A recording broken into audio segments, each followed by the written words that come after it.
Good morning, everybody, and welcome to Warden Law, where Carding Live TV brings you round 5 of the Junction 6 NKC, the penultimate round of the 2026 Championship and the first round of the Andy Wagstaff Cup. Yep, and it's great to be here, but I need to be on the other seat. All right, Nick's going to change seats, and we are getting underway straight away with Junior Road Tax. We've already had one of the heats, Group B and Group A went out yesterday afternoon. We've got Groups B and C out this time. Yesterday's result was Charlie Vary, Daniel Minto, Hugo McCluskey and Jensen Hookey with a 4th place. Well, Jensen on the pole position for this one, and he'll be wanting to build on that 4th place. He's on the front row alongside Hector Sadlowski, with Logan Hartshorn and Ewan Scott on row 2. Alfie McBain making a comeback after an 8-month layoff is on row 3 with Cody Longdon, and then we've got Jake Walker, Ethan Hunt, Benjamin Lawn on 9th, and Jack Dimbleby rounding off the top 10. And already the field is with us on the horseshoe and forming up nicely to give us our first race start of the morning. We've got a chunk of heats to get through before we go into the super heats, and then we've got a lunch break. Beautiful weather at the moment. However, the forecast is that the rain is coming. I'm sorry to tell you that, as we go racing for the first time this morning. And it's Junior Road Tax getting underway down to turn 1, and it looks very busy. McBain fighting his way to 3rd. We've got a spinner in the midfield. That's caused a bit of consternation, but that sorted himself out. I think he was hit by somebody, which righted him. Sideways action there in the midfield. Already through the dog leg and onto the infield section. Jensen Hookey, as I suspected he might. He's the championship leader. Benjamin Lawn drops to 2nd in the championship coming into round 5, and Hookey already, dare I say it, hooking that cart up and making good progress. So as they continue on, everybody without little or no incident to report. I want to say a big hello to Matthew Lambert, who's watching at home. Matthew, we were very concerned when you had that shunt at Shenny. We wish you all the very best. He wants to wish good luck to all of the Nipsport team and thank the NKC officials for their ready action. And Matthew, hoping you get well very soon, and we'll see you back in this paddock maybe before the season ends. But if not, then next season's a fresh start. So Matthew Lambert, well wishes there for him. Hookey, Hartshorn, McBain, Sadlowski, Ewan Scott, Ethan Hunt, Cody Longdon, Benjamin Lawn up to 8th. Harry Harvey up 3 spots to 9th, and it's Jake Walker who's been dropped back to 10th. Everything beginning to look a little bit calm for lap 2. However, Alfie McBain looking like he's been pressured from Hector Sadlowski there in that 3rd and 4th spot. Hookey has broke away. He's already got a gap of 7 tenths. He's building on that, and Logan Hartshorn on the 111 in that 2nd spot into the horseshoe for the 2nd time then. Alfie McBain waiting for those tyres to come in so he can start making progress to the front 2 maybe. He's given himself a bit of a cushion. Hector Sadlowski was right on his bump around at the back chicane. However, everybody line astern. Only one change in the order as Benjamin Lawn, after what by his standards wasn't a very good progress in the qualifying session here, time qualifying for round 5 of course. So Benjamin making progress through the field, as we've come to see him going very well this year in the NKC, and he's making progress up another position to 7th and ahead of Cody Longdon. Ethan Hunt is the next driver on his list, and we'll get a sighting of him and watch that progress. There he is, just coming through the chicane there, the blue and red of Coles Racing, as Alfie McBain now with the white helmet being chased by the bright green helmet of Sadlowski. And Sadlowski has got Ewan Scott right behind him, and not that far away is Ethan Hunt. And then not far away from that 4 that we're focusing on right now is Benjamin Lawn. So McBain, who knows this place very well, it's the 2 northeast teams there, Hunter Motorsport and Origin. And is that an ST Racing yellow and blue? I think that's a Flex livery, yellow and blue of Flex. There is Alfie McBain, has to defend into the first centre hairpin, into the new hairpin here. Slight variation on what we raced on last year in the Junction 6 NKC. We've had some changes to the track here at Warden Law, which has really opened the place up, and we saw some fabulous racing in the first 3 heats yesterday afternoon. The changes have worked. What we thought would work has indeed worked. Look at the gap. Look at the space there that you have into the Gasworks hairpin. You can actually see how that is going to work out, where yesterday we saw 3 wide action into the braking area for that one. So, as the Origin Motorsport, Hector Sadlowski has dropped off the back of Alfie McBain. He's given himself a bit of a cushion. Alfie in third. First 3 spaced out somewhat. Jensen Hookey, Logan Hartshorn, Alfie McBain. And then the gap to that black and white car of Sadlowski, who has got Ewan Scott, Ethan Hunt and Benjamin Lorne right there. Lorne having a look there. Benjamin Lorne having a look down the inside of Ethan Hunt, but discretion the better part of Valor into the first of the centre hairpins. That's the chicane. They're at the chicane there. Hookey with a bright white nose cone this weekend. Easy for me to spot. As Sadlowski and that group of 3 karts now coming back together. Lawrence just dropped off the back end after that little challenge on Ethan Hunt. He's just dropped a little bit of a 2 or 3 kart length gap. He will bridge that gap very quickly, but they're all bridging that gap back to Alfie McBain. Mechanical flag for Libby Venus, number 84. Now Libby, who we will see peel off into the pits with some sort of problem that we've spotted. There is Libby just coming in front of us as we continue to focus on Alfie McBain. Libby Venus, the novice driver. We get an interview with Libby in the paddock show coming up at lunchtime. As McBain making a comeback to Warden Law after not being in a kart for about 8 months. He hasn't really done much at all for that, and prior to that he was a very busy karter. So a bit of a layoff, showing that it hasn't had any real detrimental effect to how he races, because he raced really well yesterday and again today, holding down 3rd place at the moment and dealing with pressure now from Hector Sadlowski, Ewan Scott, Ethan Hunt and Benjamin Lorne, just beginning to try and get back on terms. So inside of 2.5 minutes to go. The rain is forecast for about 10:30, just to spoil everybody's day. So a completely different way of going racing when this track gets wet, and local knowledge really comes to the fore.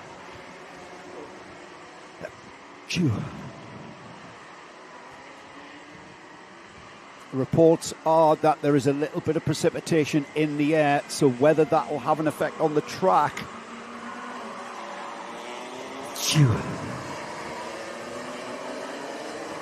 So it's McBain in 3rd, Sadlowski right there on his rear bumper through the horseshoe. The yellow and blue of Flex of Ewan Scott is there as well. And here comes Ethan Hunt and Benjamin Lorne as well, wanting to get in on the party. Alfie McBain looking over his left shoulder.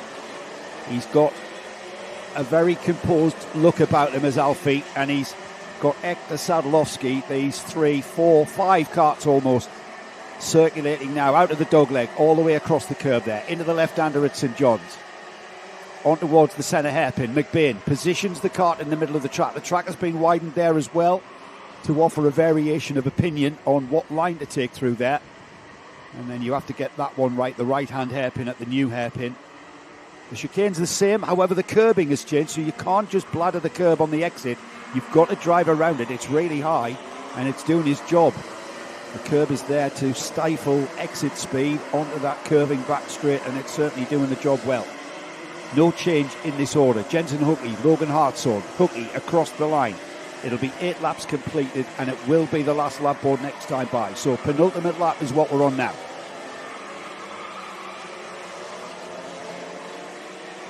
Into Brian's Bend. McBain, he's got a cushion that we've not seen for a couple of laps. Whether or not people are just biding their time, waiting to pull the trigger. As we get a great view of the dogleg. Here comes the trigger pulling as Ethan Hunt looks down the inside of Ewan Scott on the yellow and blue kart, the blue and white kart of Ethan Hunt, having a look, and McBain looking over his shoulder there just to take stock of just where Sadlowski is in relation to him. The 2 up in front, they are comfortable. There's a gap. Sadlowski's going to come. He's looking down the inside, but McBain keeps the door shut very firmly there into the gasworks. McBain there, and I think the rain is beginning. I can see the drivers working away at the wheel there, and maybe the track's becoming a little bit slippy. I'm not quite sure. I can't really feel the rain in this little box, but if it is raining, somebody tell me. As we are on the last lap then, Jensen Hookey goes out onto his final lap there, already into St John's, as that is a great move there from Benjamin Law, who's been queuing up there, and I think the rain is having an effect. I think the rain is having an effect on this race because we've got drivers who are a little bit more cautious maybe. We're all bottlenecking up here through the first of the centre hairpins. The number 25 there is Harry Harvey, as Jensen Hookey there continues to lead, and you can see these carts beginning to move around on the track a little bit more than what we're used to. So the rain has arrived, and it's not due to leave us until well after lunch. So it's going to be a changeable track condition going forward now, as Jensen Hookey seals the deal, a fourth and a first for his heat phase.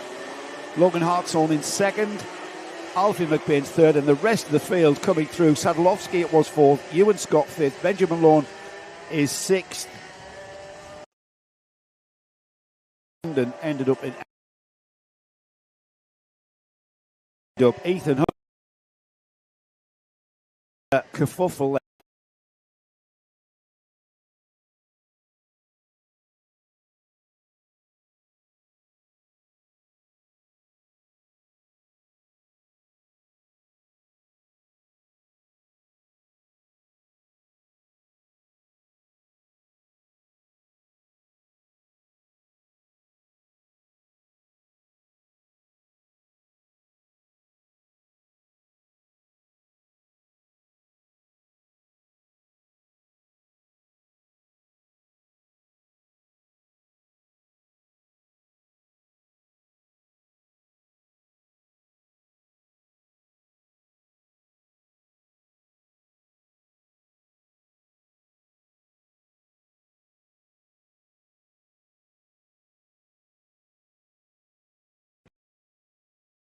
Qualifying session, didn't put a time in, not quite sure why that was, and he is having to start on the 10th row and alongside Aurelio Simpson, who likewise had a bit of a fraught time. Zane currently second in the championship. We'll have a look at the grid though.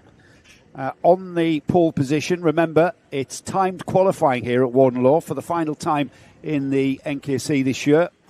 Aaron Rigg down from Scotland, the Scottish vice-champion, on the pole position with a 56.288, alongside the S-plate holder, Hamish Gordon, who you will have seen if you follow Carton Live TV's coverage. We covered the Scottish plate up at the Grampian Kart Club at Bundy, and it's Hamish Gordon who took the plate. He's on the front row, so we've got an all-Scottish front row.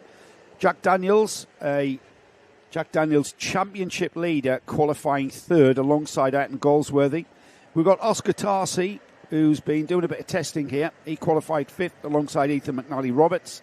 And then on row 4, we had Bradley Beggs and Toby Miles. Row 5, we see Callum Miller and Freddie Blackshaw with SD Racing coming in as a bit of a local driver, just testing the water in the NKC. Row 6, Thomas Gulliver and Freya Bond. And then we've got another local driver, George Allison, who we got a great interview with George in the paddock show. He's alongside Harrison Parker on row 7.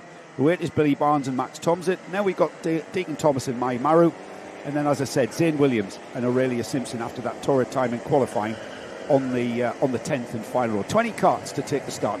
Yeah, interesting situation. If you look at one direction, looking like it's going to clear up, and look at another direction, looking like it might just be a bit more rainy, but none of it's really particularly, threatening at the moment. Well, it's coming from a strange direction. It's coming from the north. Yes, who likes the north? So here we go. We've got we've got a full start. As we see the carts just getting... Now, they're on slicks, I can see, Nick. We certainly had the track... The conditions of the track certainly played into what we saw at the end of that Junior Rotax first heat. Whether or not that rain is going to continue. We've got splashes of rain on the window there, haven't we? So it is coming. But these carts are on slick, so that is going to have an effect. Yeah, it's coming and going. And we know, and the remarkable thing really about karting is that you get the even. You're not on that one. You get the the lowest, tiniest amount of water on the track, and instantly the karts have no grip at all. So when I switch myself off to sneeze, the sneeze went out. Yeah, all the sneezes got right. Okay. It's the level of profession you come to expect for 9 o'clock in the morning. You keep changing me button. That one's been dead for ages. Switching it off yesterday and coughing and all sorts. Here we go then. They're in the horseshoe. The first time we've seen the Intermax class this weekend. And this is always a cracker. We've got two championship interlopers down from Scotland, Aaron Rigg and Hamish Gordon, on the front row. They're going to be hard to beat. They're a very, very high standard of drivers here this weekend in this Intermax class, a burgeoning class for the Junction 6 NKC, and it's growing and growing and growing as we go racing for the first time.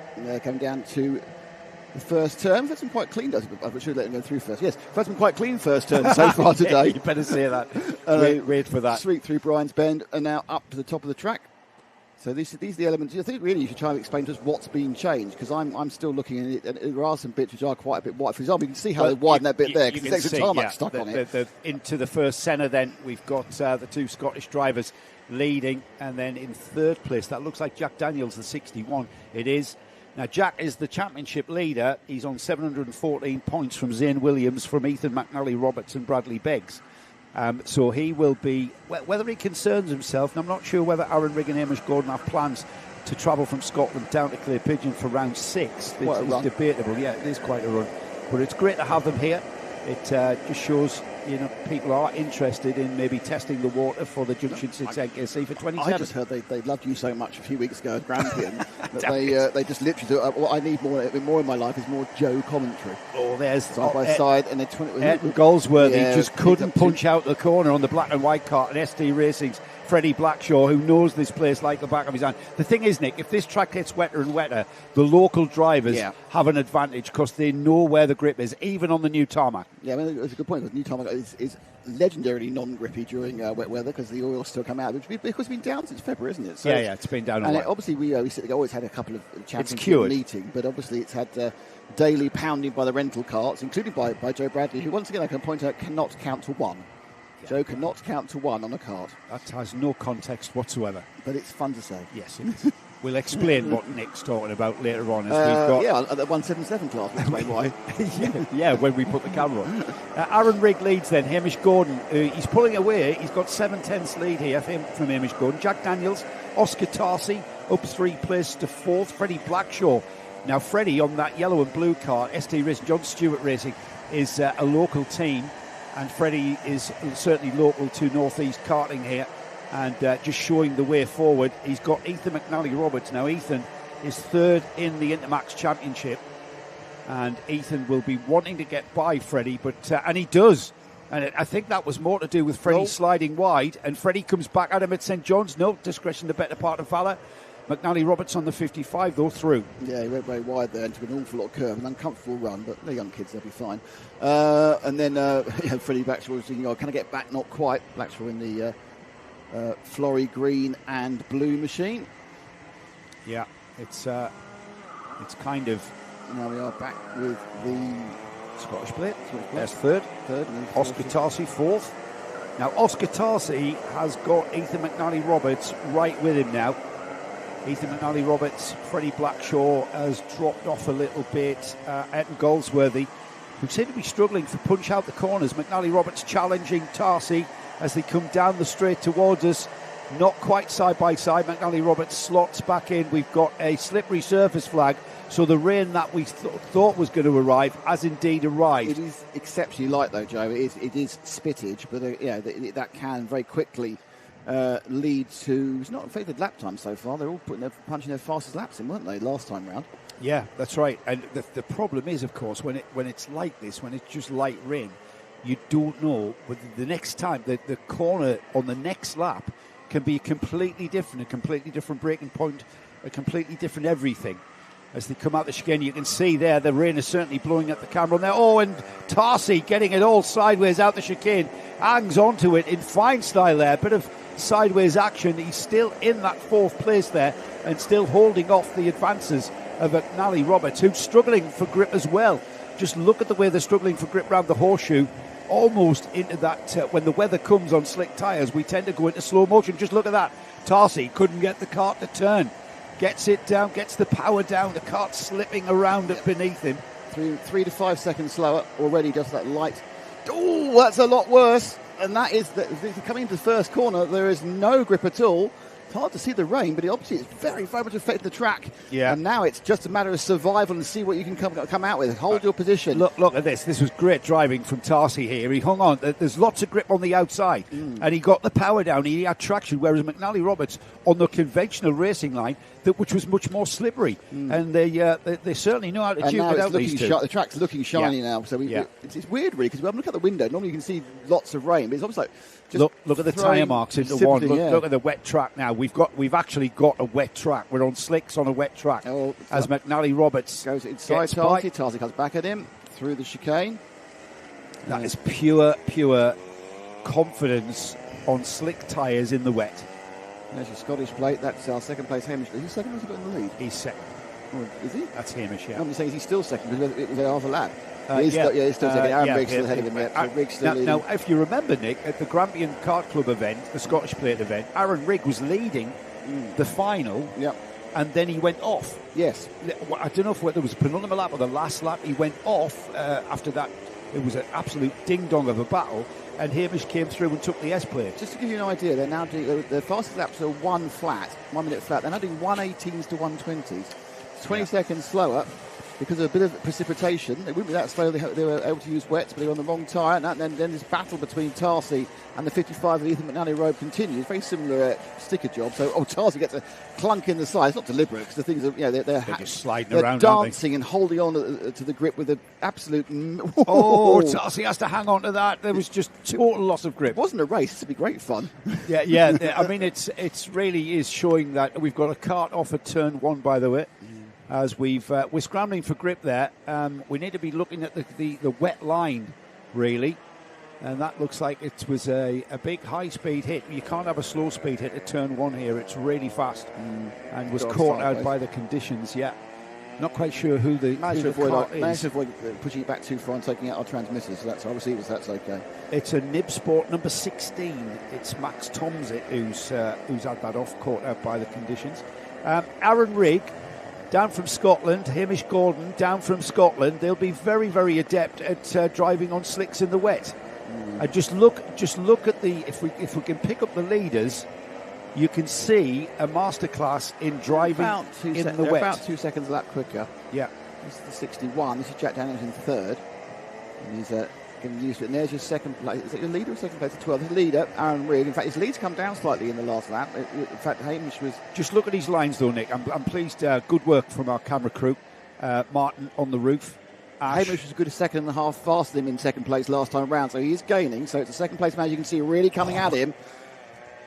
And just look at the line he's taken. Look at how he goes around the outside.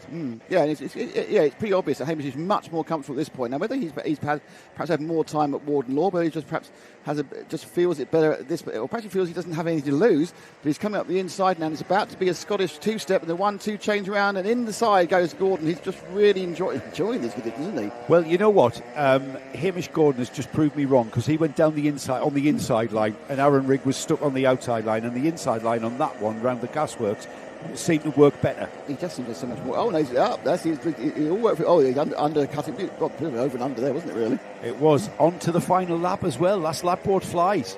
Here we go. Which Scottish driver is going to come out on top? There he is, just flinging it. Kart slides onto the outside line where the grip is, and now just look. Those karts are like they're floating on the surface, don't they?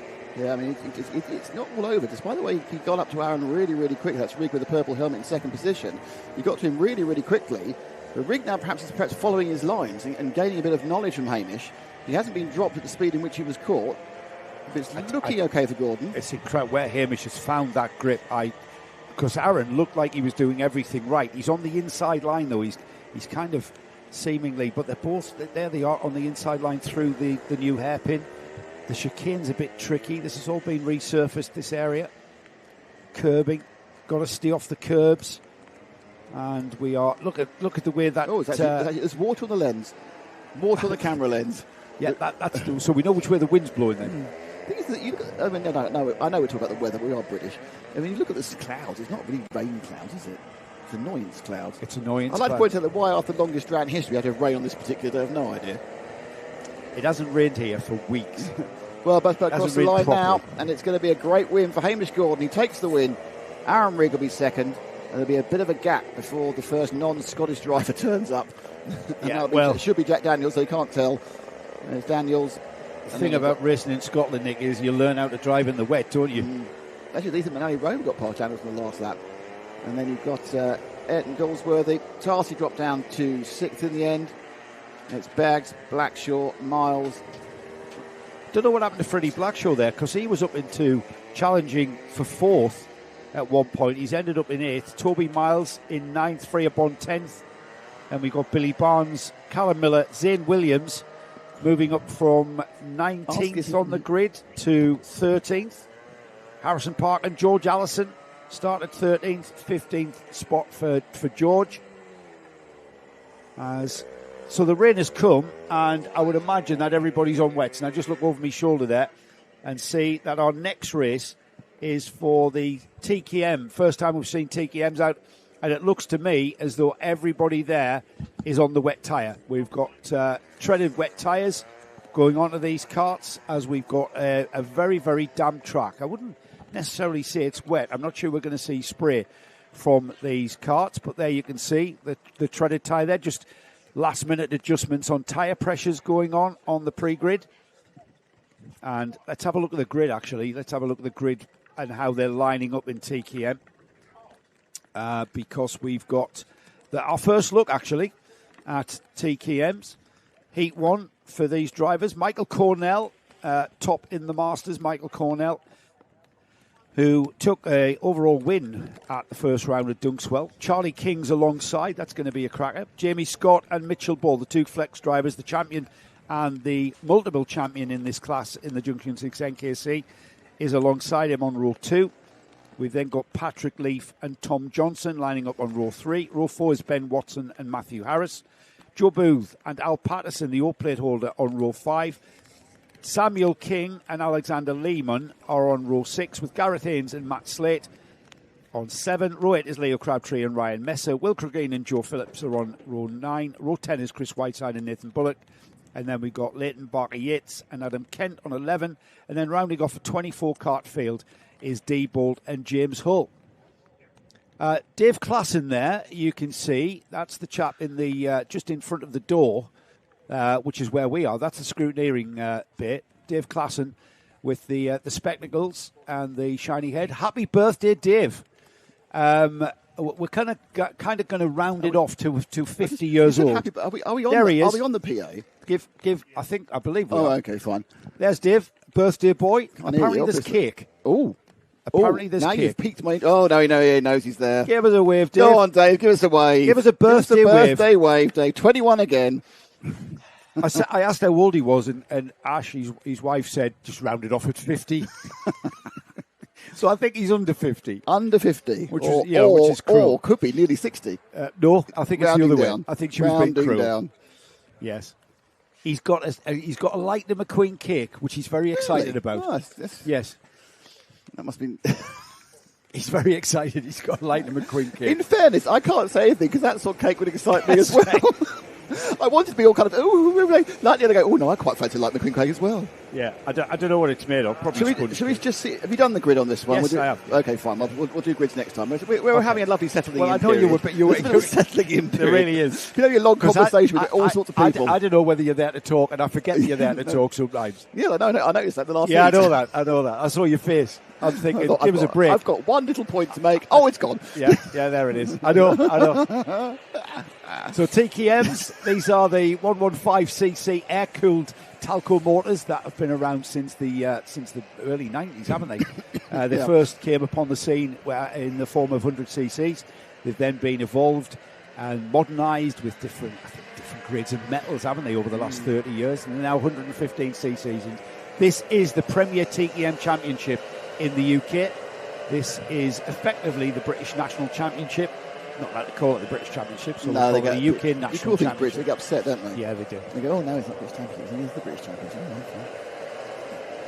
Absolutely. They'll probably get a wave round, as they do. They've got the flashing lights, mate. Yeah, absolutely. So they're going to get another lap of oily fun. Standard practice, really. Al Patterson, would you believe, has had a cracking season. And why? Because he lost a bit of weight. No.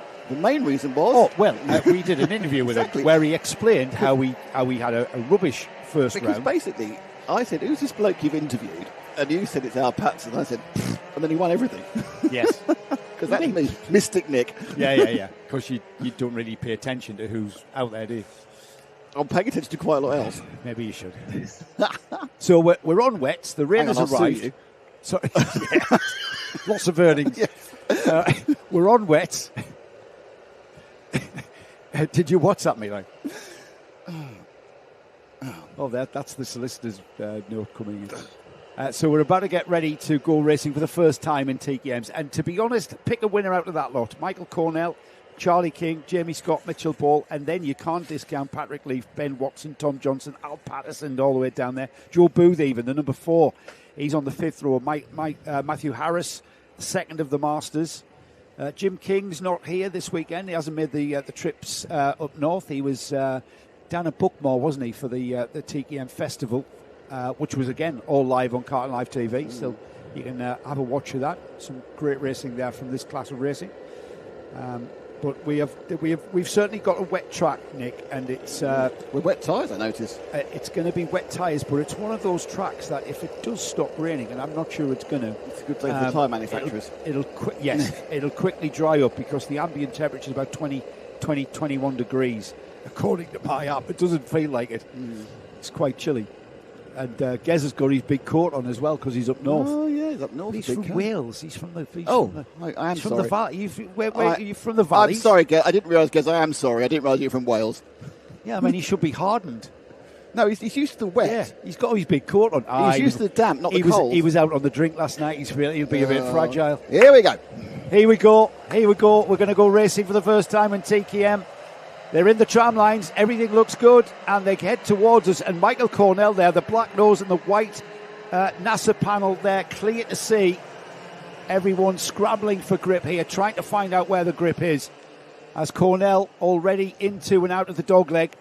The rest of the field finding their feet, making their moves. This is where you make your moves, Nick, on lap 1. You've got to get past people as best you can on lap 1. Well, you're going to have people of very differing abilities in the wet and knowledge of this track in the wet. So there's a good chance you're at the back and you've got an out centre in the damp, unlike me.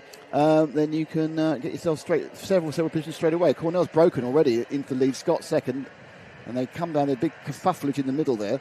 But and the thing is, you can't find out where the wet line is until it's wet, and it hasn't been wet for ages. No, this is the first sort of precipitation, proper rain. It's a bit pathetic rain, really. It's just dampening everything. Don't ever go at the rain. It is. It's rubbish. If it's going to rain, let's rain. But this is just ruining the racing. We're going to see who's leading as they come out of the Hunter hairpin. That's one of the changes, Nick. Yep. Across the line, Michael Cornell, Jamie Scott, Charlie King, Mitchell Ball, Patrick Leaf down to 5th, Al Patterson up 3 to 6th, Tom Johnson drops to 7th, but up comes Joe Booth, Leo Crabtree and Matthew Harris down to 10th. Out of the dogleg, things beginning. The thing about the wet the damp. The thing about the damp is you tend to have spaced out racing, as we've got a challenge there, as Al Patterson moves ahead of Patrick Leaf. It looks like through St John's, and we'll have to wait and see them coming out of the first centre hairpin to see if that has happened. I think it has. The new hairpin there, the black cart there of Al Patterson, looks over his shoulder, gets his head down into the chicane. Good spot, Martin, on the camera there to see those two swapping places. So Al will want to break away as the number 7 there. That's Charlie King chasing off after our current reigning champion, the number 1, 2025 champion Jamie Scott. He's on the yellow and blue livery of Flex, and he gets overtaken at the Hunter hairpin. As he got the traction out the corner, though, Charlie King found grip on the inside, made the move. Here they go into turn 1. Charlie King turns in. Nothing happens on the steering. They slide out to the outside, and that's the number 4 getting ahead of Al Patterson there, Joe Booth. As King on the green and black Classen cart turns into St John's, catches the slide. This is an absolute voyage of discovery. Literally every braking point, every turn-in point will be different on every lap. This is really, really tricky racing, and it's so easy to fall foul of the conditions as the number 1, Jamie Scott, comes back at Charlie King. Has to slot in behind him, though. Into the chicane and out of the chicane. The number 1 there, the blue and yellow cart of Flex, has got his Flex teammate, Mitchell Ball, right with him. And looking like he's looking down the inside. It's a very wide entry into the gasworks these days since the changes here. And things beginning to bottleneck up. But all of this is allowing that green helmet of Charlie King to break a little bit of a gap. Out onto the start-finish straight. Here comes the number 4. Joe Booth on a bit of a charge right on the rear bumper now of Mitchell Ball. He's on the Tony cart and he finds grip on the inside, but not quite as much grip as Mitchell Ball. But there through Brian's Bend, Joe Booth in very forceful style. Can Ball come back at him? No is the answer. And here comes Al Patterson on the black cart down the inside of Ball into St John's. Hangs on to that, and Mitchell Ball does the switch back towards the first centre hairpin. The number 3, Mitchell Ball, the yellow helmet, as the black cart doing the down the inside again, side by side into the new hairpin. And Mitchell Ball continues then in 4th, Al Patterson in 5th, Joe Booth. Sorry, it's 5th and 6th that they're squabbling for, because Joe Booth has moved ahead of Mitchell Ball and he is in 4th. We've caught the leaders as well. Michael Cornell has gone. Jamie Scott has moved ahead of Charlie King. Who's that as well? Yep, Joe Booth has moved ahead of Charlie King. So Charlie King, in that, while we were watching that tussle there, Joe Booth is absolutely on fire here. Joe Booth has moved up to 3rd now on that green and white Tony cart. Here comes Charlie King down. I can't keep up with this. I'm going to have to take notes to keep up with these lead changes. Incredible racing here from the TKM class with 3 minutes on the clock. I don't know how this is going to pan out, but Joe Booth is now back behind Charlie King and Jamie Scott. Michael Cornell, by the way, the number 5, he has just checked out. He is gone. Where is he? He's off. He's at the chicane as the field behind him turn into the new hairpin. And it's Charlie King who leads out of the new hairpin on lap 5. Michael Cornell, fastest lap last time by 1 minute 8.8. He is quickest by quite a margin and pulling a lead. That lead is 5.7 seconds. We'll keep an eye on just how far Michael is pulling away. He's already coming out of the Hunter hairpin and will complete his 5th lap. And then we'll check the gap to that cart there. The green and black cart of Charlie King is now in 2nd. We've got side-by-side for 3rd, as Jamie Scott shows in 4th, Joseph Booth shows in 3rd, and that stays that way. It's 8 seconds is the gap between 1st and 2nd now. So 2.3 second gap was pulled there by Michael Cornell, who is just getting on with it and absolutely driving a masterclass on how to drive Warden Law on a damp track. This lot here, though, this is not over. Patterson down the inside of Jamie Scott and Joe Booth, and into 3rd place with just on 90 seconds. Al Patterson there on the O plate, took the O plate win by winning the final at Wilton Mill, where we had round 3, half distance in the season. Side by side, Joe Booth, Jamie Scott, four wide out of the chicane. This will obviously settle at the checkered flag, and I think it's going to be like this all the way to the checkered flag. Oh, now, who was that blue and white cart? It's the 44 of Leo Crabtree who's joined in the party. Now, he's in what looks like 5th place there. Crabtree crossed the line in 6th. There's the number. There is Ben Watson, the number 2, chasing after the number 6 of Tom Johnson. Now, this is 5th, 6th, 7th, 8th and 9th, as Jamie Scott has ended up in 9th, and I do not know how. The number 1 finds himself down the order after challenging for 2nd and 3rd place. So he's had a bit of an incident that happened when we were trying to keep a tab on all of that action as it played out. So Cornell is just going into the gasworks. With 10 seconds on the clock, I think he's going to get the last lap board here. I'll just keep an eye on that. It's just coming out of the Hunter hairpin. It will be the last lap board this time by for Michael Cornell. Goes down. Here he comes. Well inside the last lap. Heads up driving from D Bolt there, allowing Joe Phillips, who allowed Michael through. Here comes the rest of the field, though it's still not over. Charlie King, Joe Booth, Al Patterson, Tom Johnson, Ben Watson, Leo Crabtree, Will Cregeen, Mitchell Paul and Jamie Scott down in 9th and 10th there. How did they end up there? This is time and opportunity running out for anyone to improve on their positions there. 2nd, 3rd and 4th there is the carts we're watching. And that green and white cart there of Joe Booth is being on fire, as has Al Patterson. Indeed, as has everybody in this TKF. It is Patterson down the inside at the centre hairpin. Can he defend into the new hairpin here as Booth comes back on his inside? Tries to do the switchback, scrabbling for grip down towards the chicane now. This is the final lap. We'll have to pick up the leader soon because he's already into the Gasworks hairpin and into the horseshoe. Has gone the leader, Michael Cornell, as second place Charlie King slots in. Cornell coming out of the Hunter hairpin there for the final time. Here he comes. Good job, Martin. Takes the checkered flag and heat 1 of TKM. Here is the race for second. It's Charlie King who will finish second. Joe Booth in third.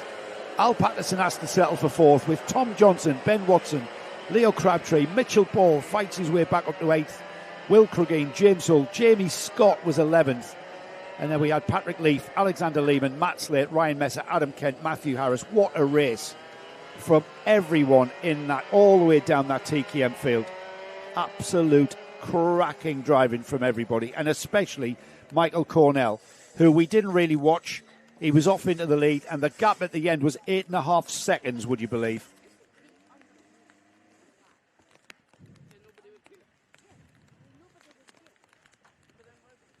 So another first look at one of our classes here as the rain falls heavier, and it really is.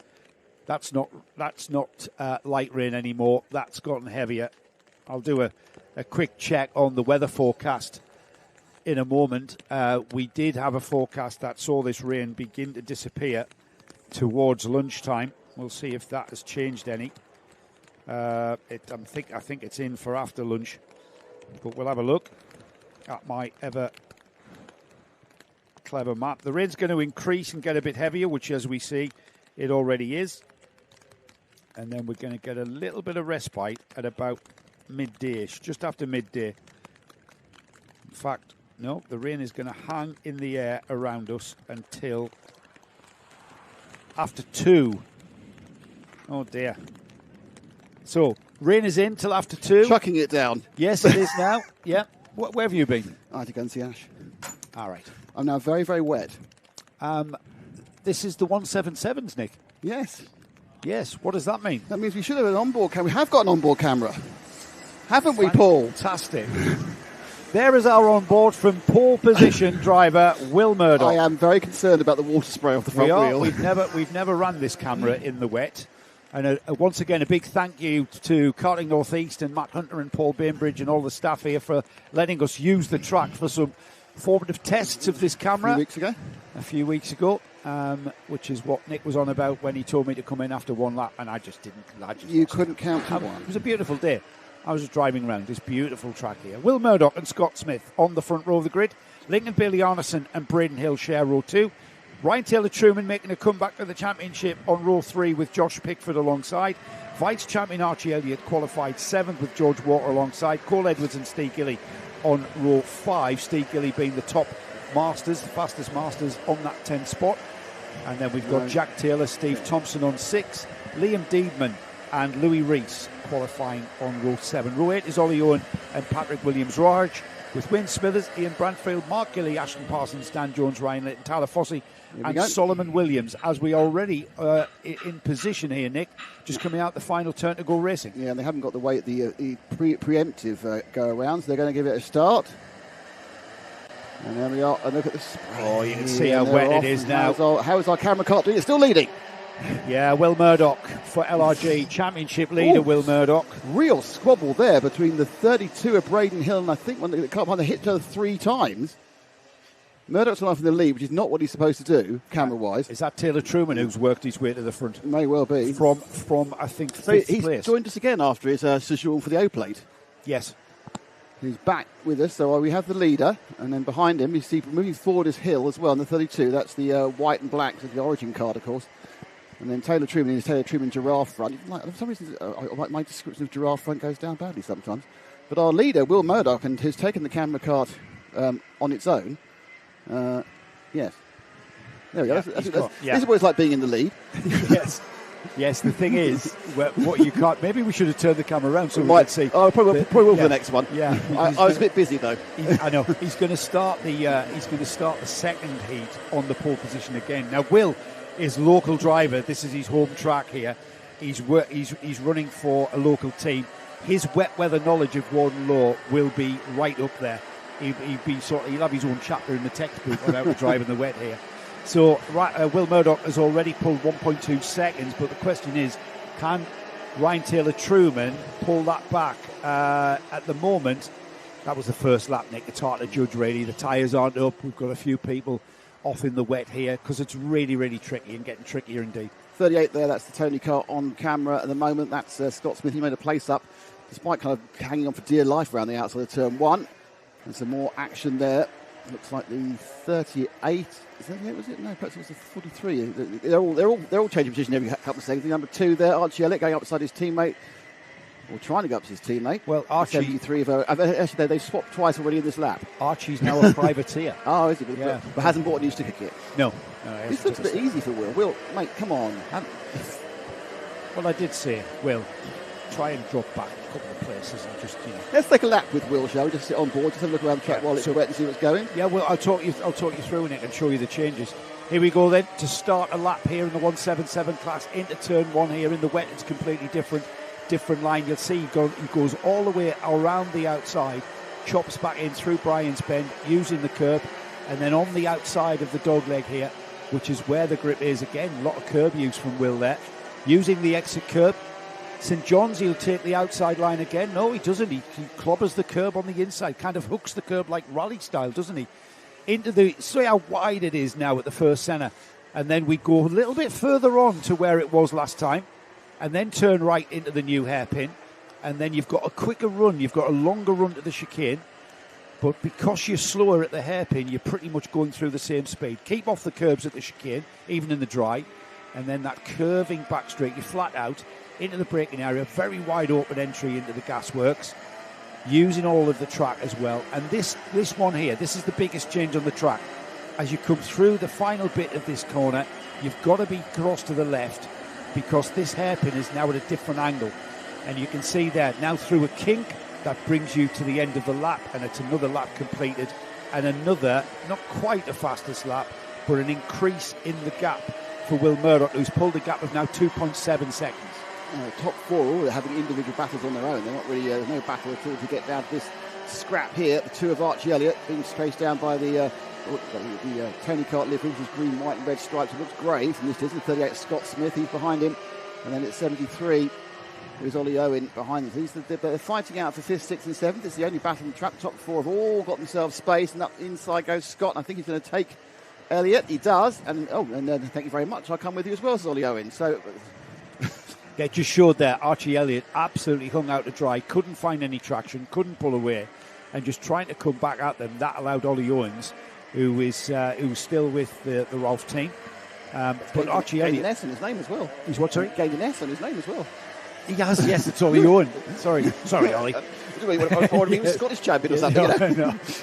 Oh, he did. But look at this now, Archie Elliott now coming under pressure from another couple of drivers who have joined in onto his rear bumper. Can Elliott come back at him? He's finding it a little bit tricky there with a lack of grip, it seems, as they are beginning to... There's the number 4 coming into play. Cole Edwards has moved up the order. He's now 10th. Steve Gilly, first of the Masters, now 11th. Oh, someone's off. And that's the 2. So it's Archie Elliott who's been bullied down the field on the course of the day, has now just done himself off. There must be about 7 different lines with turn 1 there. Doesn't it normally, you say there is a wet line? I suppose the guys who haven't been here before are still trying to find it. Well, or have been here before in the wet. Plus, as well, the wider track here has given it a bit of a strange feel in the wet, because the wet line isn't necessarily where you would see a conventional wet line. Usually, you just take it all the way around the outside. But maybe the new tarmac is a lot grippier in the wet conditions than the old tarmac ever was here, because the old tarmac is 30 years old, whereas this new tarmac, which we're on now, hasn't been worn down as much, so the tarmac is still gripping with the rubber. It's on a molecular level, I think is what they call it. This is advanced Joe sort of technology here. Yes. He would go down the inside, has gone the Lando Norris kart of, is that Scott Smith? I'm just going to check that out. No, it's Jack Taylor, the number 99, ahead of George Walker there, as we fighting for the grip there. The 99, Jack Taylor, scrabbling for grip and pulling away, so he found traction. Looked like George Walker. The four lost there. The place. Cole Edwards in the rhubarb and custard coloured machine. He's having a bit of a run through as well. Well, Cole Edwards, renowned, isn't it? We always talk about that livery. It's easy to spot. In fact, you can see it from space, I believe. Easy to spot coming through the field here. He's carrying the number 4, fourth in the championship. Had a great season in 2025. He's having a slightly better one so far coming into this penultimate round. He's currently third place. So he's one better than his seeded number. So if he stays there, he will improve on what he did in 25. But it's all about, in this class, Nick, especially, these lads and lasses are absolutely there for the enjoyment of going racing. Oh, yeah. No, and some people are actually hating every moment of being damp and cold and wet. And some people think it's the greatest party they've ever had. And one of them, I think, actually probably is the number 4 of Cole Edwards. He's moving forward now. We are down to the last couple of laps. I think possibly we'll get 108. Yeah, this will be the penultimate lap. Yeah, Will Murdoch has got a gap of 5 seconds now from Ryan Taylor-Truman, who himself has got just under a second from Braden Hill. That's Cole Edwards on the brightly coloured kart there in 7th place. Behind him, Ollie Owen, George Walker, Liam Deedman. That's your top 10. Then the first of the Masters has changed hands. Ian Branfield has got ahead of Steve Gilly and Dan Jones there in 3rd. Archie Elliott dropped to 14th after that off. He's having a bit of a character building run here. He'll want to try and get back on terms with the handling of that car, because I think it wasn't how he would have liked it. I think just looking how he was fighting that kart every other number 2. Yeah, I mean, it depends whether they had a time to put on a proper wet setup, or they just changed the tyres and thought hope for the best. It did rain. Being out there for the previous 10 minutes while I was doing the technical stuff, it was raining heavy the whole time. Really? And I was getting wetter and wetter.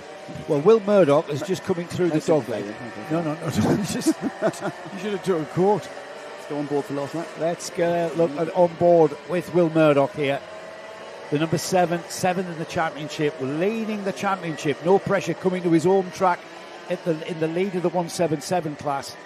He's on 704 points from Scott Smith, who's on 679. Scott at the moment a little bit down the order is Scott Smith. He's 5th place, so will increase that championship lead ever so slightly going forward. Here he is into the gasworks for the final time, and it really is a wet track there, Nick. You can see the spray coming up from the rear tyres. Absolutely, yeah. I mean, it has gone from us going, it's really rained, it's absolutely chucking it down now. But again, it's very high cloud. It could blow over, and with the current ambient temperatures, it's going to dry out quite quickly. It's not going to stop raining, I'm afraid, until after 2. As Will Murdoch takes the checkered flag and Heat 1 for the 177 class. Here comes 2nd place, and welcome back Ryan Taylor-Truman for TT Motorsport. Braden Hill follows him through in 3rd, and then Lincoln Bailey-Arneson, the number 9, there in a very solid 4th, a bit lonely 4th place, as he had 4.5 seconds almost over Scott Smith in 5th. Jack Taylor was 6th, Cole Edwards 7th, Ollie Owen 8th, 9th with George Walker, and rounding off the top 10 was Liam Deedman. Archie Elliott just outside that top 10, and Steve Gilly getting back in front of the Masters subclass ahead of Dan Jones and the what happened to Ian Branfield, because Ian Branfield, who was up there leading the Masters in that just outside the top 10, ended up in 20th place and came 4th in that Masters running. Yeah. It is a struggle out there for some of the drivers, and some of the drivers are sitting there going, this is the greatest thing I've ever had. So Will Murdoch, with the help of 600 grams worth of camera, will have made the weight. It's the aerodynamic advantage, apparently. I was quite, two things are quite pleased. One, it's not broken down because it's raining. The second, I noticed it was kind of self-cleaning. This camera screen was self-cleaning with the wind, so it was looking a bit swimmy, and it got blown off. But, yes. I would we had one of those automated cameras in yesterday's qualifying session, didn't we, where it was moving around? Yeah, we did. Don't talk about that. Should we try a grid? What's the next heat? It's, the next heat is Senior Rotax, B and C. Let's see if this one runs. Here we go. And do you want to take us through it? It is. It's Joey Brown from Riley Thatcher, Oakley Garthwaite from Travis Rose. James Philip King is in fifth, and then on the third row with him, it's Samuel Wyatt. Fourth row shows William Eberhardt Rescreen, who we talked to in the paddock show. Kieran Gifford in 9, Jake Cox is 10. There's Rafi Celentano and Alexander Campbell. That's your top 12. Rowing down to row number 7, it's Jensen Hartson and Lucy Lovell, her first race ever in seniors this weekend. Grace Lee Davis and Bella McConvers. We've got three lady drivers in a pack in the middle of the field there. Jack Theobald and Harvey Whitteridge. And then towards the back of this, remember, this is qualifying, this is where they have to be, is Taylor Dixon, Nathan Jensen, Chris Jordanov, the SC, which is the Southern Counties champion, George Holm. Yeah, and Southern champion. Jared Duterte, Ben Harper, and filling up this big field, Jacob Mockler and Sam Robson. So we've got our own little Formula One Academy. Yeah, we have, absolutely, yeah. In the midfield. We only found out today that Lucy was running in seniors for the first time. Yeah, debuted in seniors in a very fine 9th place for Lucy in her first attempt at senior Rotax. She'd just come up from juniors. It's shocking how quickly these kids grow up. And our dad, James, was a slap on the wrist for him not telling us that. Yes, we need information. Yes. We need information. Please feel free to keep the chat going on the live stream. We're on Karting Live TV on YouTube, bringing you all of the action all day long and all of the wet action at the moment because it is absolutely chucking it down. All the people who are watching this from Hampshire and it's 30 degrees are literally having all their prejudices about the northeast just guaranteed, aren't they? It's lovely way down here. It's raining in the northeast. They come through in the first. I'm surprised it wasn't a full start, but they've got away. And there's a massive saucer out as they go around the first 2 corners with Brian's Bend. I'm looking at Joey Brown from pole position. He has absolutely been mullered there. And it's Sam Wyatt from fourth who's taken the lead. And then it's the 183 of Riley Thatcher who's outside. Off the track has gone one of the 211's gone off the track. James Philip King had a little trip around the grass. But it is in the lead, Sam Wyatt, who's obviously mastered the let's see how fast I can go and hope for the best in the first couple of corners. So Wyatt leads, followed by Thatcher. And then it's the Origin car, the number 40 of Oakley Garthwaite, who's dropped down one position from when he crossed the line, Joe. Yeah, Oakley Garthwaite knows this place as well, another local lad. But Joey Brown, I should say, I think he had a problem with his engine. He was looking down at his fuel pipe, and Joey Brown is losing ground as Garthwaite moves into second place. He knows this place like the back of his hand. And like I said, the local lads and lasses will have a massive advantage on everyone here in the wet because it is a strange track. Even perhaps, arguably not so much with the new tarmac, but certainly Oakley Garthwaite is showing that he is. As Sam Wyatt is now under pressure. Sam with Coles Racing these days. Oh, and coming off. together. That's going to be a penalty. I think that's going to be a bit of that might even be a nose cone. Let's have another look at this. And this is not deliberate, Nick. This is purely down to. This is purely down to just not being able to brake. Yeah, different braking, different lines. We've got someone off yeah, so 58, he's got going again. Running again. But so that's bad news for Sam Wyatt. I think he'd be quite upset about that. The leader is Garthwaite. Can't help thinking that's going to have a little bit of a moment in the stewards. Absolute smash. The 211, is he squished? No, he just moved it slightly for different aerodynamics. I think that's the James Philip King. Looks odd at the front, but I think it may just be a way they decided to mount the bumper. Looks squash, isn't it, in that part there? Yeah, it does look like it. Yeah, deranged, but I don't know if it's down or not.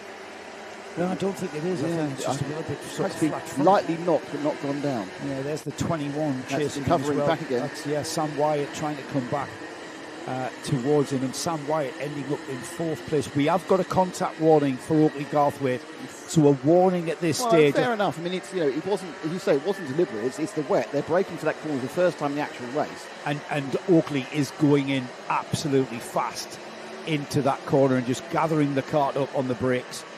As Joey Brown begins to find his feet here. That's Joey on the number 16. Yeah. He's got his LRG teammate in the form of James Philip King right there in front of him. So you're postulating he didn't get the engine didn't pick up there. Yeah, he was. It just didn't pick up from the start, and by the time he got the braking error for turn 1, he was in like 5th place. I'm going to ask you a question you might not know the answer to. How delicate are these towards water ingress? Not so much, no. I remember it used to be a nightmare. Oh, it used to be a nightmare, but the air boxes are pretty solid now, with the intake underneath. Yeah. Okay. So we used to have the air blasting straight into our carbs, didn't we? And the rain would... an old gallon sort of plastic bin around it. High advantage. I always say you cut up a bin because it's a 4-3D printer. Yes, so it's manufacturing the multicoloured machine there. So which I think has yellow, blue, all the colours. You've got the rainbow machine, but he's been chased down by James Philip King, who has managed to give himself a little bit of breathing space over Sam Wyatt. As he goes up the inside and fractured. Joey Brown behind him now. Sorry, you're right there. But it is a nice move there by James Philip King. We'll see it again. I think really Thatcher just doesn't have the grip. He's tried this wide line a couple of times, but the inside line now is working when it shouldn't. Yeah, the car when he went to turn, the back end seemed to give up, and he was like a 4-wheel drift to the outside of the track. That 16 is Joey Brown, who's found that his kart is perhaps not performing as he perhaps wanted it to. So Garthwaite now, Thatcher has scored a second over the line. He's now 4th, and James Philip King is really gaining on Garthwaite, as is our recovering pole man, Joey Brown. Yeah, let's see if Joey Brown can make any difference here. 4th place man there. Yeah, and he's fell back towards, and just behind him is Sam Wyatt, who's trying to recover as we look towards Oakley Garthwaite's gap as he comes out at the final turn there, the Hunter Hairpin there, the black and white origin kart of Oakley Garthwaite. Another interloper into the championship at his home track, and let's see what the gap is. It was 1.4 to Riley Thatcher. It is a second, and James Philip King is in second, and that gap's come down to a second, Nick, with fastest lap of the race, 1 minute 8.7 from that second place, James Philip King. So that 16-20 seconds slower than they would be in the dry, which is a big drop, isn't it? This is a very effective track by the wet compared to some of the others. It is full wet now, which I suppose it has a disadvantage in it makes you slow, but an advantage is it's consistent everywhere. You're not going through a damp, dryish, damp, wet. It's all soaking. Yeah, if it's gonna rain. Don't just be damp. Don't just be dry, wet. Yes. It needs to be like it is now. And if it stays like this and then stops raining, we get then a transitional track where it starts to evolve. But that's not coming until after lunch, and that's a full wet track there. That looks great. That looks like fun, that does. Yeah, plumes of spray being kicked up. Now, the gap to these two was a second. That looks like it's narrower than a second, I've got to say. In the wet, it might not be, but no, it is now. Definitely, it's definitely going this time. James Philip King, I think, is probably going to score about a half a second behind. You get kind of the elasticity of the gap moves and shrinks for the actual speed they're going, and the gap actually is 6 tenths. Oh, it's a tenth out in visual looking. That's 4. So he's going 4 tenths both last. Oh, side by side almost there as they came through turn 1, then through Brian's Bend, and they turned up towards the top. There's some very different lines, some very different speed carrying through various corners, and you can see why you get accidental contact in the wet like this. Yeah, because the cart's just moving around, especially on the brakes. There's a difference of opinion in how to go through St John's, and James Philip King now looking like he's about to challenge for the lead.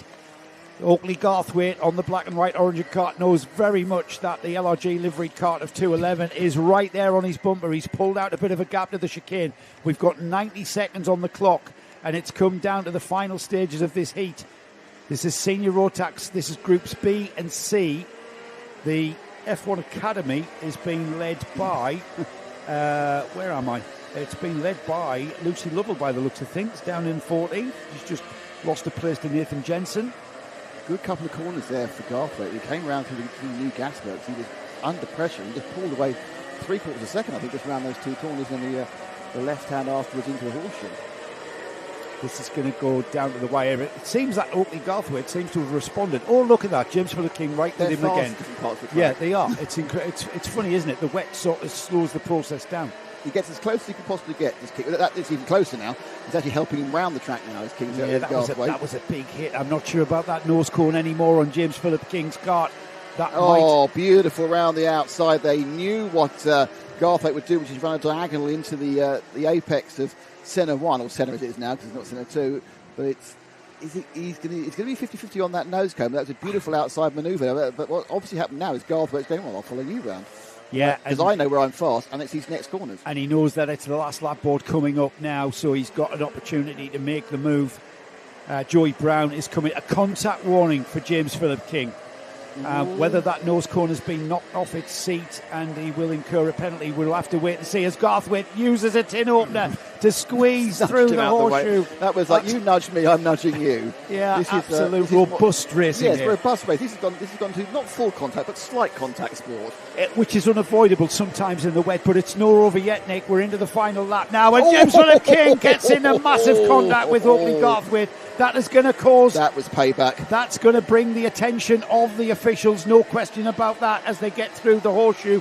Let's have another look at this. He came from nowhere. He's kind of out of control on the brakes.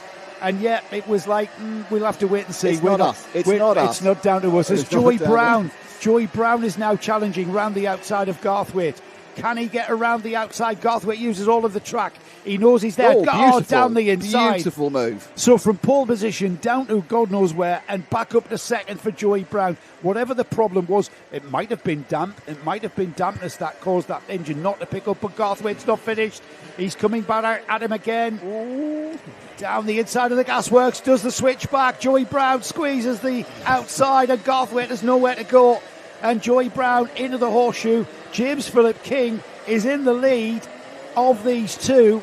As we focus on that, James Philip King there on the with the red and blue helmet crosses the line first on the track. And here comes Joey Brown for second, Oakley Garthwaite third, Sam Wyatt fourth, Riley Thatcher fifth, Taylor Dixon sixth, and then we have Rafi Salentano, Kieran Gifford. Now Kieran started ninth and he ended up in eighth. Harvey Lee Wintridge was ninth, sorry.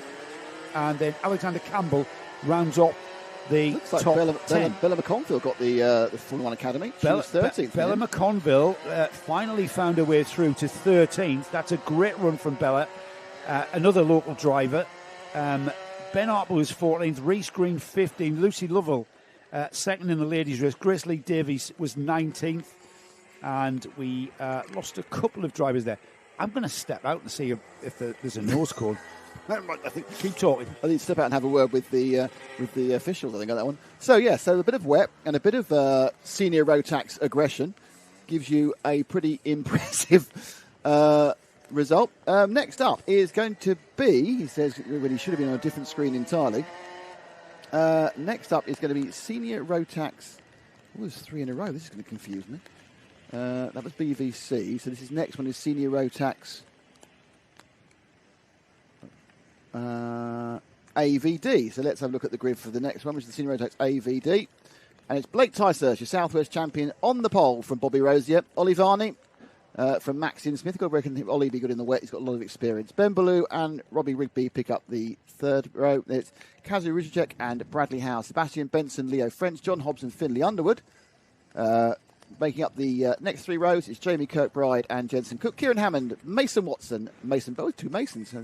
Let's go and make ourselves a nice bit of concrete and slabbage, shall we? You can carve me something out. Reese Kelsall is in 18th, Brodie Skinner, Isaac Reynolds, Arthur Thacker, Via Maru, Charlie Hume, Cameron Davey, Alexander Colantuno, Jamie Kidney, and Kai Pepper at the back. He must have had a nightmare in qualifying. That's where Kai should be. But he's going to get through the field. It's wet. You could possibly do it. Hot off the press. Go on. This is going to come as no surprise to anyone who watched that race. Yep. But the first three have nose cone penalties. All three? All three. Wow. So who wins then? So that was James Philip King, Joey Brown and Oakley Garthwaite. All have nose cones. I don't know where that screen has gone now, so I can't work that out. We'll wait and see what is published in the results. Wow. But that was a very, very robust wet race. There was, I think there was a point, and I now understand why it got robust. Is they knew they'd done their noses. So at that point, I'll just edge you out because it can't get any worse, can it? I've got it in front of me now. Sam Wyatt won. Sam Wyatt took the win, unless Sam Wyatt's got. Yeah, sometimes, you know what, when it's wet like that, it's sometimes unavoidable. It's not deliberate contact, it's just you end up sliding into each other. Sam Wyatt didn't win. How come? He's 5 seconds behind. James Philip King won. No, James Philip King gets 5 seconds. Yes, and Sam Wyatt in fourth is 5 seconds behind. He's 5 seconds behind. Yes, he is. He's 5 seconds. James Philip King might indeed take the win. Sam Wyatt might move up ahead of. He will move up ahead of Oakley and Joey Brown. Yeah, there you go. So, wow, that was interesting. Okay, we are running and riding for the other half of the senior Rotax. Let's see if they can top the previous one. Yes, come on, boys. Here we go. We are racing, and no doubt about it, we're going to be in robust style as we go 3 wide into turn 1. Everybody scrambling for grip. People on the outside. I think that's Blake Ticehurst on the SW plate. We've had a bit bigger incident there. We've got people sideways, Nick. It's a 74 and the 38 who've lost bits of kart. That's Mason Watson is one of them. Not sure who the 38 is. It's quite a long way to have to find around, but 74 definitely lost some stuff, which is coming through here. This would be the bottom of your screen. It just happens there, and they're already backwards. Was the 30 cart. So the 30 cart's gone round, taking a bit of the 74 off. As Mason Perrin. It's the two Masons that go at each other. Stone me! We've had while you were focusing on the carnage, we've got a great battle. Blake Ticehurst did get away in the lead, but he's lost that lead now to the 25 of Ollie Varney, who went by him in really fine style. In the grid rundown. Sorry, I tipped Ollie in the grid. Did you? Because Ollie's got so much experience. He has. Kind of thought this is the guy who's going to know what to do in the wet. He's been racing since he was a small child, and if anybody knows how to race in the wet, these two. Blake Ticehurst is no slouch as well, though. He's the SW plate holder. That's the Southwest champion. So we've got two very, very experienced drivers out there. It makes you think, the Southwest champion down Dunks, he kind of makes you think he doesn't come up here very often because it's quite a long run. So he's probably just got his experience, and he looks to get the insides with a couple of the curbs. It's not quite wide enough for Brian's Ben to do that. And they roll around the dog leg, and as you can see, it's still raining heavily, as our camera will test, but luckily the camera's working. Now, a little bit of a gap there for Ollie. Ollie's managed to pull away. I think it's more likely to be a slight error by Blake as he came around the top of the circuit. But there is now breathing room for Varney. Ticehurst second, and the other Coles car of Maxim Smith in third. Keep an eye on that fourth place, the red and white of LRG and Zauri Visarek, who is a very, very quick driver in the wet here. He's of Polish descendants. His parents are Polish, and he has got a lot of speed. Those two Coles teammates there, Blake Ticehurst and Maxim Smith, they may be teammates, Nick, but there's going to be no team orders there. They're just in the same awning.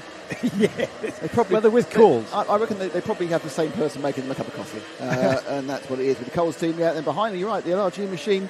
I think it's watching briefs at the moment for Casby, wouldn't you say? He's not really pushing. Top four have broken away though, so there's a big gap, but quite nice, but hungry. A big gap back to John Hobbs, who's in fifth, Rosier in sixth, Rory Rigby in seventh. But this top four, Varney just seems quite good. This part of the track, don't think Brian's better than Dogleg. Varney seems to have that a bit better than anyone else. He again pulled an extra gap during this lap between the second place man Blake Ticehurst, but Ticehurst himself. So they've all got breathing room. That's settling in, isn't it? That is really settled. These four, like you described there, maybe playing a waiting game. Oh, that number 10 didn't look like he was playing a waiting game. He went on the brakes there for the new hairpin. The cart slew sideways, back end locking up there. He just caught it in time before it went round any further. And now he's gathered it back up, trying to get back on terms with the SW plate there. The two red and blue with the white trim there, that's Coles Racing. The yellow livery of Ollie Varney that's a Ralph Racing, isn't it? Livery, and he's in that awning as Ollie. So completely another lap, and this will be lap number 3 in the books. It's one of those races where you think, well, that's gone a bit static, hasn't it? But now we would have moved away to check on the battle for 15th, and here we go. Ticehurst coming back at Varney through Brian's Bend and towards the dog leg, into the right-hander there, into the tighter right-hander here. No, look at that. Is that not working? It's got water all over it. Oh. We need a cloth. Or a man. Yes. Into the centre hairpin. And then, there it is. Yeah. Yeah, we'll have a look. Because close to take a beat at the moment. We can take a weather report on that as well. Yes, Varney is... I think he's oddly in the wet. He's gone a tiny bit more defensive. He gets very noisy behind us, which probably means there's an issue with the issue with scrutineering. Scrutineering, yep. Which is not where the bumpers are sorted out. Oh, and look, a little beautiful nudge out the way. Absolutely fair game there by Blake. He just leant on the back of Varney's bumper, just moved in to give enough space to cut the inside. So beautiful move by Ticehurst. There was contact there, Easy. A little bit, not a bang, but a kind of a. Just breaking together. Yeah, that's the one. Just breaking together. Helping him go a little bit wider. The massive 2 carts harder to stop than the massive 1 cart. If anything, Blake Ticehurst, his tyres must have switched on there after 4 laps. So they've completed 4. That cart has just switched on. Look at the way so he came up onto the rear bumper of the yellow cart there, and there's our weather report from the dog leg. That's the wind is blowing straight in our faces there, and it's very wet. Visorek has gotten by the number 10 of Maxim Smith. As the 60 is John Hobbs as well. And John Hobbs, his teammate, both in LRG's awning and coming through and getting ahead of Maxim Smith. I think Smith was a little bit spooked by Visorek, and then he just got himself out into the wrong position. That's why I followed through as Hobbs. Hobbs now looking to get his teammate. Varney is in a no man's land in second at the moment, and Blake Ticehurst pulling away. Yeah, Ticehurst cart just seemed to switch on there. As you said, just got by Ollie Varney, and now he's pulling a gap here. Whether or not, with 2.5 minutes remaining, Ollie Varney in second, whether he can respond and catch him back up, or whether he's going to be now coming under pressure from both Zari Visorek and John Hobbs, who are coming over his shoulder there. Visorek now right on his rear bumper, and he will be able to hear him. Yeah, now Visorek now has a decision to make at turn 1, and the decision, I'm going to go for it. They're side by side. Varney just moves away, and I think Varney may have realised that he's not got the cart quite as good as these other drivers have at this point of the race, and when he shot off in the lead, got into the lead, the other carts, and perhaps the brains of the drivers have come in, and Varney... It's more like the tyres. Yeah. Varney now is battling, but probably realises he's going to have to settle for third, perhaps even fourth at the end of the day. Well, John Hobbs looks very racy and trying to get by the yellow and blue cart of Ollie Varney, trying to adjust his line somewhat. He's got traction down the inside of the new hairpin, but Varney comes through as Visorek loses all of that traction. Visorek finds the traction back again and goes through, but here comes the number 10 as well, Maxim Smith, now ahead of John Hobbs. So all changed there. Visorek definitely in second. Then we've got Varney under pressure from Maxim Smith. That's the blue and red cart. And then the red and white cart of John Hobbs, who's joining in as well. But this is allowing Visorek to break free. And Blake Ticehurst is miles ahead now. The fight we're going. We're looking behind us. Through has gone the 10. There's Ticehurst's teammate through. Yep, so the 10 of Maxim Smith moves to the third. So Varney now is slowly going backwards. Ticehurst leads with 3.5 seconds nearly. Then you got Smith and another position loss of Varney. Varney is going to sit down and go, well, okay, this is what's happening in this one. What I need to do for the next one, if it's wet, is make some slight chassis adjustments. Yeah, it was working, wasn't it? It was working when they first came out. But John Hobbs has been looking like he was about to do that. John Hobbs on that number 66. Is that a loose radiator that I can see flopping around? It looks like it. It was just a funny angle. Maxim Smith is very, very... Oh, beautiful attempt there to get 2. Oh, well done, Ollie. That's it. Oh, 2-for-1 deal for Ollie Varney there at the centre hairpin, as he didn't just overtake John Hobbs, he went past Maxim Smith again.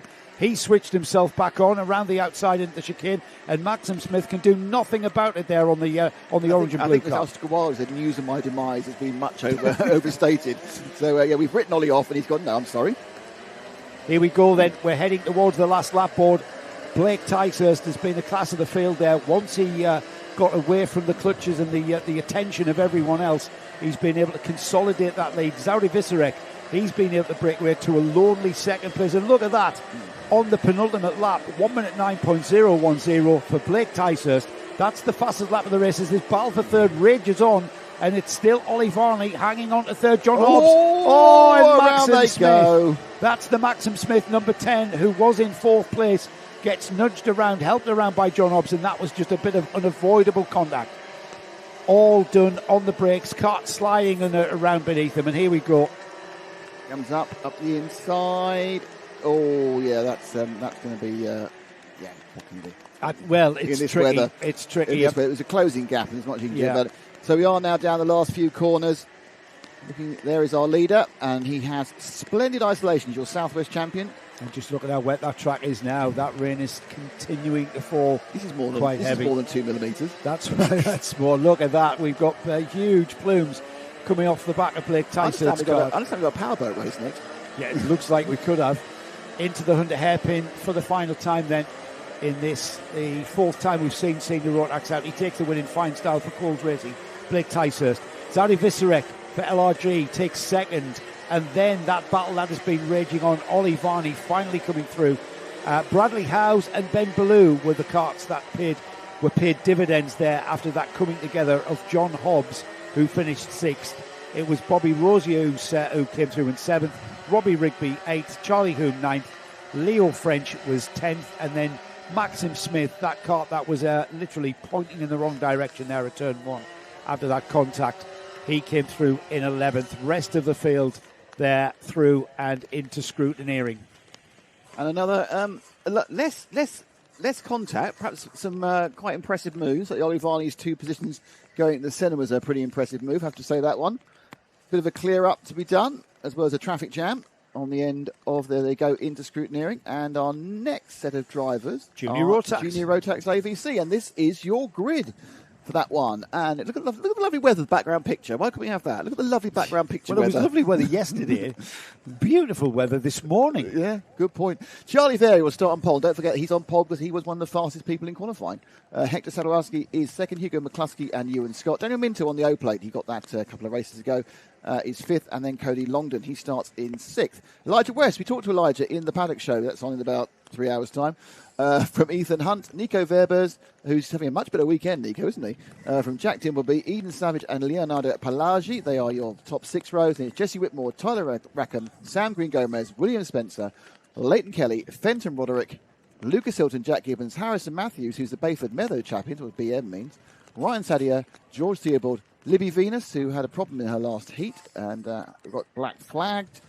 And then we have Zach Curl. How do you say that? Is it Zach Charles? Zach Charles. Zach Charles, Freddie Walt, Philip Jankowski, and Eli Mann. They make up the back end of the Junior Rotax. It's like CVD, isn't it? Something. It's AVC. Yeah. Move into groups and play each other. Just want to mention to Novice Drive, Jack Gibbons, who's come to us here, did a bit of a research mission. Jack he's got a bit of experience with Club 100 in his first national championship round, I believe. Yeah. His dad Ian done some motor racing, raced in all sorts of things, Porsches, MGF Cup and stuff. So a motor racing heritage there. Jack finding his feet and qualifying 20th, which isn't a bad effort really, inside the top 20. And Libby Venus, down in 24th, she will start, and Libby will be part of our paddock show, which you'll see in the lunchtime break coming up after the superheats. Great little chat with Libby, who's enjoying going racing. I'm not sure you can enjoy going racing so much in the wet, though, Nick, because you really do get absolutely drenched. Well, I know wetsuits are better than they were. But you know the biggest problem they have.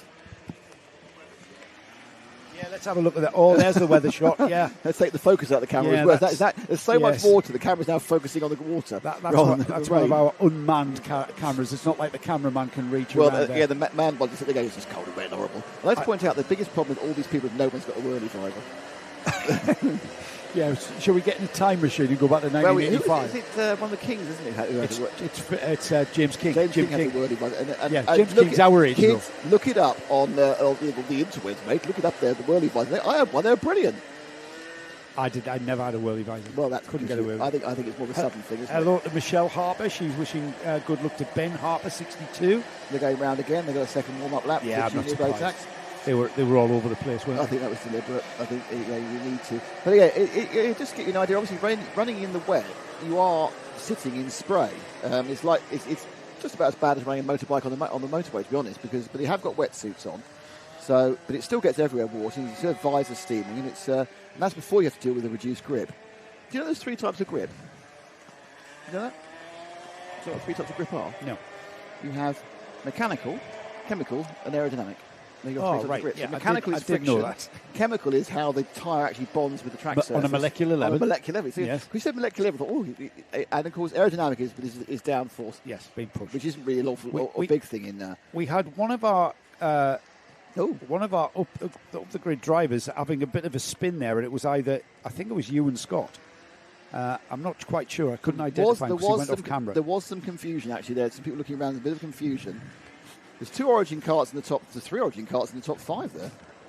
Origin being a local team. That yellow and blue kart there, ST Racing, local team, local driver Charlie Vary. He knows this place like the back of his hand. He won yesterday in the first time we saw Junior Rotax out, and he won in the dry. Oh yes, it was very much in the dry. He was very well. I'm going to say dominant. I don't like to use that word very often, but Charlie was dominant yesterday. I can't see anybody beating Charlie Vary. Now, I hope I haven't hexed this for you, Charlie, but he's going to be very, very hard to beat in these conditions here on his home track. The other 2 drivers, Hector Sadowski and Hugo McCluskey. It's when he sails. The first corner would have sailed off, won't he? He won't, please. Charlie, don't do that to me. Another couple of local drivers, Sadlowski and McCluskey, there alongside as we go racing in Junior Rotax. It is Vary on the yellow and blue ST Racing cart into first place. The two Origin carts go 3 wide through Brian's Bend. They come together. Who's that getting involved as well? That's Ewan Scott, who wants to spoil the Origin party. It's 45 in second. Sadlowski stayed in second. I thought they did. Cody the Origin just swapped. Sorry, it's Cody Longdon here, who's been. He looks very racing. Yeah. Very racing. It was interesting that Vary had some kerfuffle. It had 3, 4, 5 carts caught up in it, including the 224. But we'll pick up that when they get to the back of the field. But interestingly, at the start, Vary had no problems just going for the tight inside line through turn 1. Like he knew there was going to be grip there, which often the reaction is to avoid that to begin with when it's wet. Yeah, and he seems to have made, I think that's Hugo McCluskey, the driver who finished quite high up yesterday as well, and that's the 45. It's Sadlowski. It's the 45, Sadlowski. McCluskey has gotten involved in all sorts of stuff, but he's forced his way through back to third as the leaders come out of the Hunter hairpin for the first time then, and across the line it is Charlie Vary, as we suspected it would be. Sadlowski, McCluskey, Cody Longdon, Daniel Minto coming through. Daniel in fifth. He's on the O plate, remember. He came to Wilton Mill and stole the O plate from all the championship regulars. He's here to steal trophies again in the NKC. Totally different lines there through turn 1 by Vary and Sadlowski. And in fairness, I think that Sadlowski, if he watches what Vary did, will try and do the same thing the following lap. Come on, Cody Longdon, says Scusy MF9DN. So 4th place at the moment, so it's good news for Scusy MF9DN. Well, Scusy also said he's the one to watch. He absolutely has been. But another one to watch is that man there who's just taken is Minto. Minto, local driver here, knows this place like the back of his hand. Chatted to him this morning. I said, it's going to rain. He says, I'm mint in the wet. I said, I know you are. I absolutely know you are. And here he is. He's going to show us the hours we've got. It looks like we've got Longdon saying no. One to watch. No, let's watch him. Absolutely, we are watching him. Brilliant driving. This is great racing here. So Cody Longdon had Daniel Minto overtaking him, and he thought, hang on a minute, get out of the way. The important thing is Vary's not got away. Vary is no further ahead of Sadlowski this time. He was like he's 400s closer. And look at that, Sadlowski with the fastest lap of the race as well. And Sadlowski is on a mission. You're just pointing. Oh, you're pointing at Paul or me? Paul. Oh, it's Paul's eye line. There's Charlie Vary, just showing that Nick doesn't know what he's talking about because he's pulled away. Sadlowski was right on his bumper, and all of a sudden, what happened is that Vary took the wide line through turn 1, and Sadlowski took the tight line, and that's the difference. Yeah, and I was watching them, and pointing at Paul to try and get this back. Well, fastest lap of the race from that second place cart there, the white helmet, the black overalls. Now he composes himself. Now he gets back on terms. Meanwhile, behind them, I think that's where the action is, Nick. Actually, the third place cart, Hugo McCluskey, has got a bit of a lonely place. We've got 4 and 5 are close. The first two's the closest. Minto has got back ahead of Longdon. The first two are. Sadlowski continuing to gain on Charlie Vary. I'm interested to see what happens at turn 1, but if they're both taking turns at the inside or the outside, so let's see what they go for this time. There you go. And he's gone inside, and again, they've neither, at no point they're both taking the same route around turn 1. Vary likes that inside line. He took the outside line last lap. Yeah, oh, did he? Yeah. So again, he's just exploring, isn't he? Exploring. Minto ahead of Dimbleby for 5th, Ewan Scott 6th. Where has Cody Longdon gone? Cody Longdon is down in 12th. Not quite sure what happened there. We focused on the lead battle. Shouldn't we? We were told by Scusy that he was the one to watch, and we stopped. Took our eyes off him, and he fell off. And something happened. Yes. So unfortunately for him, he's ended up down the order. Elijah West's coming through as well. Elijah's another driver who we have a chat to in the paddock show. He's down in 13th. Nico Webers is who qualified in 9th place, ends up in 18th, and now back on a bit of a recovery drive. Jack Gibbons, I mentioned, as the novice with Libby Venus. Jack in 23rd, Libby Venus 25th. They're just finding their feet, aren't they? They probably haven't raced in these conditions. Sadlowski goes over the line, 4 tenths behind. What we're going to do, it's narrow and wide again. So Sadlowski did try the inside line once, didn't like it. He does get a better drive. Initially he'll lose a couple of cart lengths because of the tighter line, but he does get better drive going up that short run as Brian's bending into the dog loop. But Dog leg. I think it's better as dog loop. No, it's a bit loopy, that. Oh dear. I don't know. Charlie, in fairness to him, now we preempted the fact he might be in some sort of trouble. He's kind of got very comfortable with his half-second lead. Yeah, he just proved us wrong, didn't he? Proved we don't know. We haven't got a clue what we're talking about. Charlie Berry. No real surprise Well, you know what it probably was? He probably was like, hang on a minute, Sadlowski's caught me. I'm going to stop just managing this race, and now I'm going to push for a bit because he's pushed. He's pulled the gap. We've still got fastest laps coming in from that man there. Sadlowski on the 45, He's lost time this lap. He may have lost time this lap, but he's put in consistent fastest laps every time through. The gap was 4/10. It looks bigger than 4/10, that, doesn't it? Yeah, he lost it into the centre one, really. Here we go, across the line. Charlie Berry will lead, 2 minutes to go. It is 7/10 of a second, so you're right, Nick, he did lose time.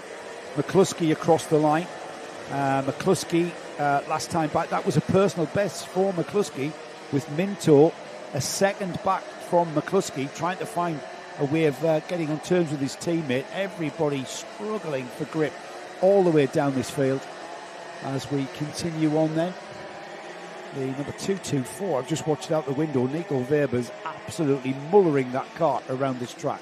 Yeah, there's a lot of line of sternage at the moment, a lot of battling. I'm afraid Cody London's dropped even further down, so despite the statement he will climb back up the field, let's see, from Scoozy, he's actually had another issue, so possibly he's actually got a cart issue. He's dropped right down again. Yeah, Charlie Berry's got a bit of a lonely lead here. Sadlowski hasn't got any tools in the toolkit to get back on terms with him as we get towards the final minute then. So we're into probably the final couple of laps or so. They're turning around in 109. They're going to get there's two more after this one to the Gonco. They're going to get this one. This one is starting now, and one more, and this has settled down. It's settled down in first and second. It's settled down in second and third. There's a battle about seventh downwards coming down this main straight now. There's three of them coming down, having a bit of a scuffle right now. And there's the blue and yellow cart. Has just gone inside. That's a second battle. That's Sandrine Gomez. This one. Dean Gomez, and ahead of him, Whitmore. I think Ewan Scott as well. Is he leading that through? Oh, off he goes out and wide there. He wasn't even helped as well. No, just Whitmore, that was. We get a chat with Sandrine Gomez and his dad Steve about iBox, which is one of our supporting partners here in the Junction 6 NKC on that 77. So and you can see he's on a bit of a charge, isn't he? Yeah, so that's the blue and yellow we're talking about. But ahead of him, is that a flex cart? Yeah, it is a flex cart, yeah. Ewan Scott, because most of the flex carts are normally they run in TKM, but I think Ewan Scott's come into the team and said, "Can I run a Rotax, a junior Rotax?" Obviously too young to come to TKM. Yeah, so. yeah, absolutely. So they come down now. Sandrine Gomez has obviously, I think, perhaps found his mecca in this race a bit late, so he's now coming to the field from a more lowly starting position. But I think he's started quite. I think he's started quite a way down. He started in 15th and he's made his way through up to 8th. Made 7 places. And another driver on a charge, Nico Weber, started 9th, ended up down in like 20th or something. Well, obviously got involved in what happened at the first lap. There's a different variation of a line and traction. And Weber's now moving back up to 14th. That's the movers and shakers. Yeah, Ewan Scott there came right across the front of Green Gomez. Lucky Gomez wasn't there, but should we go and find our leader? He's just about to head to the chicane. So Ash might be able to pick him up at the chicane. There he is, just coming at the chicane now. The blue and yellow ST Racing cart of Charlie Berry. This is going to be a 100% record for Charlie. He won the heat yesterday. He's on target to take the second heat here.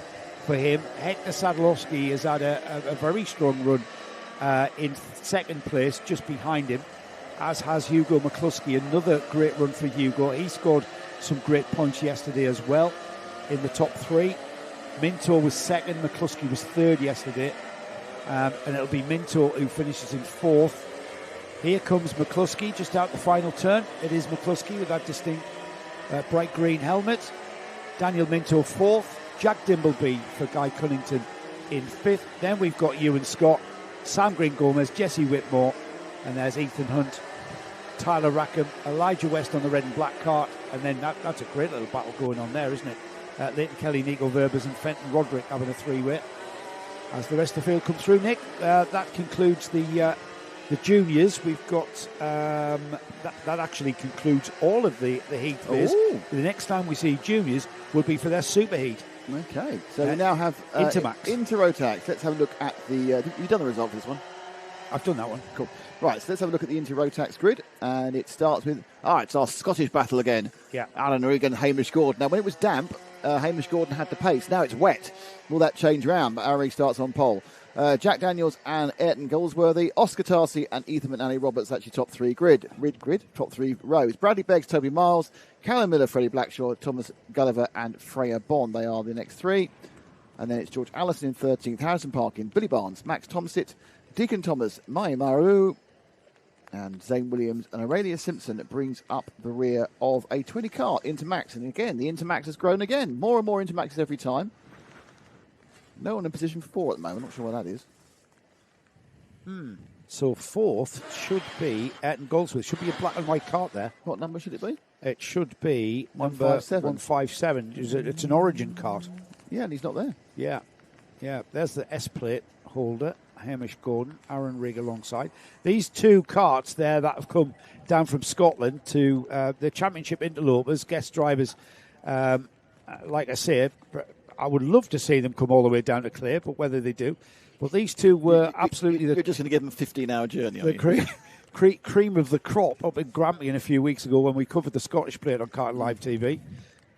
Great to have them here. I noticed the Grampian social media people tagged us yesterday about our love of macaroni pies.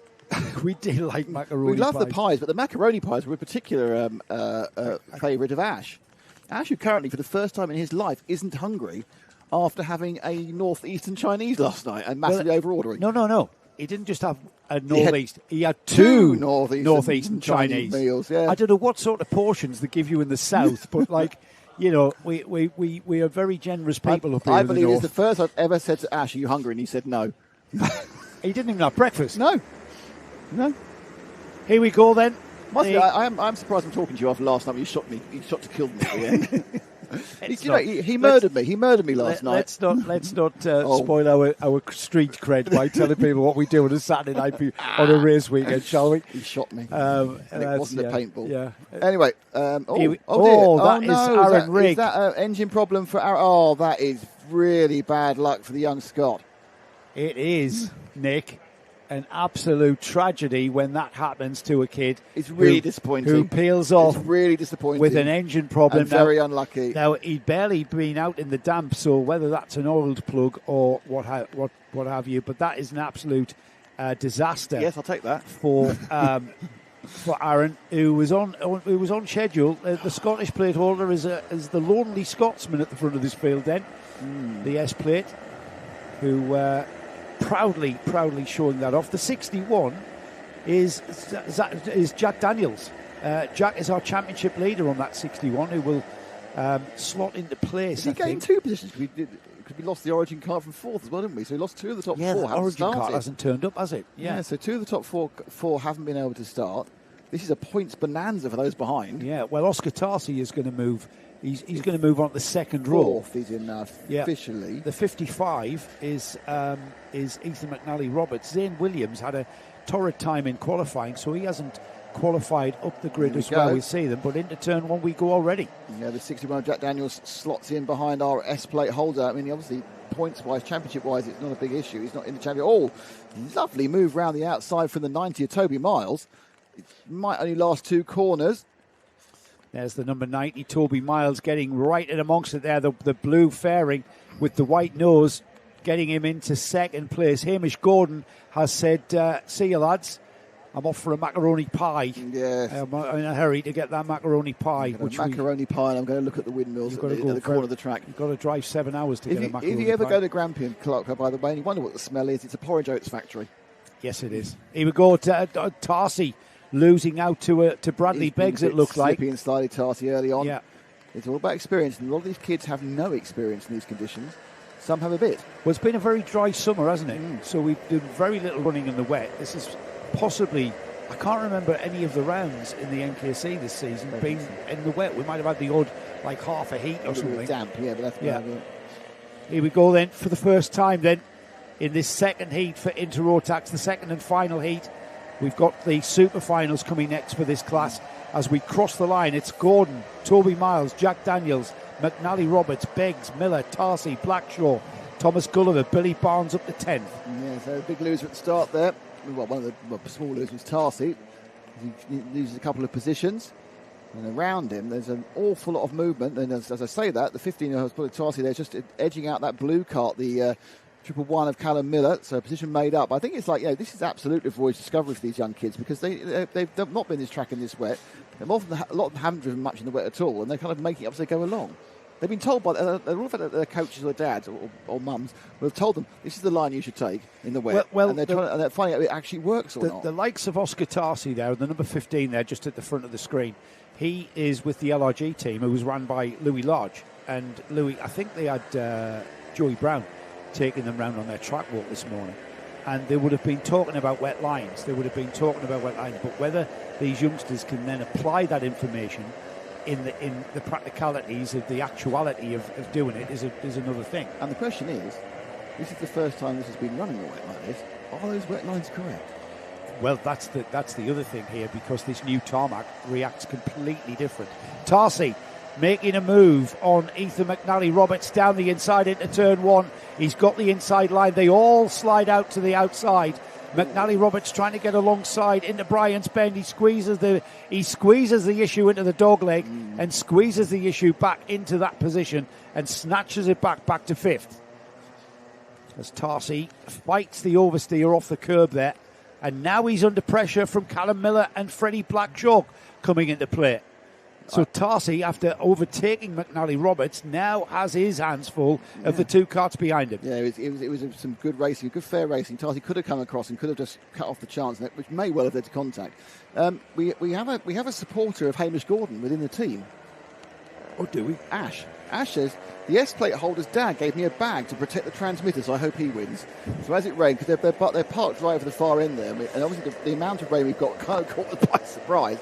So to help waterproof our transmitter, he now hopes Hamish wins. Yeah, well, Hamish is on target, isn't he? He won the first heat, remember? Yeah, he's got 3 seconds. There's a fastest lap from Hamish across the line. As the rest of the field come through then, Toby Miles, Jack Daniels, Bradley Beggs, Oscar Tarsi has gotten past Ethan McNally Roberts. Where did that happen? Absolute tremendous driving there on that lap from Oscar Tarsi. And with Callum Miller coming as well in Freddie Blackshaw. Freddie Blackshaw on the yellow and blue cart of ST, trying down the inside of the blue cart and not quite making it happen. But I don't know how that didn't work out for him there. Well, I think he reached the apex or the peak of the dog leg, not the dog loop. And I don't think he kind of ran out of grip. Yeah, he did. That's where you can find yourself. You've got grip, and then all of a sudden you haven't. And it's, I think, that Tarsi finding the traction to pull away from Ethan McNally Roberts, and whether Tarsi can pull the gap. As behind him, Ethan McNally Roberts has got Callum Miller literally all over. Now, Callum Miller is the driver, remember, Nick, who's got by now. Yep. He's the driver who's supported by the Jim Clark Foundation. Another Scottish driver from the borders this time. And he's got the Jim Clark Museum on his livery. He's been supported by the Jim. If you haven't visited the Jim Clark Museum in Duns, then you really should if you're a motorsport aficionado. It's a great day out, and there's the Jim Clark Bistro for lunch afterwards is just class. All themed. Is it themed? It's an indie burger. I'm not sure if they've gone that far, if they've been that unclassic. Double world champion Panini. Yeah, that is Callum Miller, who's finally settled in. He's ahead of Freddie Blackshaw. Ethan McNally Roberts seemingly struggling in these conditions. Tell you what, Hamish Gordon is 2 seconds lap faster than anybody. Zane Williams is a driver that I need to chat about, because Zane qualified 19th. He's moved back up to 12th. Now Zane is second in the championship coming into this round. So 17 of the 20 starters, actually, the 20 who should have started. So we lost 3 before we even started. Just the bottom picture there, you can see there, just moving out. That's how far our leader is ahead. Yeah, miles ahead, isn't he? Really is a dominant run. And another fastest lap on lap 4. They're about to complete lap 5, not quite as quick. 22 hundredths of a second slower than his fastest lap of the race for Hamish. He's pulled a gap now of 8.5 seconds to Toby Miles. Then we've got Jack Daniels, Bradley Beggs, Oscar Tarsi, the purple and white cart, the cartel cart of Bradley Beggs, in a very comfortable fourth place. Oscar Tarsi trying to pull the gap there. We'll keep an eye on that one. The gap is 0.7 of a second, and whether or not Tarsi can actually pull him in. Jack Daniels, the 61, is third, and Jack Daniels, our championship leader, he's with TT Motorsport, isn't he? Taylor Truman's team. What's the shuffling about in the sort of coming and going, ebbing and flowing a little bit? Was that actually a move for position there? Did the 111 lose a place? Yes, he did. Blackshaw did get past him finally through the centre. So what is the second centre not called? It's not called anything now, is it? Well, it's for whatever reason they call them the Sennas, the Senna S. And you can only really see it's a Senna S if you're in a helicopter above the track by about 1,000 feet. It was 2 hairpins, and now that we've pulled the second hairpin a lot further away from the first hairpin, it deserves its own name. So we called it the new hairpin. I wanted to call it the Nouvelle hairpin. Oh, very good. Yeah. The Nouvelle hairpin, very good. I like that. I think I might start calling. In fact, I'm going to start calling it the Nouvelle hairpin. From today, from now. From now, you decided. This is not the Nouvelle hairpin, this is turn 1. And turn 1, Freddie Blackshaw there on the blue and yellow cart. That's ST Racing through Brian's Bend. 20 years since we lost Brian Hornby, of course. Big part of this kart club, big part of this track. 20 years, can you believe that? We named that to commemorate his memory. As we've got Callum Miller, who's gathered himself back up and is now back onto terms with Freddie Blackshaw, who likewise has found himself on the rear bumper of Oscar Tarsi there on the number 15. Yeah, they are now coming together again. Just to remind you that 10 seconds in the lead of this race, and we're all going to look at him for the next lap, is Hamish Gordon. But this battle a bit further down. Equally, Nick, Toby Miles has got 2.5 seconds on that second place as Callum Miller comes back on Freddie Blackshaw and does the overtake into the gasworks. Blackshaw does the switch back, comes back at him as they come into the horseshoe. That's 3rd, 4th, 5th, 6th and 7th, and Callum Miller has gotten back ahead of Freddie Blackshaw off across the line onto the final lap. Hamish Gordon already out of the dogleg. This one, that's Jack Daniels, Bradley Beggs, Oscar Tarsi, Callum Miller, Freddie Blackshaw there. There's the leader though, Nick. Yeah, is Hamish Gordon, who'll be coming sharply into focus in a minute. Yes, the weather is playing its part in our camera work here as well. Really, there we go. There he is. Now in focus, and he's very much focused, isn't he, young Hamish?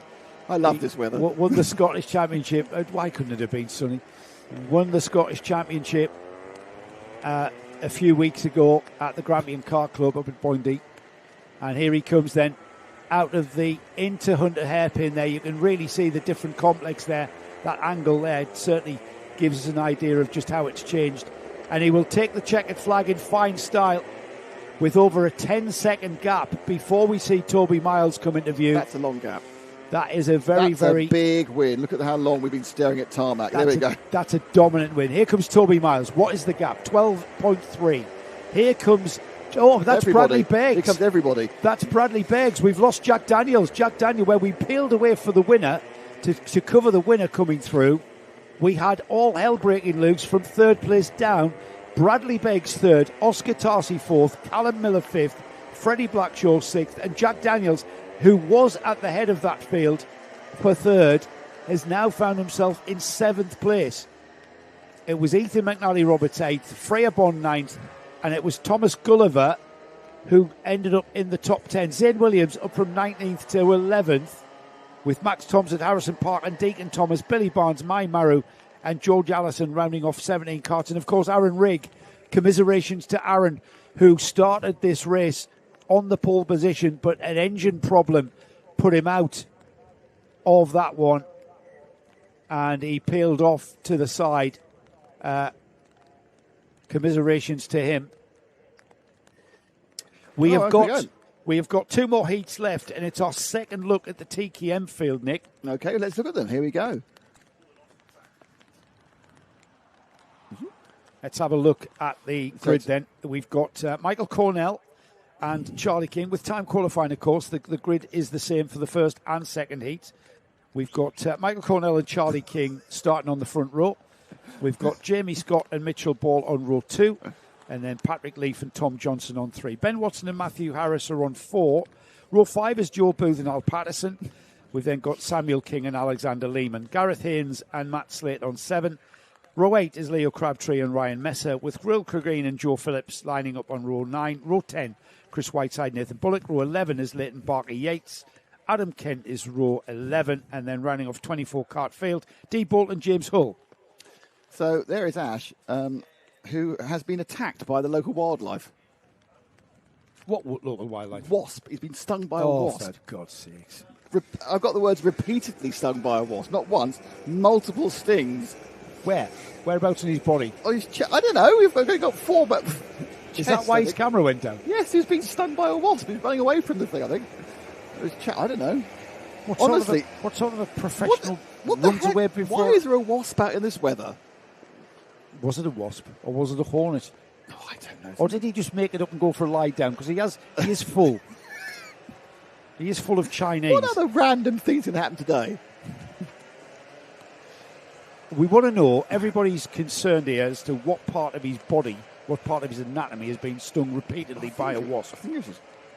I'm back. I've been repeatedly stung by a wasp, which was inside my shirt. That is nasty.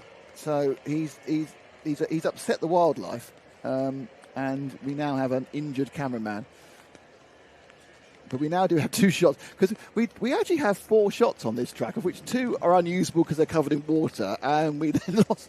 They'll come back by after lunch. We'll have all those shots back again. You could almost use that one. Put them on. Look, that is our shot. That's our weather shot. That's how. I mean, that's an arty weather shot. Yeah. I mean, just look at the track there. The track is proper wet. The meeting's was declared wet a while ago. I got a message from Matt Hildred. Was it declared really, really, really wet? It was declared wet at 9:54, which is almost an hour ago. Yes, that's an official thing. You've got, we know it's wet. Yeah, but you've got to declare it wet, like which basically opens up tyre use. You see, you can go on slicks if you want. Right. If you're completely mad. Wet tyres being the order of the day for these TKM drivers. And we had a cracking race behind Michael Cornell, I've got to say, because Michael Cornell just dominated Heat 1. Here we go then. We look in good grid order here. We should get them underway. And we are indeed racing, and there he is. That's a black nose cone and white fairing of Michael Cornell all the way around the outside line here. As some people venture the number 2. Super tight inside line of Ben Watson seemed to be doing the right thing. I think he's come through in 5th. Obviously, we won't get an absolute update till we get across the line at the end of the first lap. But I think they're gaining 2 positions from Ben Watson. I'll see if it's got grip. I'll sneak up the inside. Another position for this kind of brownie machine he's got. Is a big. The number is that the number 2? 21, Patrick Leaf. No, 7 up the inside there. Charlie King picking up 2nd place for the first centre, but still away and quite comfortable. Mitchell Cornell. Remember Heat 1, Nick, where this lot, Michael Cornell just went off. He's gone. He's doing it again. Behind him, this lot were just taking it in turns to swap positions. They were swapping positions 3, 4, 5 times all the way down the field, each lap. 5. Matt Hunter said to me last night, he said, how many place changes did we have in the 3 heats? And I just said, loads. I said, we're going to have even more tomorrow, especially in the wet. And this TKM class really does show just how well this track now races with these changes. Another move up the inside by the 2 and the 3s. They cross the line together with a cart in between them. Cornell from King from Scott. Al Patterson in the O-plate up to 4th. Patrick Leaf. Then you've got this Watson, Booth and Mitchell Ball around the outside. That number 3 machine. That is Mitchell Ball with the flex cart. And he's trying to get outside the Tony machine, but then a little bit further forward, there we have the battle of Jamie Scott and Al Patterson. Patterson with the all-black machine, hunting down, trying to pick up 3rd place. And he's just looking slightly up the inside the first, and he just nips out there. Makes it look so easy. He takes 3rd place from Jamie Scott. These drivers really do make this look easy. It's not easy in these conditions. It's just... press the brake just a little bit firmer than you have been, and the rear end can lock up and just get away from you and you lose control of the cart. See, look at that, the way that the number 7, Charlie King, is just getting that cart to rotate. He's using his left foot to rotate that rear axle by just locking the brake and unlocking the brake. And it really is a delicate process, especially now. They do so in the wet, in the dry as well. But in the wet, it's even more so because you can lock that brake so easy. And these top-level TKM drivers make this look really, really easy indeed. What's that? That was the battle between it's Ben Watson, Joseph Booth, and Patrick Leaf. Leaf's gained a position. He's lost the position again. Oh no, he's still got it as they come around top of the dog leg. He's had a ding-dong. Joe Booth on the number 4 on that Tony kart was absolutely just a knife through butter, and then a hot knife through butter, I should say, and then drop him out. This is a much more sort of calmer. This is a lot calmer a race than we had in Heat 1. Yeah, they've applied their mature buttons to it. I think it's just the circumstances, Nick. They were just finding themselves in positions where they were having to overtake. Well, of course they were on the early damp ones, and now we've got a full load of water now up the front. Is that the front? Or is that it? Yeah, Al Patterson looking for second place, going past Charlie King, making it look easy. Now Al Patterson started 10th on the grid. He was second momentarily. He's now back to third. He's certainly got a bit of pace there. They'll be tweaking their setup and their tyre pressures. Look at that. Overcooked there entirely by Charlie King, and that's let Patson through quite simply. Now King in the green helmet under a little bit of pressure from Jamie Scott in the Flory machine, and then take that inside line. Now he'll get better drive with the number 7. Got him back past again. Big paddle on the inside now, the corner. Oh, he slides wide again, does Charlie King. That's allowed Jamie Scott through onto the inside. Charlie, that outside line's just not working for him at all, is it? The inside line might. Jamie Scott scrabbling for grip and putting his wheel in the mud there and still finding the push to push him forward ahead of Charlie King. Charlie struggling for grip everywhere, it seems. Yeah, I mean, it's a kind of a situation. Are you doing slow in, fast out, or fast in and hope for the best? I think it's fast in and hope for the best, and the majority of braking areas for this lot. Michael Cornell, by the way, is up the road by almost 5 seconds now, in the fastest lap of the race for him. That must be so disconcerting for everybody who watches this back. Al Patterson settled in second place. He's got about 4/10 before we get Charlie King, who was ahead of Jamie Scott, but Jamie Scott's now got back ahead of him, so it'll be Jamie Scott who shows in third next time through. Movement there by the Tony kart. The 4 machine of Booth has got past Charlie King. He's dropped down 2 slots in this one.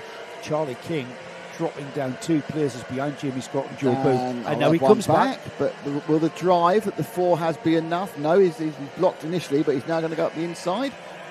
And it'll work for Charlie King for those stats for the 3-corner sequence.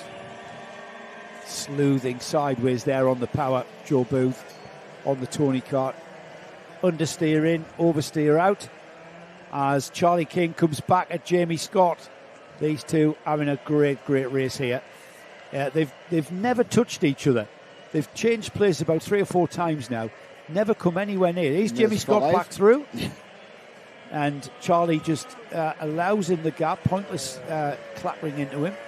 Here we go again. Down towards the gasworks. Plenty of room. And the inside line, Charlie King is on. Jamie Scott goes all the way around the outside. It's now a game of traction control. And who's this? Joe Booth joining in as well, all the way around the outside of Charlie King and into the line. He had all the way around the horseshoe on the outside. Well, you can do things obviously in the wet you just can't do in the dry. There was grip in various different areas. People are not necessarily getting the drive they want. But these 3 providing some superb entertainment. It's not over yet. Just Charlie been moving backwards recently. He just seems to start moving forward again. Mitchell Cornell's lead is up at 5 seconds. Actually, last lap it was cut by 3/10 by Al Patterson in second place. So I'm sure that Michael is relaxed now. Yeah, we're about 90 seconds of the clock still to run down. We've still got movement. And that's Ben Watson in the 2, the all black overalls, and the kind of the brown. Is it brown at the front? Looks like brown, doesn't it? No, I think it's like a black. Yeah, it is like a black and gold or something. They're both class and cards, though. It's not really working this weather, but I'm sure it's lovely when it's dry. So Ben ahead of Patrick Leaf, and that cart in front of him, the number 7, is his Classen Motorsport, green and black, the gold and black, and then we've got the flex cart of the number 3, Mitch Paul. clattering into Leith and sorting themselves out by the time they get around the horseshoe. Michael Cornell crosses the line on 54 seconds to go, so it will be last lap board next time by. Yeah. Let's change between 4 times those 2 corners, show, because that's what we do. It's brilliant. We mentioned the tweet. Gareth Haynes first time he gets a mention with the fluorescent wetsuit in the 20 kart, blue and white. He's now battling at the bottom end of the top 10. And then it'll shove at the backside of Mitchell Ball. But we have this one and one more, I would say. Yeah, with 110. Yeah, so this is the penultimate one. Yeah, Cornell will take the last lap board next time by. Where everybody else finishes behind him, I think Al Patterson's solid in that second place. He's got 1.6 seconds over Jamie Scott. Jamie's only got 4/10, the number one on Joe Booth. He's on remember Joe Booth, the number 4 on the Tony kart. This scrap here is Charlie King, Ben Watson, Patrick Leaf and Mitchell Ball. Charlie King with the green helmet. That's where I was talking about. That's our battle for. That's a close to third and fourth. Sorry, yeah. So that is very, very close now with Jamie Scott and Joseph Booth. Booth has a very upright driving style. He's very upright in the car. In that he's tall, machine. Isn't he? He's tall. And often they then recline themselves even more, don't they, to try and get out the airflow, but he's very upright with 4. Cornell has started his final lap then, and he is 5.6 seconds up the road. Joe Booth on the Tony kart there has just put in the fastest lap of the race, chasing down Jamie Scott. 1 minute 10.653 is that one. It's raining heavier rather than not. I thought it might have stopped. It's actually raining a bit heavy. The pits at the end of this. Oh, really? I'm going to get wet. Is it a short stay? Oh, it is. Yeah. I'm just splashing down. Literally. Yeah. Okay, so after this we will have our final heat of the day, won't we? Shall we pick up Michael Cornell? Because Michael has been completely ignored as he's dominated this TKM class. Yeah, did that to me as well. Michael into the gasworks there in fine style, just not the inside line, not the outside line, like the middle of the track line for him as he comes through the horseshoe for the final time. Really is showing a bit of a masterclass, which is what we expect from the Masters, I suppose. He is the lead Masters driver, and he's taken 100% record. Heat 1 win, Heat 2 win. It's the Super Heat next, and the question is, who is going to beat him?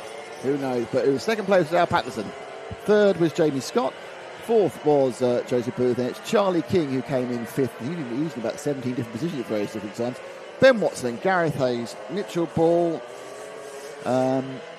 Patrick Leaf, Alexander Lehman, Matthew Harris, Leo Crabtree, Jones Hull, Tom Johnson, Adam Kent, Samuel King, and Leighton Barker. And we have an update on the Wasp. And it's stung him on his neck and his armpit. Wow, a neck and an armpit sting. That sounds very unpleasant. These late summer wasps are bright little gits, to be honest. Okay, so one more heat before we start the super heats, and that is our final viewing in the heats, of course, for the 177s, which does include, of course, our on-board, but unfortunately it's on the pole man. Hopefully he has a little bit of a bad start, has to work way through the field, and still wins, obviously. So this is the grid. You can see them down there. Okay, so here is the grid, and it is Will Murdoch, our cameraman, from Scott Smith, who starts second, then Lincoln Bailey Armisen, Braden Hill, Ryan Taylor Truman, and Josh Pickford. That's your top 6. Then we have Archie Elliott, George Walker, Cole Edwards in the Ruan Custer coloured machine, Steve Gilly, Jack Taylor, and Steve Thompson, Liam Dedman, Louis Rees, Ollie Owen, Patrick Williams-Raj, Wayne Smith and Ian Bramfield. That's the 18. And bringing up the top 20 is Mark Gilly and Ashton Parsons. We have Dan Jones, Ryan Layton, Tyler Fossey, Solomon Williams, and that is the complete list of runner and riders for the 177. And if you've got eagle eyes, you can just see the couple of little units on the number 7 cart, which are our onboard camera, which currently is still working, which is a bit of a surprise in the wet. But we'll keep on hoping it carries on working. As it actually provides us with a third shot, which we haven't had for it since the rain came down very heavily.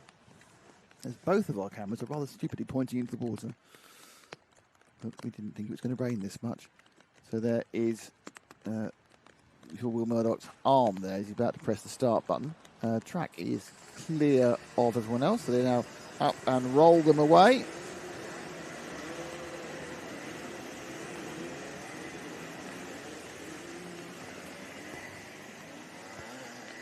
So we have a little look at the rain, shall we? With the onboard. Let's use as much as we can, shall we? While he's showing it interesting because he's actually in the lead. And you can see the amount of spray coming off that tyre is worrying me intensely.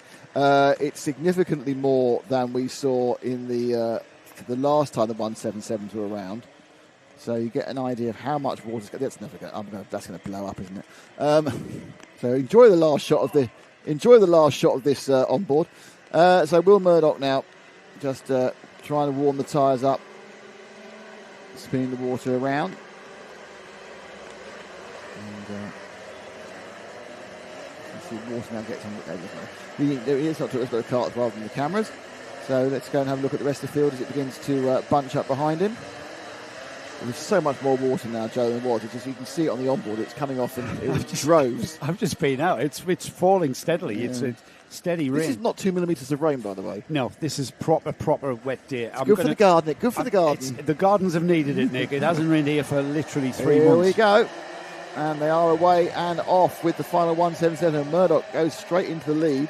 Whoa! Oh, that was. I'm not quite sure who that was. Two carts off, but they've got going again. The 4 and the 40-something, the 4-5-something have got going again. So yeah, that was a big contact into the cushion barrier there. From see that. It again? So that's an Origin cart there, the 32 of Braden Hill. Look at that. He got on the puddle. It was the puddle. He was out. Ryan Taylor-Truman has gone off. It is. It was Ryan Taylor-Truman who went off. But it was Braden Hill who went down across the puddle on the inside line. And he absolutely lost control of that car, and it just skidded across the puddle. Now we've got Braden Hill challenging Will Murdoch. Will coming under threat for the first time this weekend, and Braden Hill down the inside and into the lead. Finally some track action from one corner. He's got it back. He's got it back. The pull out of the corner. He's back into the lead. We need an automated onboard, Nick, so you can an IndyCar, they can turn it around. Yeah. Will Murdoch says, "Hang on a minute, mate. This is my track. I'm going to take it back from you, and we've got a great battle for the lead. Tremendous stuff." Braden Hill is just firing into turn one, isn't he? No, he's just washed out there. And he went, I've got a bit of grip. They lost him a couple of tenths. So Murdoch leads. Hill second in the Origin cart. That's a black and white machine. Behind him, it's the Tony cart of Scott Smith, who's not much higher up than he was in the last heat. So he's made a bit of a move forward quicker. He got bogged down last time, so he's looked good in the wet, Scott Smith. I've got a bee sting update. We've already had that. Oh, you've done that. That was the major news. It was. The news about being stuck. How did you stuck in your armpit? He was crawled inside your shirt. He's probably wearing some sort of musky cut thing that was attractive to. When's that going to go? What time's that going? That's a huge amount of rain. 12 o'clock. Okay, that's only an hour away. Yeah. We're looking at Joe's annoyingly accurate weather app. 12:15. It's going to stop raining. So, it's gone. It's back. Here we come. Will Murdoch, and we're trying to get our cameras back out of the rain. Here comes Will Murdoch. Will looking over his shoulders there. He completes 2 laps here. Braden Hill is still there though. Will. Here he comes. They avoid the puddle on the inside. Now Braden Hill has kind of stopped firing it into that corner as if he's been fired out of a cannon, and follows Will Murdoch through into the dogleg, out of the dogleg, and Will very, very composed here. He's on form. He's come into this weekend as the championship leader. He's consolidating that championship lead with a win in Heat 1. He's on target with 5 minutes remaining. I'm not going to say anything about what's going to happen in Heat 2 because anything can happen, especially when Braden Hill is the driver that's breathing down your neck. Behind these two, though, Scott Smith, Jack Taylor, Josh Pickford, Archie Elliott having a better run than he did in Heat 1. And then the first of the Masters, Steve Gilly, who took the Heat win for Masters in Heat 1. He's got Steve Thompson with him, though. But he has got a bit of a 1 second gap, and they're in 7th and 8th overall, with George Walker 9th and Louis Rees having a great run this weekend. Is Louis? He's up into the top 10. Yeah, so the battle is absolutely on for first and second. Hill and Murdoch. Hill looking to get side by side with Murdoch. But he's going to look at the. No, didn't make the move in the first corner. They are just following each other around. And looking. We're going to get back marking points there. Yeah, this is a bit of a I'm not. It's in no way a high-speed game of chess. Not in these conditions. It's a slidey, slippery game of chess. It absolutely is. It's like walking into a casino. Every time you press that brake, you've got to be very delicate on all of the pedals here. Easy to spin the rear end up on the throttle as well. Coming out of corners like this towards the chicane, then they go. Braden Hill seems to have lost contact with Will Murdoch. However, these two drivers are absolutely on the edge of adhesion at every point. Just look at the water there. Look at the plumes of spray here. Quite picturesque, really, wet driving, but that's all you can say about it because it's awful in any other form. Yeah, it's not great for them. It's not great situation for them. But you've got to give Braden Hill his due, because given how Murdoch got away in the first heat, he's literally just following around. I wonder whether it's actually tactical. Either he wants a free shower, or he's enjoying being in, thinking he can just sit there perhaps to the last lap and then push his way through. Oh, he's gone. He can't do that at all. So what happened there? That's Braden Hill. Hill. Just as I was saying, he's been very clever and staying in the slipstream, he'd be absolutely fine. And it's all gone. As I've been saying, a little bit firmer on the brake pedal was what caused that. His brake foot went harder on the brake pedal. He locked the rear axle and the back end came round, and then before you know it, you can't get it back. And that's how on the edge. That Braden Hill has proved my point of just how on the edge these drivers are. And that's put him way down the order now, hasn't it? He's lost a lot of place. I think he only lost about 3, but we'll find when it comes around. But interestingly, what happened there, you're absolutely right, is he was so close behind Murdoch. He said put that extra 2 pounds of pressure on the thing. He maybe felt as though he was going to hit Will and check. Oh, hello. That's a surprise. It's back. Or was it off? It was having a majorly bad time. All right, was it really? I was thinking that's 200 quid we lost. So is it still there, Paul? It's coming and going. But there it is. That's the point of testing. Sometimes of testing destruction, but it's working really well. Yeah, 2 minutes. Let's stay on board with him then until and just see how it stops. Until it stops, to see how just wet it is there. He's rally driving across some of the curves here by curb hooking. Stays off the wet curb on the outside of that one. Uses all of the exit curb there. This is the left-hander at St John's coming back towards the paddock, staying in the midline. The newer tarmac is much shinier and wetter, isn't it? And there you can see the spray coming off that front wheel. I'm just so interested in seeing the spray of the wheel and how it's riding in the wet. I mean, I'm very sadly interested in just looking at that front left tyre. Is there a race? Don't care. Look at the front left tyre. Oh, no, look at that curb hopping there and the curb hooking, I should say. Nick Damon being mesmerised by the amount of water spraying onto our camera. Into the gasworks. This is the right-hander at the gasworks there. He'll use all of the track on the exit and a bit of red and white curbing there. And then this is the horseshoe. Bit of a track variation here. This is where the biggest change of the track here changed the whole profile of the final turn here. The Hunter hairpin is now what it's called, and then through the kink onto the start-finish straight. That's a lap of Warden Law in the wet on Will Murdoch's 177 Rotax. And he's got 2 laps to go, and he's certainly doing. Again, he obviously gets a bit easier. He'll only drop down to 4th actually after that spin. They had to pull out a reasonable distance, so it's not the end of the world when he's giving it a good old go. So interestingly, if your weather app is right and it does stop raining in 45 minutes' time, the next time they come out, they're doing a drying track. Yeah, that's going to completely change it completely changes the complexion of everything, doesn't it? Still coming down quite hard, though. I'm just looking at the puddles we can see out the front. Yeah, it is still raining. Scott Smith 2nd, Jack Taylor 3rd, Braden Hill 4th. I think the 3rd and 4th might be the closest battle on the pitch then, on the track. So let's see if we can just hold and see if that's still close, because obviously that was our last name check, or check was obviously they're still quite close. Here they come. Braden Hill trying to get back up to second where he was. The 99 car of Jack Taylor there, just holding him off. He only lost 2 places, didn't he? I think he lost 3 and got 1 back. All right, he's got back past the head of Josh Pickford. The Lando Norris liveried cart there is Jack Taylor, the number 99, and he seems to be able to. He's got looks over his shoulder there, sees Braden Hill coming, but he seems to have good performance there. He's got a Gulf liveried helmet there, like that. Very much overused, that was blue and I do like. Who doesn't like a Gulf livery? I just told you. Yes, yeah, you're a heathen. Here we go then.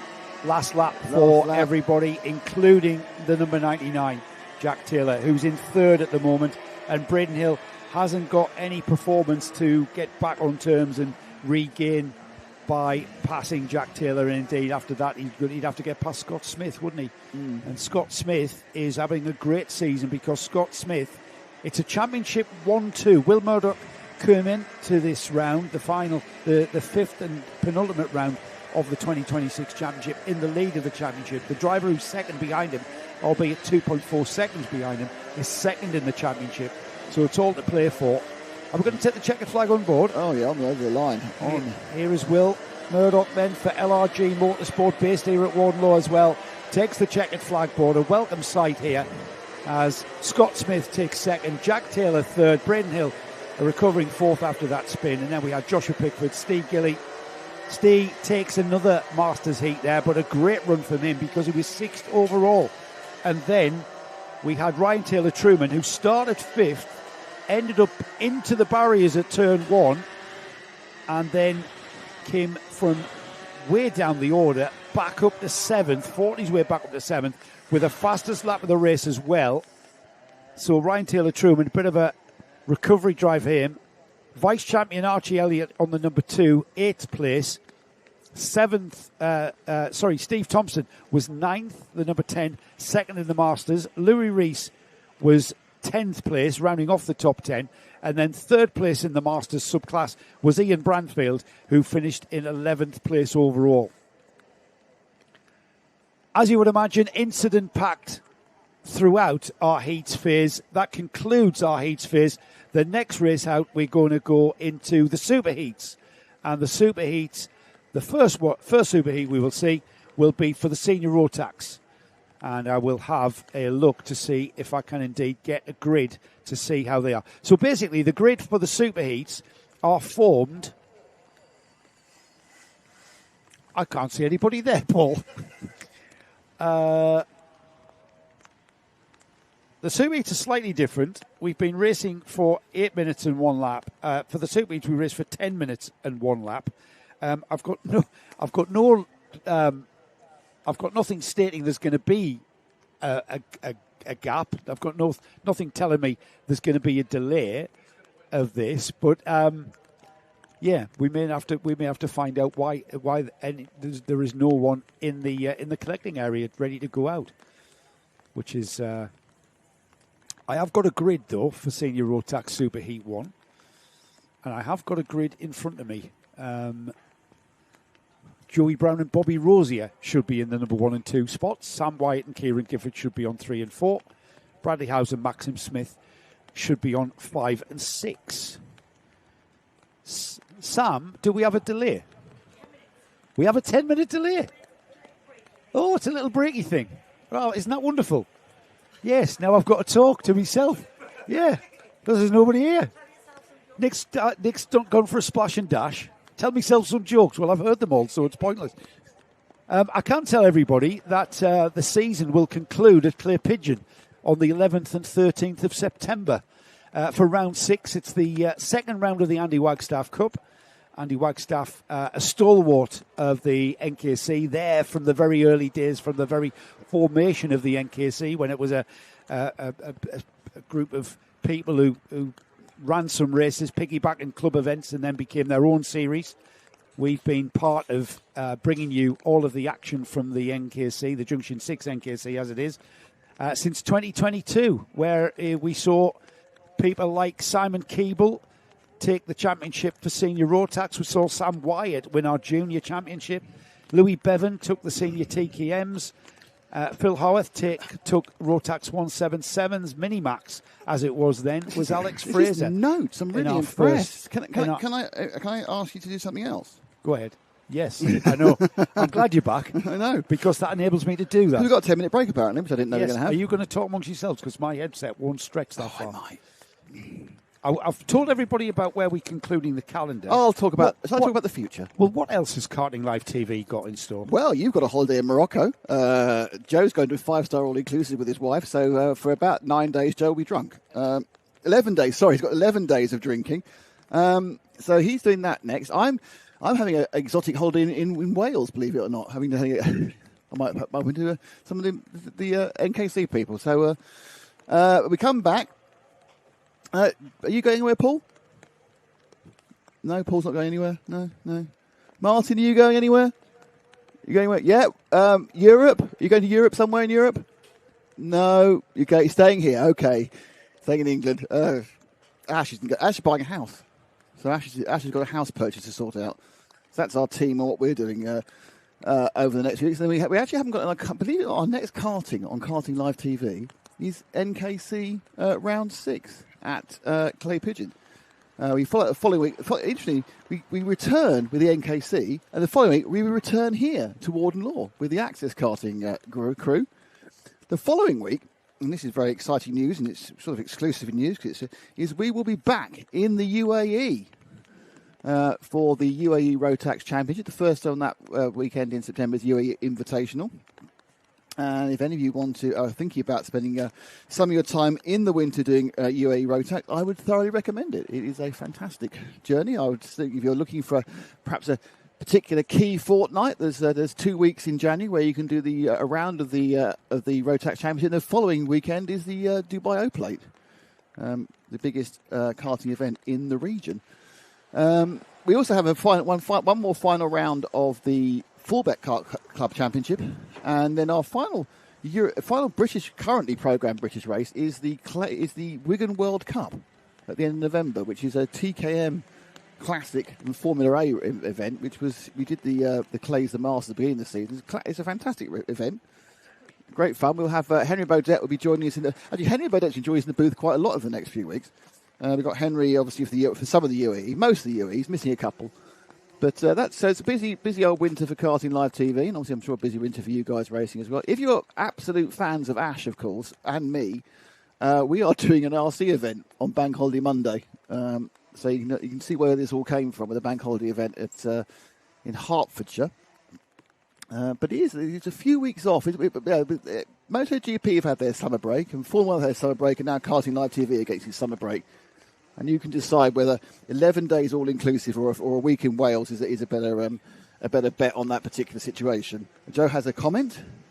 You forgot a big event. What's that? We've got back-to-back events in the UAE. We've got the UAE RMC Invitational. Oh yeah, and followed by the following weekend Mina. is the Middle East North Africa Rotax World Finals. I've got another event. I said if you were a fan of me and Ash, you could watch the RC. If you're a fan of me and you, it's Creventic. It's the 12 hours of Spa, the Porsche race. The Porsche race, the 992 Endurance Cup. It is. If you are, goodness knows why you'd be a fan of the Creventic and watching this, but he might just be one of our best mates.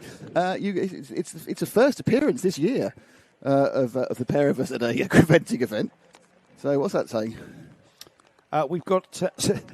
I did say what was happening. What's happening? We haven't got anybody. And somebody came in. It was Hills.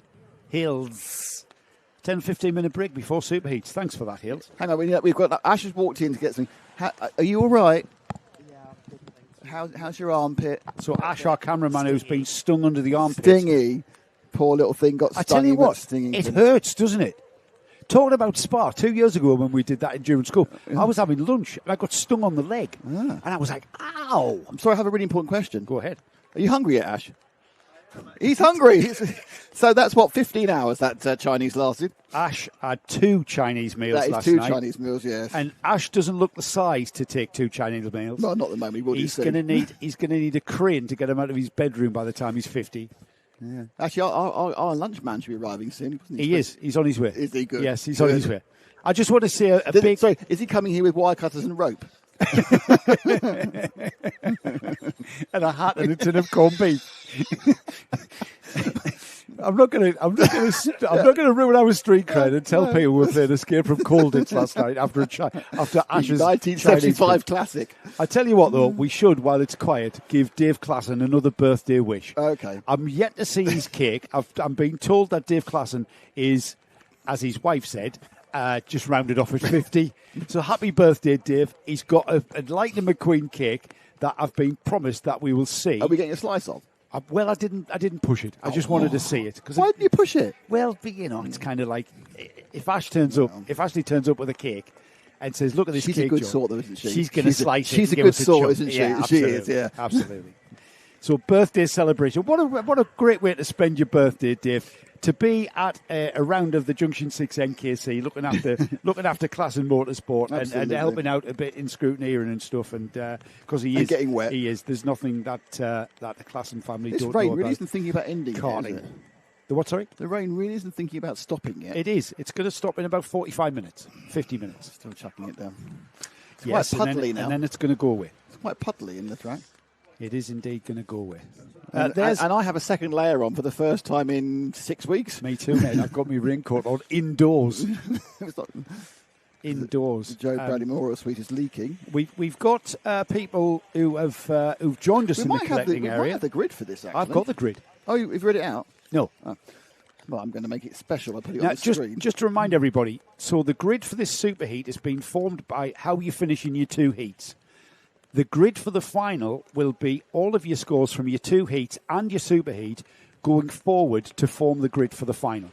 So at the moment, how things panned out in the heats has put Joey Brown on the pole from Bobby Rosier, who will be starting alongside. This is only... Oh, Well, that was a bit quick. that wasn't me. Sam But Wyatt. but that's only half of the grid, isn't it? Are you going back? I'll go back. That's only half of the thing, though, isn't it? What do you mean? Because there's a Senior Rotax Superheat 2 as well. Oh, yeah. So they split off. I don't want to complicate it.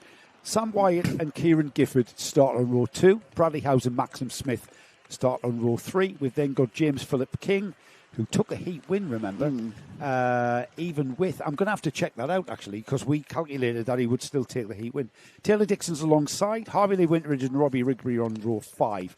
We then got George Hume and Brodie Skinner, Jimmy Cookbride and Kieran Hammond, Travis Rose and Nathan Jensen, Alexander Campbell and Lucy Lovell are on row 9. Row 10 is Mason Perrin and Grace Lee Davis. Sebastian Benson and Sam Robson are on 11. Jack Thibault and Via Manu are on 12. Row 13 is Cameron Davey and Jacob Mockler. And Jamie Kinney rounds off 27 Cart Field. I'm just going to have a look at that heat win. Wow, look at for that. Seniors. Oh, that is still coming down, isn't it? That is in no way sort of drifting off.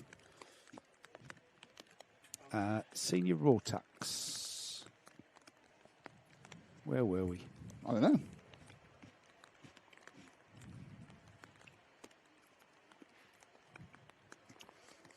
Jensen says he's starting to get a bit... Jensen Hookie says, I'm starting to get a bit soggy. Yeah, I'm not surprised, mate. I am not surprised. It is very, very damp out here. Jensen Hookie, who has come here as leader. Can I just say, Martin, our cameraman, who you can see in the shot there, in the bright orange high-vis, above where the champions are born, he's doing a much better job of weather protection than the previous time when he came here, when he actually wore his waterproof under his fleece. So, well done, Martin, for learning how to fend off water. Excellent work there. Why am I so cold? Because you've got your layers on the wrong way around, that's why.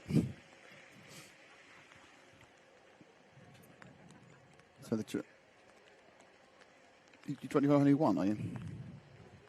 Yeah, I'm trying to find. So if you could keep talking. Oh, okay. I've totally lost track of where. That's a different race. It is. So It was the last heat. most of the kartists are in their seats and getting ready to go. I'm not sure if the marshals walked back out again after their brief break, brief sojourn from the rain. So I've got the result as Joey Brown, Taylor Dixon, Rafi Salentano, All right. Sam Wyatt, Kieran Gifford, Riley Thatcher, James Philip King down to 10th with a Big penalty. penalty. He must have picked up more than one penalty. Listed at the bottom, isn't it? Yeah, stand by. So Joey Brown picked up a 5-second penalty for but took the win. George Hulme was a nose. Sam Wyatt had a nose. James Philip King, 10-second penalty for And his an nose. unfair advantage. And so that was a 15-second penalty for James Philip King. And Oakley got a 10 as well. Oakley got 10s for unfair advantage. They nudged her off. So Oakley Garthwaite got a 15-second penalty as well. So that sort of Here we go. that explains why Joey Brown is on the pole position, because even with a nose cone penalty, he was still far enough ahead of the next driver without a penalty. Is how that worked out. First of the superheats, then Nick, Senior Rotax out for theirs. It's the first of the senior Rotax groups. We've got another one coming up straight after. Which won't get answered for a second, whether it's a longer race, whether it's an 8 minute or 10 minutes. It's 10. It's 10, is it? Okay. 10. I'd already mentioned that. Well, I wasn't listening. I know you would. Because I was just thinking, I've been thinking about his coffee. Thinking about your jammy dodger, weren't you? Oh, yeah. So look how wet that is. We are a bit short biscuits, though. We haven't brought many. We need to eat more. Being led round by Joey Brown, Bobby Rosier in the on the Rolf Racing liveried cart, from Sam Wyatt, who's now on the Coles liveried cart, and Kieran Gifford, KGR. Kieran Gifford for KGR. Kieran Gifford Racing. Racing with his own team, not just running other people, not just running customer drivers, but also racing himself. And Kieran always a hard driver to beat. But just look at the quality that we've got. Bobby Rosier, remember, 2023 saw Bobby Rosier take this championship as the youngest ever winner of the senior Rotax class in the NKC. And Kieran completely came into this round in second place to Bobby Rosier at the head of the championship as we go racing in the superheat. Or do we? We do indeed. Ooh. And that's a very rapid entry. Joey Brown all the way to the outside, gathers it up, but it's Kieran Gifford who has it. Brown across the puddle. He hung on to how he hung on to that, I do not know. But he ended up off the track. He's still in the lead, though. Joey Brown, Kieran Gifford, Bobby Rosier. That's your top three. And there's a top four as well. I don't know how. He must have the best waterproof suit in the world. He avoided soaking himself running through that puddle. I must admit, he goes defensive there. But it is Brown who leads in the orange and... Red and white. Red and white, sorry. Red and white LRG. It's Kieran Gifford in second in the 7, and then behind him it looks very much like it's is it Sammy Wyatt? It's Bobby Rosier. 43, it's Rosier, yeah. And then dropped down from the lead. Sam Wyatt is on that. Is that Sam Wyatt in change fourth? For second? Change for second as Rosier goes through. Kieran Gifford slots in behind in third. Joey Brown's getting away though as these two swap positions. The two championship leaders, Bobby Rosier and Kieran Gifford. Rosier in second, Kieran Gifford now in third. Swapping positions has allowed Joey Brown to get away, and the gap at the line is just on a second there. It is Sam Wyatt and Maxim Smith of Coles, and then we've got Bradley Howes, James Philip King. James Philip King up from 7th, well, stays in 7th. Harvey Lee Wintridge 8th, Taylor Dixon 9th, and then the top 10 being rounded up by George Hulme. There's a bit of movement behind them. The two Coles carts are leading a procession of carts, which includes Bradley Howes, James Philip King. He's obviously got some pace. We saw that he's starting down there because of penalties, not because of ground speed. And you've got Dixon, Holm, Robson, Grace Lee Davies and Cameron Davey. But this is the battle at the moment for second between Rosier and the 7, the blue and white of Gifford as they go through the chicane. But yeah, breaking away again, as we've seen so often in these wet races. We have one drive breakaway, and this time it's Joey Brown. It's so hard. There's all sorts of action behind this lot. In 4th, 5th, 6th, 7th, 8th, 9th, we've got a gaggle of carts there that seem to be 3 and 4 wide going into the Gasworks hairpin there. Sam Wyatt, I think, has hung on to that third place. Or has he? No, that's Maxim Smith, the number 10. And then we've got James Philip King squeezing his way back up there. Recovery drive after those penalties in the last of his second and last heat that he took. As that's him there with the orange and blue helmet. King very, very racy on the back of Maxim Smith. Maxim, and he just kind of, I think that was actually quite a fair move. I don't think he nudged him out of the way at all there. His nose looks damaged already. I tell you what, I've been watching James Philip King go around Warden Law since he first began, and to see him racing the way he's been racing this weekend is just a joy to watch.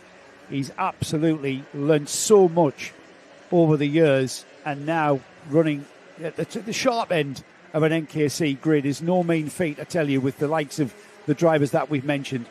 And to be able to make progress the way he's making progress, and it's not going to be long before he starts making progress onto the bumper of that blue and white cart of Kieran Gifford. Yeah, so we're going to hopefully have a 4-cart train per second, but Brown is on and away. You might get a little flashing there. He's just going through. That's how far ahead he is. Rosier driving a very controlled race actually at the moment. He runs into second. Gifford not particularly pushing the issue either. I think perhaps they're both happy to get a couple of laps, settle down, get an idea where the grip is, get an idea where the grip isn't. That's quite important as well. Right. Again, one inside, one outside, but that outside by Gifford almost let King through. Yeah, but you get the impression that he's through, but he's not, because there's no traction there. And look at how much Gifford's come by, and he's by Rosier and into second place. And it looked like he was about to lose a position, but not. He's gained the position as James Philip King goes around the outside, switches back to the inside, and Bobby Rosier, before he's even blinked, has lost 2 positions in 2 corners. Yeah, it's a difficult couple of corners for Rosier. I think he's probably thinking how that happened, because I didn't really make any mistakes, but just being where you are on the track, is the grip, do people get drive?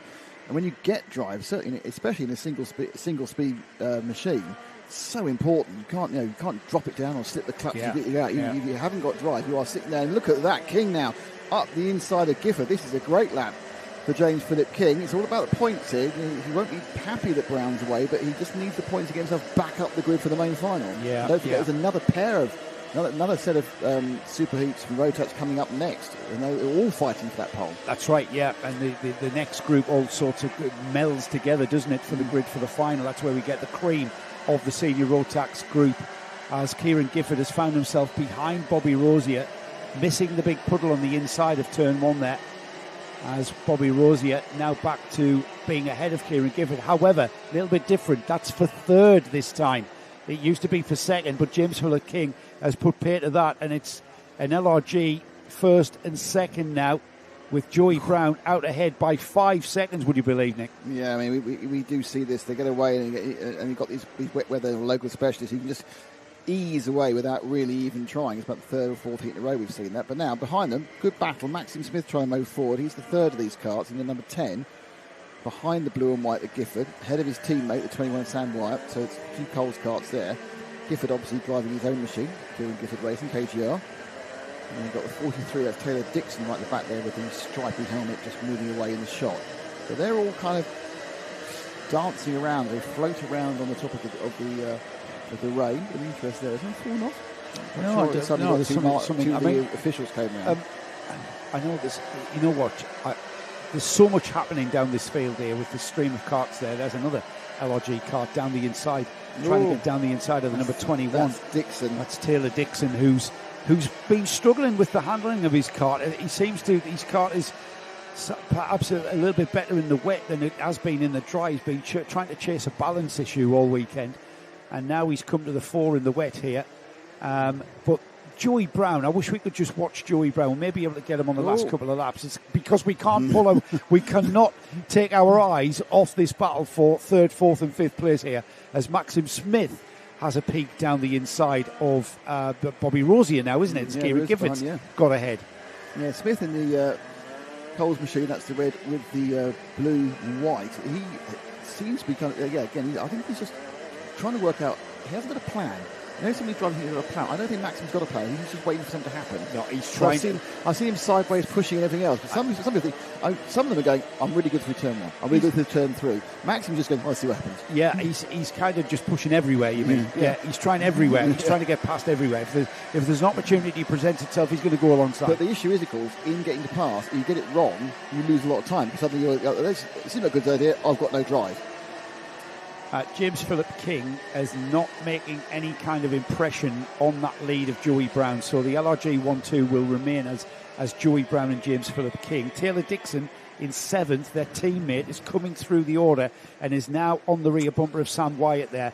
The number 43 is the cart that we're looking at, and Dixon, the number 21 is Sam Wyatt, and whether or not Taylor Dixon get by Sam Wyatt, because Sam Wyatt's no slouch, is he?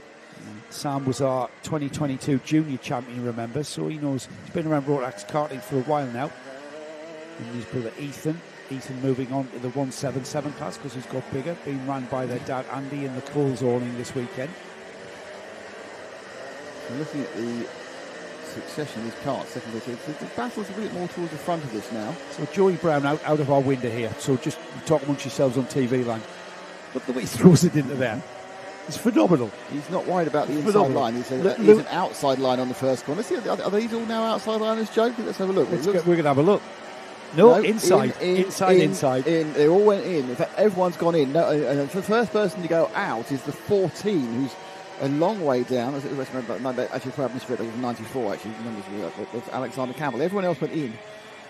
So there's now a lack of cohesive opinion about what's the fast way to go on turn 1. Joey Brown just I'm not even sure he's even braking for turn 1. He doesn't look like he is. He just throws the cart in. Louis Large, the team principal at LRG, was telling me Joey Brown has one speed, flat out everywhere. Doesn't know how to back off. You know, just take it easy. Managed to take just flat out, and he's doing that. Well, which is tricky to do in the wet. There's no tyres to manage because there's no limitation on wet tyres in the NKC. No, that's right. You're not going to wear them out, are you, on a day like this? If anything, you need them the maximum amount of tread depth on a torrential rain as it is there. You can see the amount of water they're shifting. They're not very big kart tyres, so they're shifting a huge amount of water. We're inside the final minute then of this 10-minute and 1 lap as the leader has just gone through. Here he comes again, just outside of our window. This time he takes the inside line, Nick, just to prove that we don't know what we're talking about. Yeah.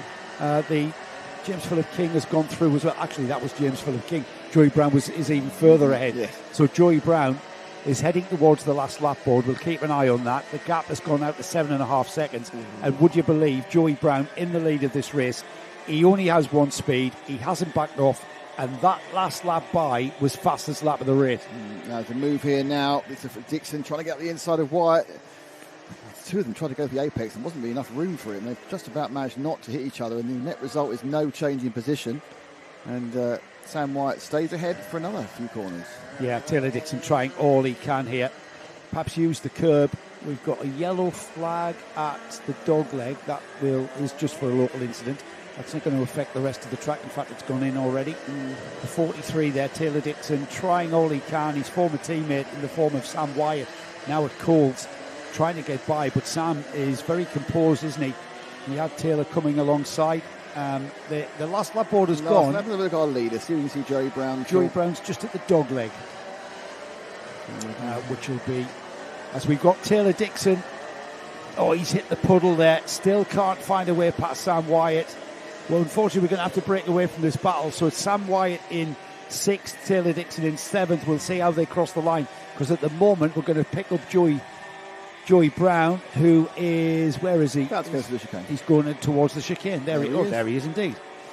Into the chicane for the final time here. Joey Brown, a bit of a masterclass. Took the a heat win earlier on. This is the first of the super heats, and this will put him very much up the grid for the final, Nick. Yeah, absolutely. It's a great performance. He's going to cross the line probably near enough 8 seconds ahead of everyone else. Proudly with his OMP waterproof suit.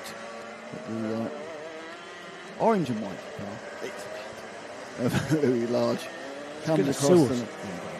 Put it in a WhatsApp, he will. Yeah, that's a good point. Joey Brown takes the win then for the super heat. For Rotax Super Heat 1 for senior is what I was trying to say. James Philip King makes it an LRG 1-2 from Kieran Gifford, who became a very lonely 3rd. Likewise, Bobby Rosier lonely in 4th. Maxim Smith 5th. Sam Wyatt hung on to 6th and kept Taylor Dixon behind him, who had to settle for 7th. It was Alexander Campbell in 8th. 9th was Harvey Lee Wintridge, and rounding off the top 10 was Brodie Skinner. As the rest of the field there on the timing bar, you can see how they finished at the checkered flag for that one. Yep, so that's the first half of the Senior Rotax Super Heats, because there's now the other half of the Senior Rotax Super Heats to come, and this is the grid. So it'll be Blake Ticehurst and Ollie Varney on the front row of Super Heat 2, which is the other half, and they'll be combine those two together with the points of everything they've scored so far today into the main final, an A and a B final. It's a B final for Senior Rotax. Kaji Wijek is in 3rd and Riley Thatcher's 4th. Then it's Ben Ballou and Rafi Celentano. Leo French and Reece Green, they're in row 4. Oakley Garthwaite, with all the penalties he picked up in his battle with Joey Brown, has kind of, not with Joey Brown, with James Philip King, has put him down in 9th on the grid. John Hobbs in 10th, Ben Harper in 11th, and Isaac Reynolds in 12th. Charlie Hume, William Everhart, Jake Cott, Finley Underwood, Arthur Thacker and Bella McConville starts on the 18th. Jensen Hartshaw, Mason Watson, Alexander Colantuno, Jensen Cook, Chris Yordanoff, Jelly Duarte, Reese Kessel and Kai Pepperell. So they are the other half. I'm having a jammy dodger. That's good, you go for it. What are you looking for? Right. I just wondered where the other female drivers were. They're in the first heat. Okay, so just need to clear the exit of the track so they don't run over. Excellent umbrella work there by the poleman's. They've been released already. Blake Ticehurst will lead Ollie Varney and Zachary Viserek. It's Riley Thatcher, Ben Ballou, Rafi Salentano up at the front end as well. keep an eye out for Oakley Garthwaite starting on the 5th row of the grid there. Oakley incurred 15 seconds worth of penalties after that very chaotic heat, didn't he? It was a very robust race from everybody, not just Oakley, but a few others involved as well. So they decided that what happened was the noses went down, the gloves came off. I think you're right, I think you read that right. They thought, well, I might, I can see my noses drop. You can pretty much see it from the... And then it just became a fight for position, didn't it? Literally. Which was great to watch. watch. Biscuits up now, and he's sort of eating his biscuits. Yeah, I know. Here we go. You can't really eat biscuits as you speak. Don't put it in a WhatsApp. Here we go. Ollie Varney is the blue and yellow cart, or the yellow and blue cart. The orange and blue cart is Blake Ticehurst. And Blake Ticehurst, once he got away, remember, in that second heat, he was unbeatable. He'd be wanting to do that again. As they head towards the lights will go out. We are racing. It's orange and blue on the inside. Is he going to miss the puddle? They have to drive round it. It caused consternation behind them. Facing the wrong way. And there's a big accident ahead of us. There's two cars on top of each other. The drivers aren't hurt, but they are. That's the 48, the 57, and the 74 are involved. Get off me, says the 57. Who's the 57? Absolutely ripping off the 48 off the thing. Oh, it's not my fault, it's not your fault. Well, that's Ben Ballou. The cart's broken, the 57. Ben Ballou, the 57, has got damage to the front of the cart. The fairing has gone. 74's upset as well about something. 74's broken his steering rod. Who's 74? Quite unavoidable, really. 74's taking his steering rod out. 74? Mason Watson. It's Mason Watson. Mason had 2 bad races so far. Up in the front, we appear to have our Southwest Blake Ticehurst, and it's a 3-2-2 of Kazri Wizicek, and then it's the 40 battling of Oakley Garthwaite. It's come up, he's second or third, but we've lost Ollie Varney somewhere, or he's dropped way down in the first lap. Here we go then. We'll get it. I think Ollie Varney is about 4th, or maybe even 5th. I said to keep an eye on Oakley Garthwaite starting 9th. I didn't expect them to be in 2nd place by the time we come around. Zari Viserek is 3rd. Charlie Hume, Riley Thatcher, Leo French, Rafi Salentano, Ben Harper, Finley Underwood, William Eberhard. Ollie Varney 11th. Rescreen with a contact warning.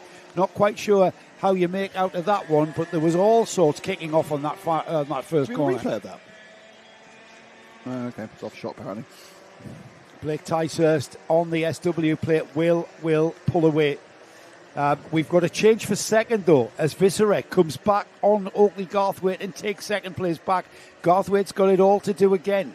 He should be very proud of himself from getting to 9th to 2nd and then to 3rd. He's done enough there, but he'll not be happy with that. He'll be wanting to get past Viserek. Viserek looks over his shoulder. Garthwaite coming down the inside into the gasworks. Beautiful.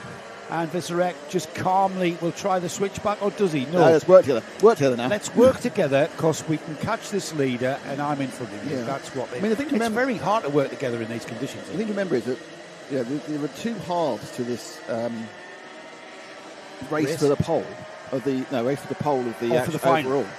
So Oakley started 9th. So currently he's either 17th or 18th overall on the grid.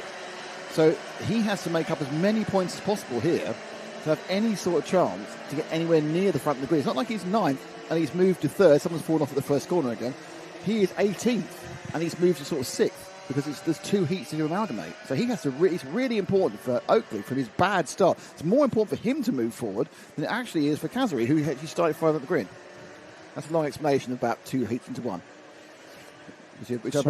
Which I believe was one of the Spice Girls songs, wasn't it? I drifted a little there, Nick. I've got to say, I was more interested in me Chammy Dodger. But I get what you're saying. I absolutely get what you're saying. I've had worse reviews. Nick Dayman was more interested in my Jamie Dodger. He is moving. He's in a solid 2nd now, having sort of detached himself from the advances of that number 322. The blue helmet of Zari Viserek just coming through the Hunter hairpin now, turning right. He'll be wondering how, and I think it's more of they've just completed 3 laps, and this is where you see even the wet tyres switch on. Even the wet tyres, even though they're in the cold wet of the track, they do gain temperature, they do run hot, and this is why we see going past whom, and that's it. I thought you didn't think you went on a half a sentence longer. I thought you were going to. Though I thought I got the one right there. And you went, no, you carried on one next. One each. The equaliser. So that's the battle. The equaliser there. So the 3, 4, 6 around Salentano. This is a battle behind the top three. Have all kind of spaced themselves out. Looking, to be honest, it does seem that Ryan Thatcher a little bit more comfortable in the conditions he was. He wasn't totally comfortable in the damper conditions. Now it's absolutely soaking wet. Much happier with that multicoloured car. I remember him having a great run in that second heat of his. He was running really well, and a driver that is really running well. He's with TT Motorsport. That's Taylor Truman's team. Is Rafi Salentano. He's right there with him. That's a 5th and 6th battle. He's just gotten ahead of Leo French for that position last time. Olivani from 11th. He's now up to 8th. Obviously, went wrong in that first corner or second corner kerfuffle. Obviously, took him into a difficult position as far as drivers concerned. Right behind now, 4th place Riley Thatcher in the multicolour machine is just going to potentially lose the place with a switch back. But beautiful kart positioning there by Salentano meant there was no way back for Thatcher, even though he had a little more momentum, Joe. Yeah, there was no way back. He couldn't really fight him. You've got to kind of recompose yourself and find out where, remind yourself where the grip is, and in comparison to the kart that's just overtaken you. So Salentano seems to have performance he's certainly had the performance to get him ahead of Riley Thatcher. He's now got to, and he's surely that performance, if it's enabled him to not just catch Riley Thatcher, but he also took Leo French as well a couple of laps ago, and now he's pulling away. Yeah. Now he's pulling away. You can see he's got the performance, he's got the grip, and he's just using the steering effectively there to find the grip, getting the car to turn, letting the rear wheels find traction as well. And Riley Thatcher not that far away from him, Nick, but I'm not sure whether he's going to be in a position to challenge. Yeah, there's it does seem to be in some of these wet races a kind of a natural order occurs, isn't it? People get themselves in their natural position. Oh, and that was a little bit aggressive there by the 3, 4, 6 Salentano. I think that was Salentano just going as fast as possible in turn one. But I think you get it's interesting watching the carts go round the track in all parts. We can see great view from the media centre here. And they are all quite stretched out by 2 or 3 kart lengths each. And it's almost like they've all got into a position where they go, this is where I am. I'm enjoying being sprayed by you. But sometimes that's what the wet does. It kind of it stops people bunching together so much, because you're on such a knife edge, you're on such a slippery track that it's hard to run bumper to bumper. Look what happened in the last heat when Garthwaite and Joseph Philip King ended up with 15 seconds of penalties. Yeah. Because of that very thing. That's really hard. It's hard not to hit into each other, because you brake at the same point, but it doesn't necessarily retard you at the same rate, and you end up going quicker into the corner and then having to sort it all out. So this is still with Salentano. In fairness, interestingly, the not being dropped, and they come across the line now. Walking down a bit downfield. Thatcher's got himself on his own. Hobbs now behind him, and Varney still in 8th, so Varney not really gained any position. John Hobbs come up from 10th, he's up to 6th ahead of Charlie Hume. So John Hobbs, another local lad to Varney just ahead of him there. Track. That's the chicane, and you can see the water there just beginning to settle. It's a pool. We've still got the rain coming down heavy, and it was scheduled to stop. Rain is scheduled to stop. 17 minutes. Well, the sky is brighter where the rain's been coming from. So we have officially, according to your thing, we have 23 minutes actually of rain still due. And it's dry the rest of the day, isn't it? Yes, until after tea, and then it's going to rain again. I'll see if it's going to affect us. We've got 2 minutes remaining in this one. Yeah, and not a lot of change. Just on the edges of the rain at the moment.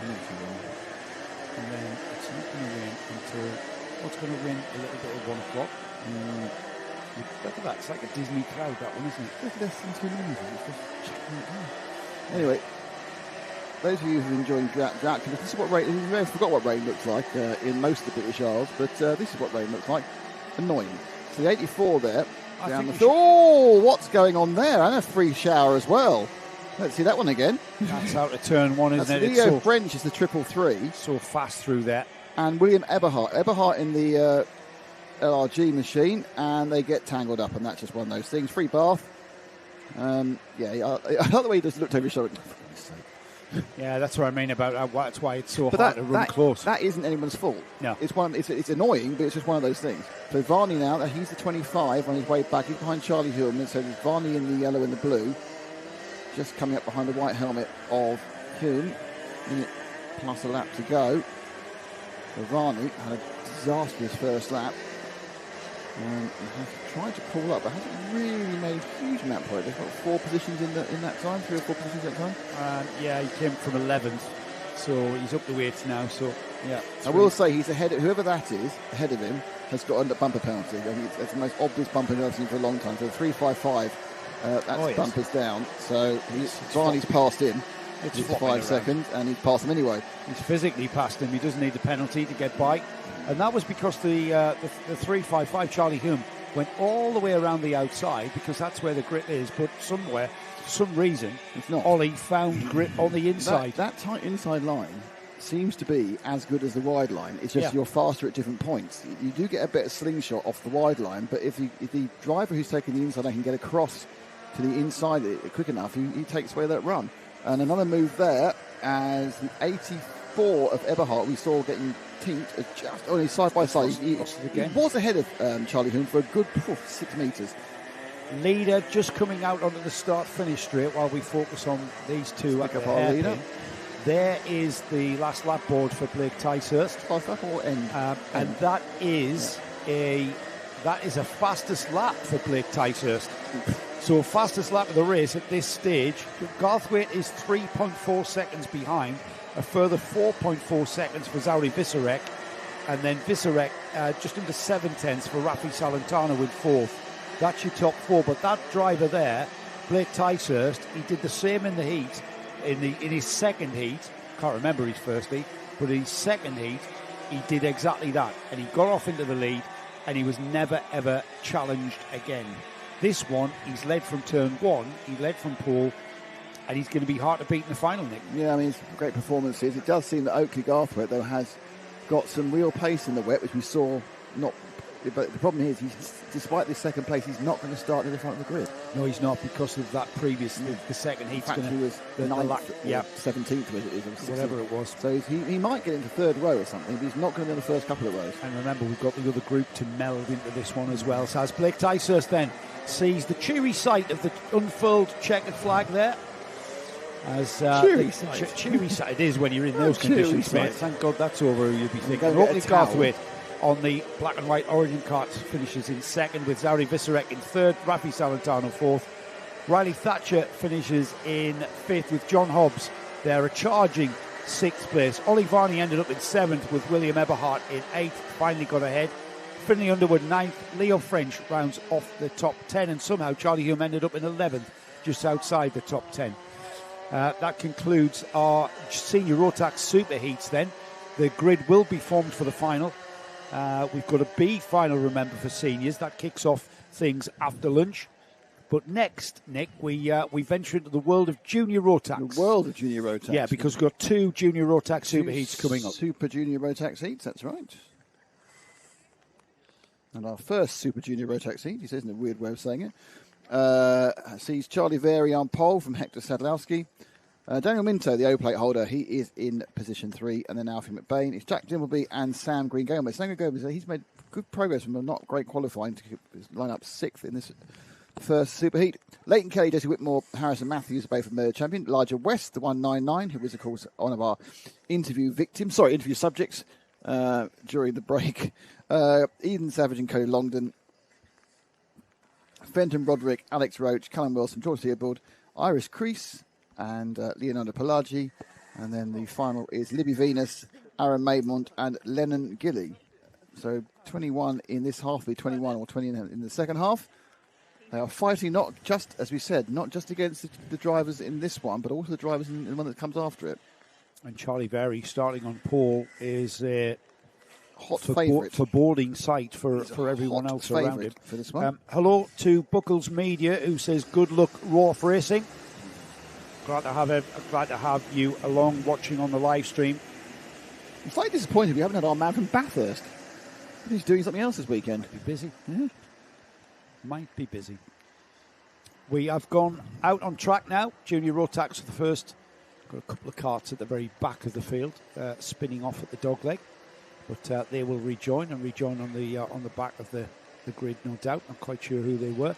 But it's Charlie Vary for ST Racing, the yellow and blue livery of ST at the front. Not the first time we've seen ST Racing leading a field of carts round here at Warden Law. John Stewart and his team have been a part of the Warden Law kart scene for a number of years now.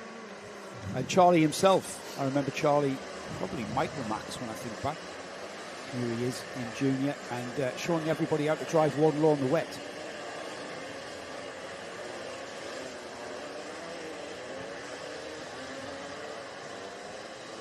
I want to make sure you stopped.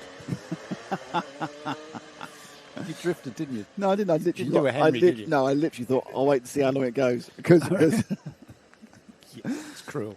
Here we go then. Let's doing get a Henry. The thing is, right, the drivers around him, Hector Sadlowski, Daniel Minto and Alfie McBain are all local drivers as well. And Daniel Minto, who stole the O-plate at Wilton Mill, we're going to send them round again. Daniel turned up at Wilton Mill and took the O-plate win. The water splash in some of these corners. I've been trying to talk Daniel Minto into doing this championship for a few years now. He's raced at British Championship level, UKC. Would be great to have him along. Almost like it would be great then. to have Hector Sadlowski and Alfie McBain along as well. Hector has had a cracking weekend here at Warden Law, and to be starting the superheat on the front row is quite a feat. Alfie McBain, the driver there with the white helmet, third on the track there. He starts actually fourth on the second row of the grid. Now, Alfie has raced in, I think at one point he was doing the British, the UKC, the Car Championship. He came here to Warden Law and did the NKC last summer. He's been out of a kart for 8 months. Do you know why? Just stopped. Didn't love it, ran out of money? No, I think just ran out of motivation, really. He was doing so much. But his dad said, why would you not want to come and get a kart and race with the NKC when they visit your home track at Warden Law? And he's another one I'm trying to talk into. You should be doing a full series. Because Alfie is a quick driver and a very... He's starting third, so obviously that's true. And Charlie Vary is as well. Charlie should be thinking about coming here and perhaps doing this. Here we go then. We're going to get things underway for the first time. Junior Rotax with their superheat gets underway, charging down to turn one, avoiding the puddle on the inside. And we've got a black and white kart that got into the lead for a moment there. And in the lead. He's back. Oh, he hits the puddle and Charlie Vary takes the lead back.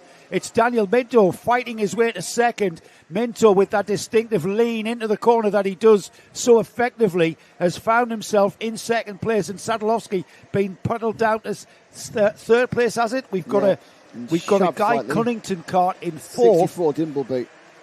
And it is Jack Dimbleby, Nick. So he looked at one point like it was going to be Hero Sadlowski, but he ended up both damp and down in third position after that run through the puddle, but not letting anything get in the way of Charlie Vary getting away. He's just broken away already. Now, has Minto got the ground speed to stay with him? Because no one else has so far today. Yeah, Minto knows this place very, very well in the wet. He's very good in the wet as well. Alfie McBain has been hustled down and lost a few places there. There he is, just at the back of that three-car train. Sam Green Gomez on the yellow and blue kart with the iBox Deco, which is a supporter, one of the partners at the in this year's Junction 6 NKC, has come through and finds himself in fourth place, up 2 places from his start position of sixth. Yeah, so it's settling down. It's settling down with our leader leading, it's Charlie Vary. But the two Origin machines, they're going to have a right scrap out about it. The Zero, the Dan Minto, leading Hector Sadlowski. Sadlowski, though, probably needs to get... Fairness, very not getting away massively. He's comfortable where he is. Through the first of the centres, now coming to the no-name corner, which I'm going to call Joe Bradley's Bend. No-name corner? There's no name on this corner, you said? No, it's the Nouvelle hairpin. Oh, right, okay. It's the Nouvelle hairpin. Right. It's got to be. It's new. It's a new hairpin. What happens next year? It's still, mate, it's like the Nouvelle Chicane was the Nouvelle Chicane for 30 years. Yeah. The Nouvelle hairpin will be the Nouvelle hairpin for another 30 years. Well, you need to write it down that piece of paper then. I do. Yes. You're going to get you signed off one of your Wednesday meetings, don't you? I will. It's ratified by the committee.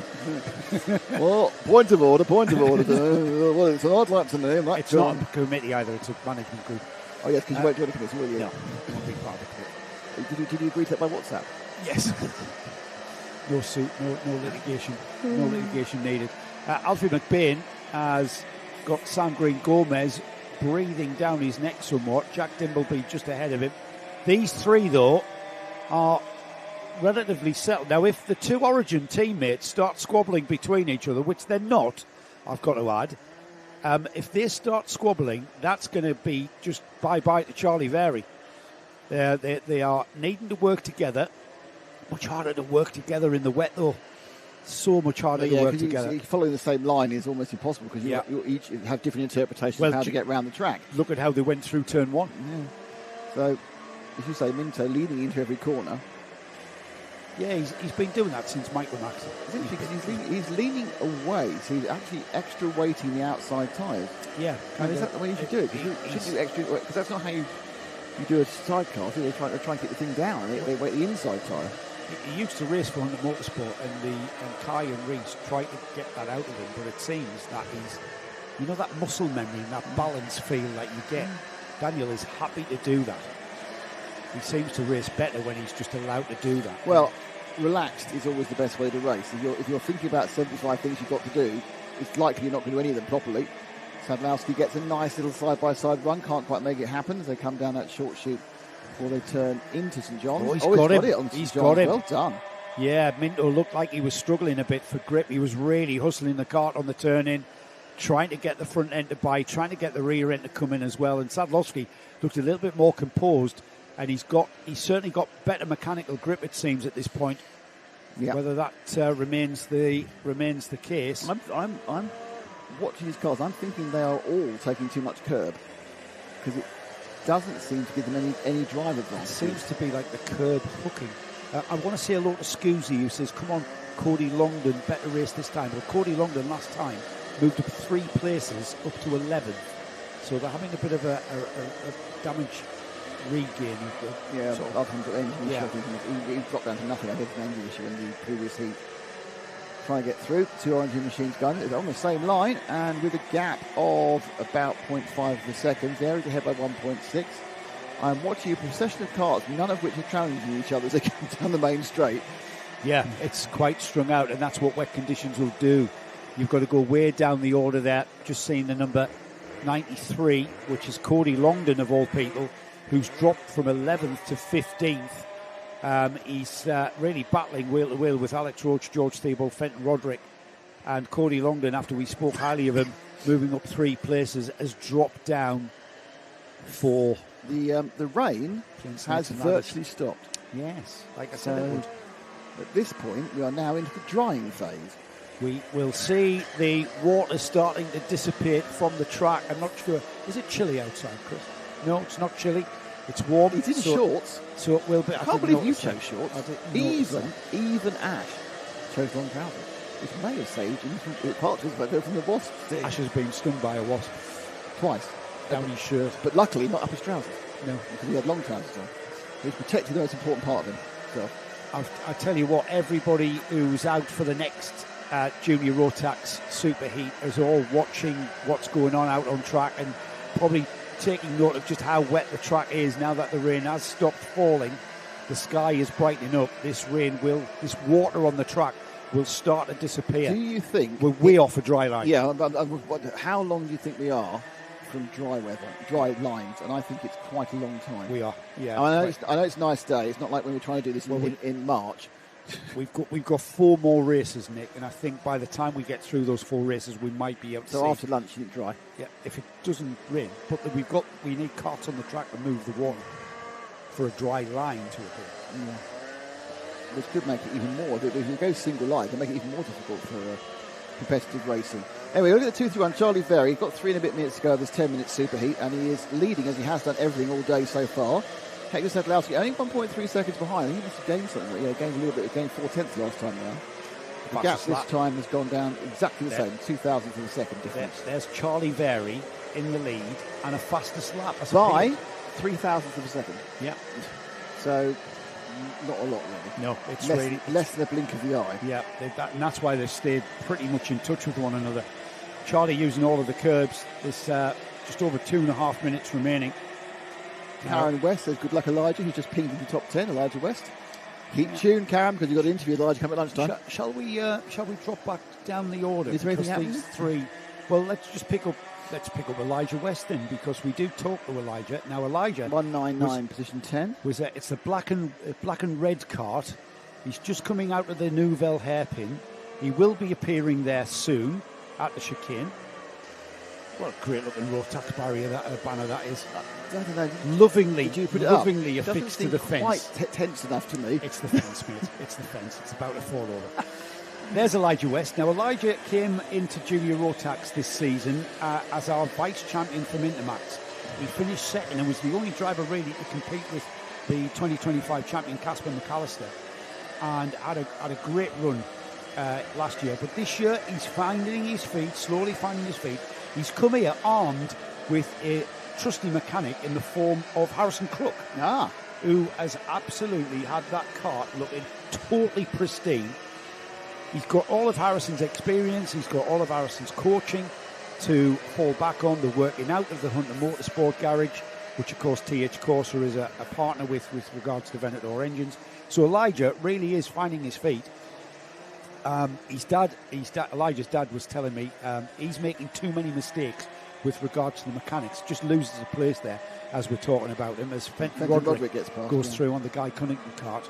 But Elijah was telling me, and you'll see in the paddock show with a nice little interview with him, the differences between the Intermax cart and the Junior Rotax cart. And he sort of gives us a bit of insight as to what the differences are, which are quite considerable when you look at the different grip and indeed the different power that you get from the Junior Rotax motor. Lightly splitting again, by the way, now. So it's a brief period of nothing, but still not a lot raining. I'm going to check the satellite as we get into the final 30 seconds. Last lap and a half for Charlie Berry. They're still battling here now, down in the lower reaches of the top 10. It's supposed to be raining at all, Nick. Maybe life was as easy as an app. There is the 199 of Elijah West, trying to move forward towards the 38, and that belongs to Fenton Roderick. And there's the green helmet of Fenton there, the Guy Cunnington machine, and he's looked over his shoulder. One moment he was almost attacking Harrison Matthews, and the next moment you had to look over his shoulder because he was almost being attacked himself.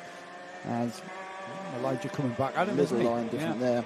I think it's Fenton seemed to be held up slightly by Harrison Matthews, and that's allowing Elijah to come back at him. Fenton Roderick needing to get by him maybe.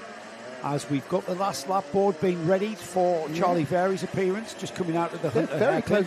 The second and third are quite close. The top three are all racing along. The second and third, the two Origin machines, they're quite close to each other. Sadlowski from Minto. There's your leader, resplendent in the blue and the flory yellow. The 231 of Charlie Verey, who I don't think has been headed for 1 inch today. He hasn't, no. Time qualifying put him at the front of the grid with pole position, and he's led. I'm not even sure he's lost the lead at the start and then regained it. He's led from the start. He really is showing that he's got a lot of experience of driving around here, and he's really showing that he can manage and in a kind of composed style under very, very tricky conditions. You can't take we take it for granted. We're almost complacent to the fact that these youngsters are going to get things right with regard to braking points, turning points.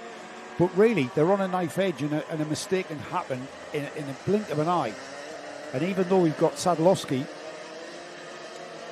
just gaining on him, Verey is managing the pace to the flag as they come through the Hunter hairpin for the final time, Nick, and heading to the flag. Yeah, so they're going to cross the line. The top three will be seen very close, but this wasn't really a close battle. It was always in control of Verey. Sadlowski got past Minto about 3 laps in. He was always going to be second.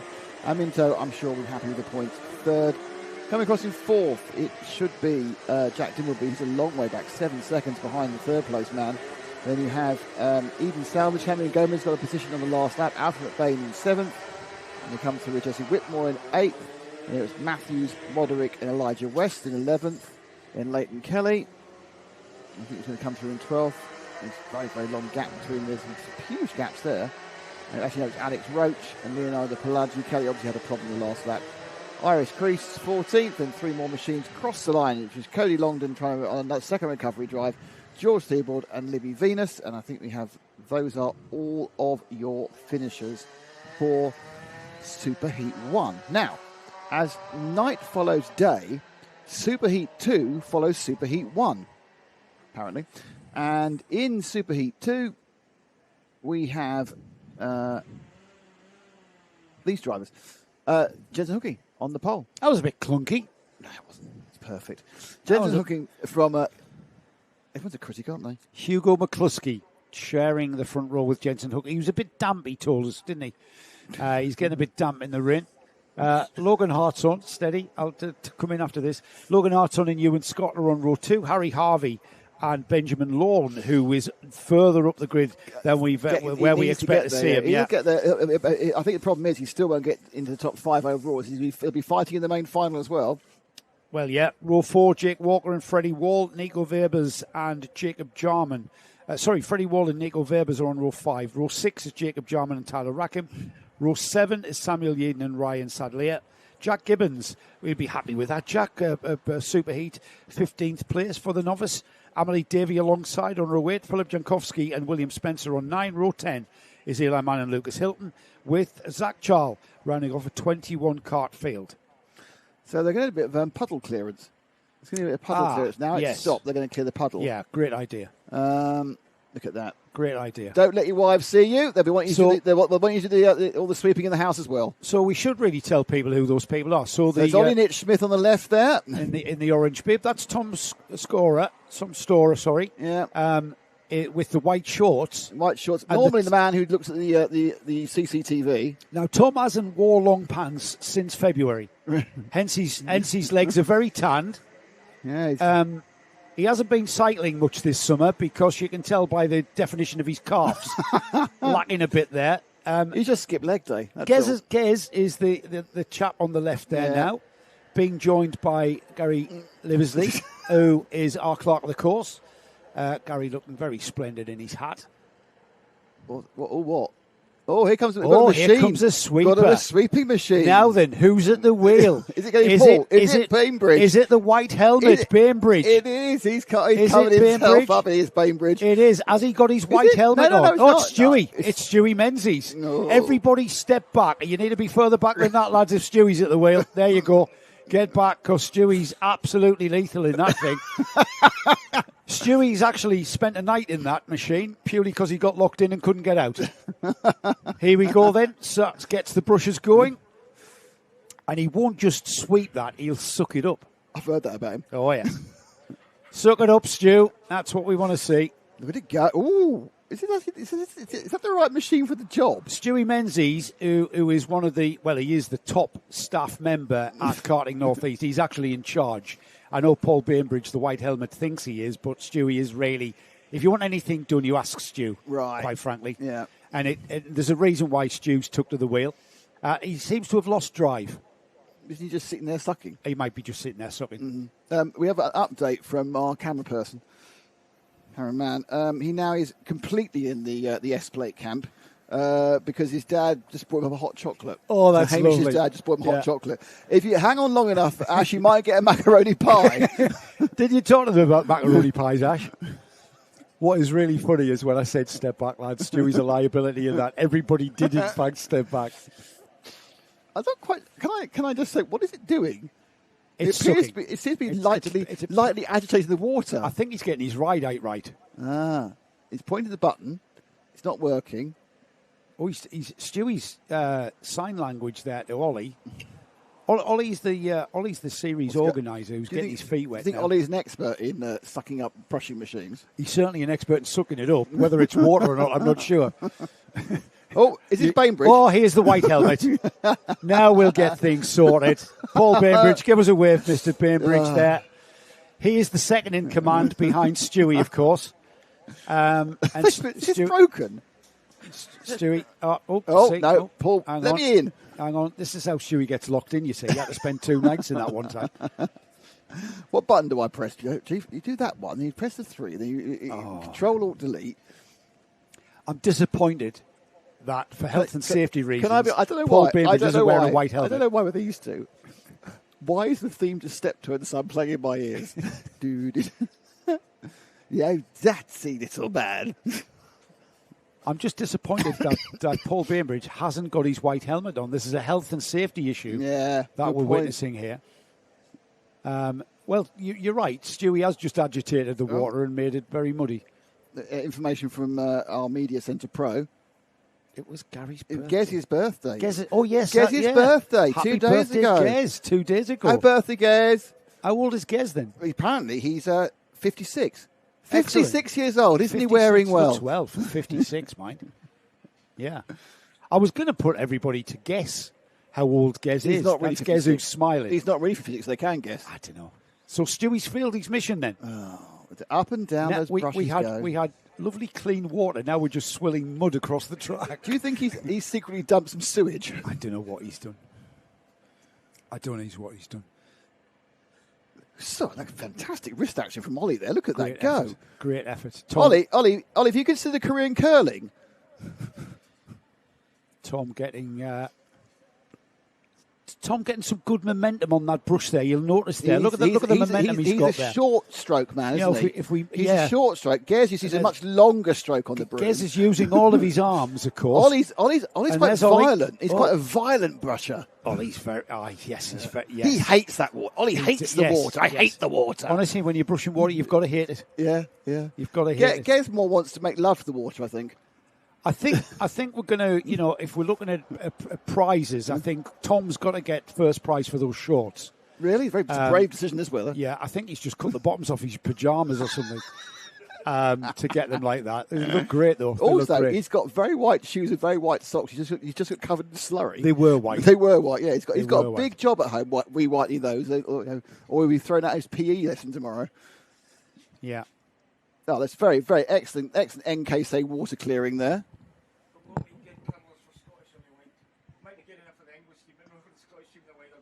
Oh, right. So George was scrutineering. George was scrutineering his Scottish. He's decided that it's not good enough curling brushing. Curling is something that they excel at, isn't it? Better than football, but that's not really a high benchmark, to be honest.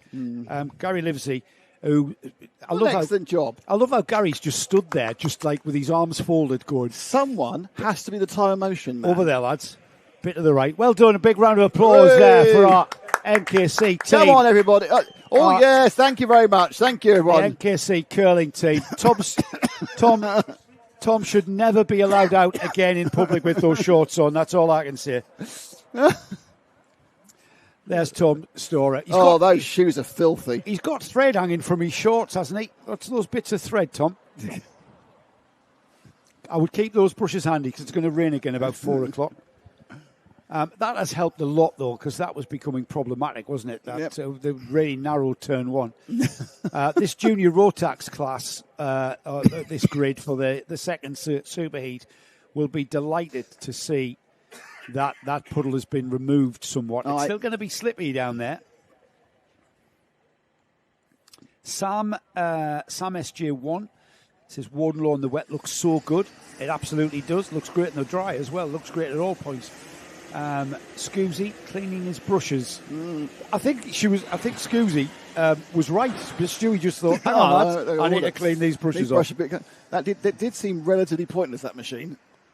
I think it was. Was it just Matt showing he had one? Look at the size of my machine. I'm sure Matt's still in bed. Is he? Yeah, it's only 11 o'clock. No, right.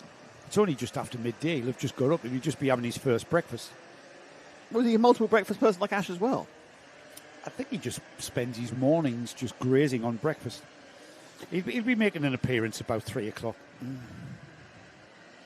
So we're about 4 heats from the end for lunch now, I think. Was it 3.5 heats till lunch?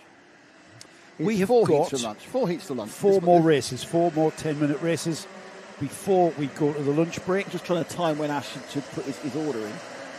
Yes. I'll get Chris to shout it to no, Ash and Martin can just give us any food order. Okay. Martin, you can hear me? Yeah. Just text us with what you want. It'll be about an hour though, because that's how we've got to do some work first. Jensen Hookie with that white nose cone, the green and black.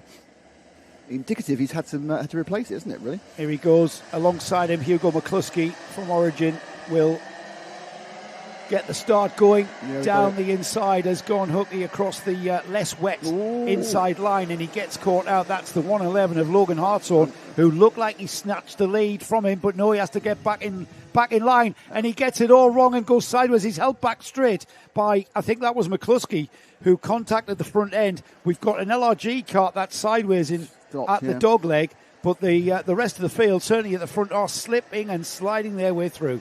Yeah, Hartshorn was a bit unlucky there because he had the line almost, but Hooky decided I'll take the L and get the water, and that put him back in front again. Beautiful move through over McCluskey, who's now in second with the Origin cart, the black and white machine, and in third. Just trying to see who's in third. It is the 25, and that's Harry Harvey. So it's behind Hooky, who is the unsurprising leader. There's been a nice little shuffle of who's where.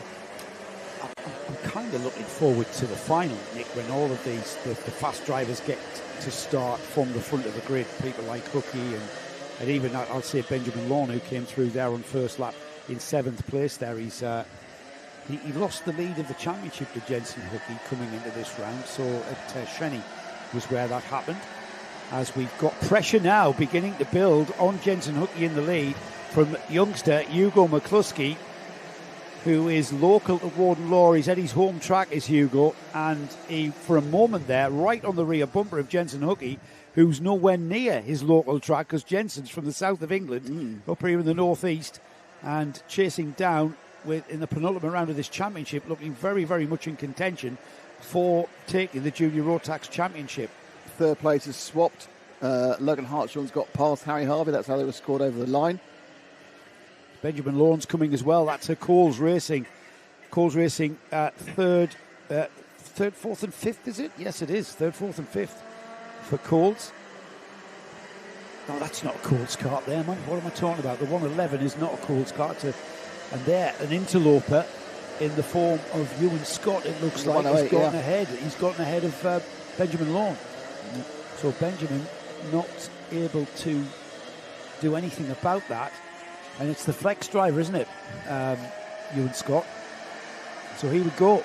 Hooky across the line. Fastest lap of the race as well on lap 2. He hasn't got much of a lead from McCluskey. Hartshorn, Harry Harvey, then Ewan Scott, then Benjamin Lawn, Jake Walker, Tyler Rackham, Ethan Hunt, Freddie Wall. That's your top 10. Now remember, Benjamin Lawn, who's been pretty impressive in all the rounds so far, did struggle in the wet at Dunkersville as well. So I think he's still trying to get his head around how these karts handle on these tyres in the wet. See to move forward now as we lose our 8th place man, just facing backwards there. So Lawn just having to go that intensive learning process. These young karters have to go through every single corner as a learning experience. Every new sort of tyre, even though you may have driven that chassis, you may have driven the chassis in the wet before. Obviously, the most important thing in any motorsport are the black and round things. As we are joined by Mr. Bainbridge. Hopefully, we'll get a full description of why the sucking machine didn't work. So they're at the hairpin now, and they accelerate through. It's a little bit of movement there, and up inside. I think that's Ewan Scott picking up in the 25, so Harry Harvey getting back round again. I think they've been swapping positions all the way through this lap. And come over the line. And it's side-by-side action again. It's a little bit squeezy there, to be honest. But it's going to be the 108 if Ewan Scott gets the position. As Lawn has just gone up the inside of both of them. That was a fantastic move. It's just going to hang it out. So Lawn there.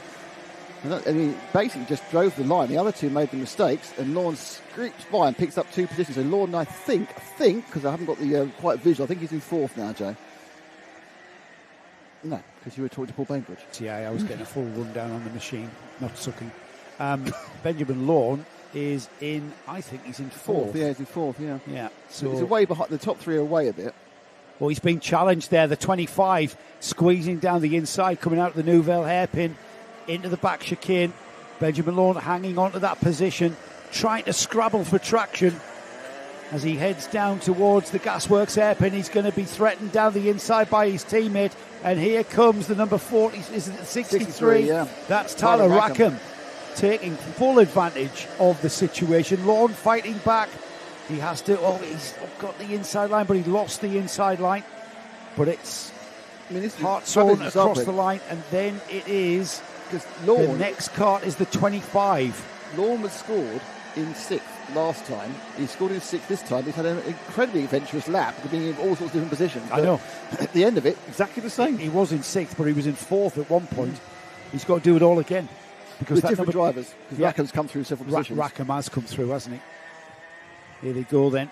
The top 3 have gone through. They have got a bit of a race. However, I think we've got a battle for second beginning to be created between Hugo McCluskey and Logan Hartshorn, who were just going towards the chicane. It's a couple of seconds last. It was close, but it's not that close.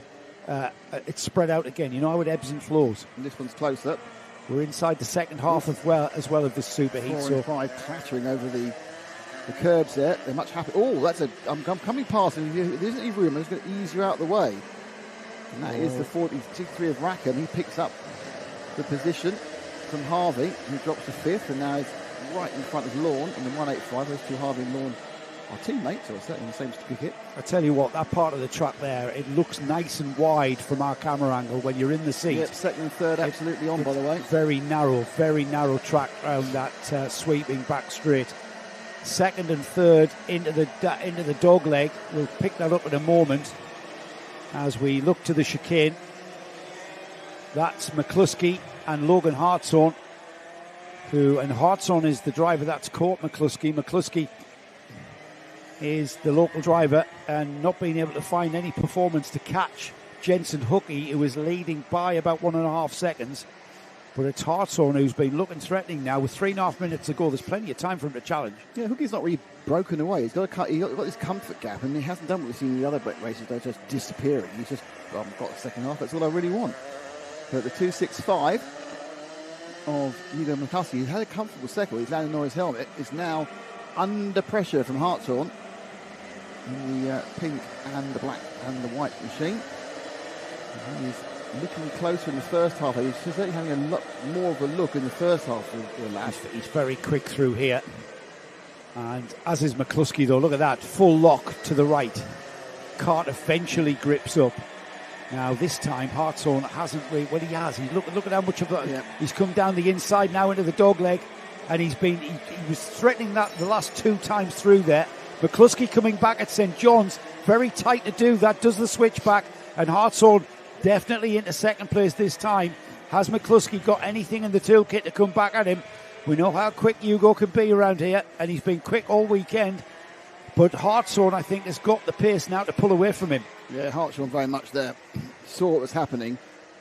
Headed off the over-under by himself taking a different line, which gave him absolutely the run through into centre one. Very intelligent driving by the young man.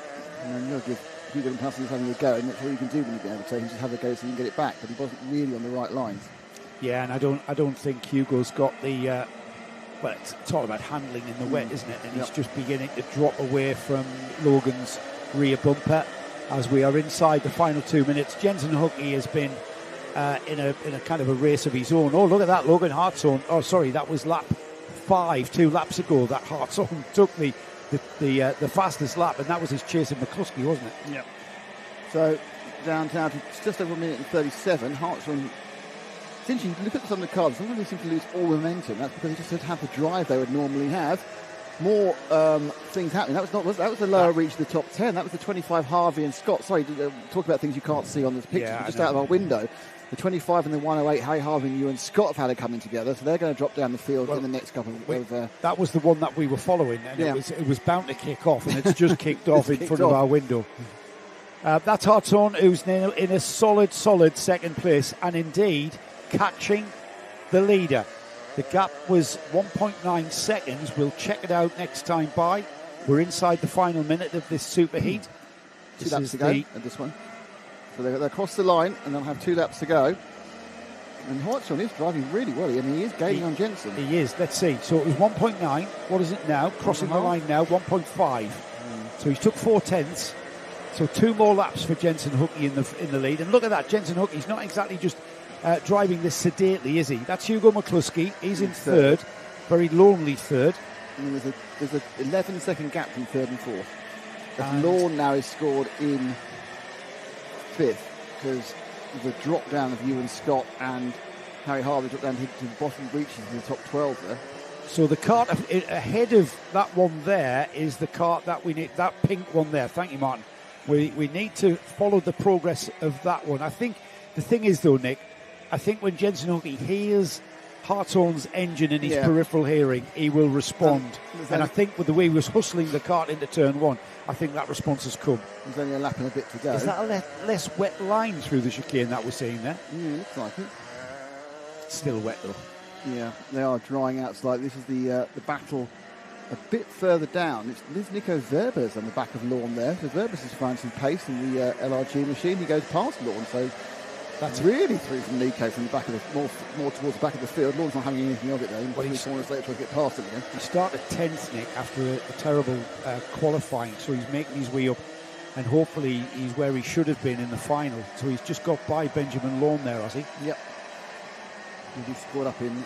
Oh, Lawn's had a bit of a poor lap, but still in the top 7. We're on the last lap now, so and we are with our leader, 33, Jensen Hookie, who's seen his lead go down by another half a second. That one, Joe. So if Hartshorn had another 2 minutes, he probably would have caught him up. Yeah, he might well have, and then been pressuring somebody to make a mistake into making a mistake, which allows you through is the part of the game that you have to play in racing. But Jensen Hookie, fully aware that Hartshorn in that pink and white cart is now gaining on him. However, with just a couple of corners left, he's got the horseshoe here. Then that leads into the final turn, which is the Hunter hairpin now, slightly reprofiled final turn here at Warden Law, and it will be the checkered flag that Jensen Hookie sees. His dad, Alan, will be delighted. Great job by both of those. Alan does the prep, you see. Bit of a flash of shoulder over the line as well from Jensen. Yes, a bit of showcase in there from Jensen Hookie. Behind him then Logan Hartshorn, who was chasing. Yeah, it is. It's a less wet line developing, no doubt. Away, Hugo McCluskey is third. And then here comes the rest of the field. Tyler Rackham, Jake Walker, Nico Verbers gets up to 6th, would you believe? Benjamin Lawn in 7th, Freddie Wall 8th, Samuel Yeadon 9th, and it was Lucas Hilton that rounded off the top 10. Rest of the field coming through there. Jack Gibbons, the novice driver, finishes 14th. That's started in 15th, so that's a progress for Jack. And his dad here this weekend for the first time in the NKC, looking towards maybe just committing to a full season next year. We've got the Intermax Super Heat coming next, and we've got a chance to see how they're qualified out of their heats into the Super Heats. We've got I've got the details of the grid in front of me.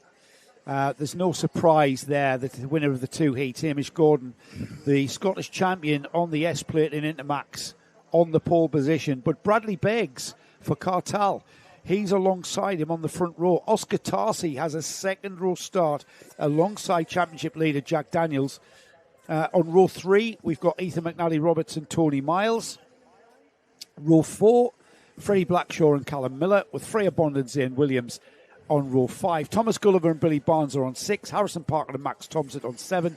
Deacon Thomas, George Allison on 8. Row 9 is Mai Maru and Aaron Rigg.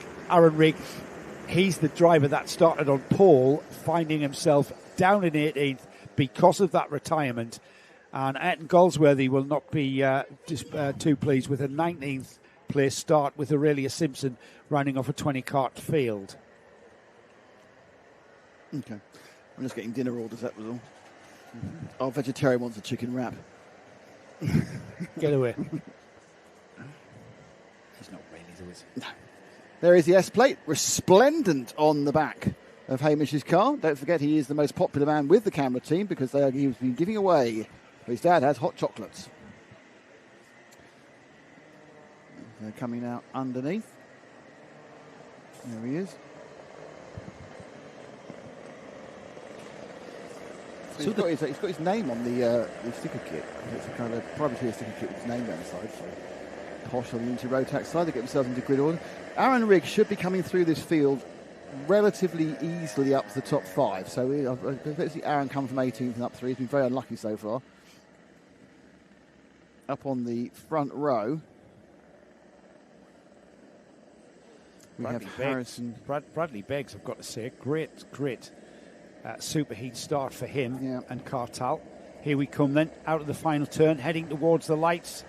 The lights will go out and we will be racing with Hamish Gordon, Bradley Beggs leading the field away. Behind them, Oscar Tarsi and Jack Daniels into turn 1. That's Tarsi on the inside, having a look. He's through in. Oh, he slides wide. Can he gather it up and speed towards the Brian's Bend? He has, but he slotted back into third. Oh, he's gone round. He's gone round. He spun off. Yeah, he spun off. I don't know whether he was helped there. Don't know. But there was an incident at the dog leg. There was an incident at the dog leg involving Oscar Tarsi. Here we go. He gets it all wrong on the curb and loses it all by himself, I'm afraid. Yeah. He took somebody with him. And the rest of the field then already out of the Nouvelle hairpin and heading towards the chicane on the back stretch. So it is a early and unsurprising lead for Hamish Gordon. Though Bradley Beggs scored across the line first. He wasn't actually, it was just a kind of a half a cart length during the acceleration phase. There is our Scottish champion with the S plate. Beggs second and 28th. Then behind him it's the 55. Can't be 55. It is Ethan McNally Robertson third. And the 111 of Callum Miller in fourth. So that's your top four. You should see where Aaron Rigg comes round at the end of this first lap. Yeah, we'll keep an eye on Aaron Rigg. He was fastest in time qualifying, had that non-start. The engine petered out. No, the second one is. That's Asher's at the top. Here we go then across the line. Hamish Gordon, Bradley Beggs, Callum Miller. Great run for Callum Miller in third. Ethan McNally Roberts, Jack Daniels, Toby Miles. Aaron Rigg from 18th on the grid. He's up to 7th place across the line after one lap. So he is massively on a charge, Nick. Keep an eye on him. So Aaron, 7th place, we said.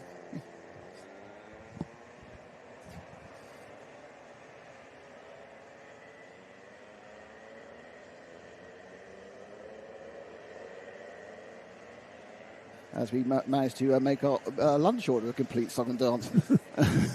Not like us. Can you believe it made drama out of ordering a pasty? Make it dramatic. There is our leader. I get the feeling that Ash can only now film him because he's got a hot chocolate inside him. That's the only shot you're going to see is Hamish. Yellow card. Yellow card for Nick Damon in the booth. As the second place battle continues with Bradley Beggs and Callum Miller. And who is that joining in? Ethan McNally Roberts. Callum Miller looking like he's got pace to get by Bradley Beggs. When Bradley Beggs gets that speed, that cartel motor powering him down. He's got the waft down the straight as the dry line begins, or the less wet line begins to appear even more so as we continue on.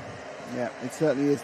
They are getting very, very different conditions again from the other two races. They had a wetting track, a very wet track, and now a drying track. It's not going to get anything near, as you say, anything near a dry line. But there is a point where the place where the carts are is already going to have a lot more grip than if you try it offline where it's much wetter. So the lap times down about 1:11. They're about from memory, they're about 6 or 7 seconds faster than they were when it was absolutely teeming down. I think they're doing 18s in, I think. So they're about 6 seconds faster. Yeah, we are going to see the track evolve, though. The sky is brighter than it's been for a long time. I actually saw some sky at some point over there. Oh, here we go. Callum Miller looking down the inside of that curve on the back straight there, but Beggs has the line through the gasworks. They slot back in, line astern. Bradley Beggs, Callum Miller through the horseshoe. Final turn coming up. This is all important. It governs your speed all the way down the straight. They look pretty equal, and it's a drag race across the line, and it looks like Miller had the traction out of the corner and will take second place away from Bradley Beggs. Into turn one, though, they both slide very wide. Beggs pushes him out to the side by side through Brian's Bend. Callum Miller hangs on to second place. Bradley Beggs has to slot in behind, but he's still challenging, Nick. Yeah, it looked like it was a done deal for Miller as he got that superb drive onto the main straight. But no, it hadn't battled out on turn one. But what he has done is that's turned a 2-cart battle into currently a 5-cart battle. As the 61 of Jack Daniels says, thank you very much, I'll try and get a position. He does. He just kind of block passes the 90 of Toby Miles there with the white nose. But the question is Aaron Rigg, and he is coming, that purple helmet. Aaron Rigg is getting closer, but he's not gaining as quick as I thought he would. He's come through the field, and now he's at the front of the field. These are all very quick drivers. And there's, he was quickest in time qualifying, but by fractions of a second, wasn't it? And that was dry. And it was dry, yes. Don't forget, he missed out on 8 minutes of learning when he then didn't start running. Yeah, Toby Miles has just moved ahead of Ethan McNally Roberts there, just behind. He's on the blue fairing with the white side pods there, just again about to challenge Ethan McNally Roberts, I should say. He's just got by the cart behind him, which was Jack Daniels. Daniels had literally passed him about 4 corners earlier, so they are doing that they're doing that flip-flop. Flip-flop dance. It's like watching F1, isn't it? It's just, yes. I'll go past you. You go past me, I'll go past you. Yeah, there's no battery discharges. Bad drive from Beggs. There's absolutely loused everybody up. It was a poor bit of drive, but it's the big winner out was Aaron Rigg, who I think has moved up 2 places when Beggs lost his drive. So Beggs, you can see this turning into the corner, and Beggs a little bit hesitant, it seemed, and everybody trips over one another. Beggs gets away with it. Behind him, though, that's allowed Aaron Rigg to get right there and through. 2 carts, Toby Miles, and I think it was Ethan McNally-Roberts, was it, who ended up sideways. Oh, and they're still tripping over one another, aren't they? They are not. There's no quarter being asked nor given between these two. So 55 McNally-Roberts really wants to get past Beggs, but Aaron Rigg was quite pleased to get those 2 free places there. Bradley Beggs is clearly standing Ethan McNally-Roberts up in some of the corners, not deliberately. It's just it's just the grip that he has to get him through the turn. Here comes Aaron Rigg as well. They're side by side across the line. Is he going to go around the outside? Bradley Beggs has got the inside. Ethan McNally-Roberts slides wide. He slots back in, side by side through Brian's Bend. Who's going to have the line for the dog leg? It's Ethan McNally-Roberts that gets down the inside. Aaron Rigg's coming, but Bradley Beggs comes back towards him. Aaron Rigg's going with him. It's side by side across the exit curbs. Ethan McNally-Roberts slots back in. There has been, I think, 3 changes there, Nick, but the lap chart will show none whatsoever. Apart from this move by the number 9 to Toby Miles, who gets past Aaron Rigg. A beautiful little diagonal move up the inside into centre, but they go by the Nouvelle chicane. Chicane? Nouvelle hairpin. Same thing. Nouvelle hairpin. I can't chicane, Nouvelle chicane. It's Spa, isn't it? Never mind. And they're going past there, and it's interesting that Rigg there's picked the position back up again, but the 55 of McNally-Roberts coming into the Gasworks hairpin, and he's now drifts past. Oh, look at the opportunist by Miles. Yeah, the door was left open by McNally-Roberts, but gone back through it. Here comes Aaron Rigg. He's on the inside of the horseshoe. That's where you need to be. Toby Miles goes with him. Bradley Beggs has lost 3 places in 2 corners here. As they come across the line, then the leader, Hamish Gordon, Callum Miller. Then this squabble here with Ethan McNally-Roberts, Aaron Rigg about to overtake him into turn 1. He slides wide, and Ethan McNally-Roberts, again, we've got side-by-side action through Brian's Bend. Into the dogleg, Aaron Rigg on the outside. McNally-Roberts on the inside. He's got the ideal line for the hairpin at the dogleg. And it's another drag race. And this time he's not happy. But Aaron Rigg was just sliding sideways and stuck with it, and now Rigg is into 3rd. Yeah, that's a fantastic selection corners there, but some tough racing by the young lads. But yeah, I can see why potentially Roberts is going to wave his arm, but I don't think it was anything particularly untoward when you're looking at it from outside of the cart as the 90 of Miles goes up the inside. Roberts as well. Miles is a very opportunist young man, isn't he? He's just sitting there going, I'll have that one. I'll have that one. He's doing that. I think McNally-Roberts was feeling that he was maybe squeezed out over the curb.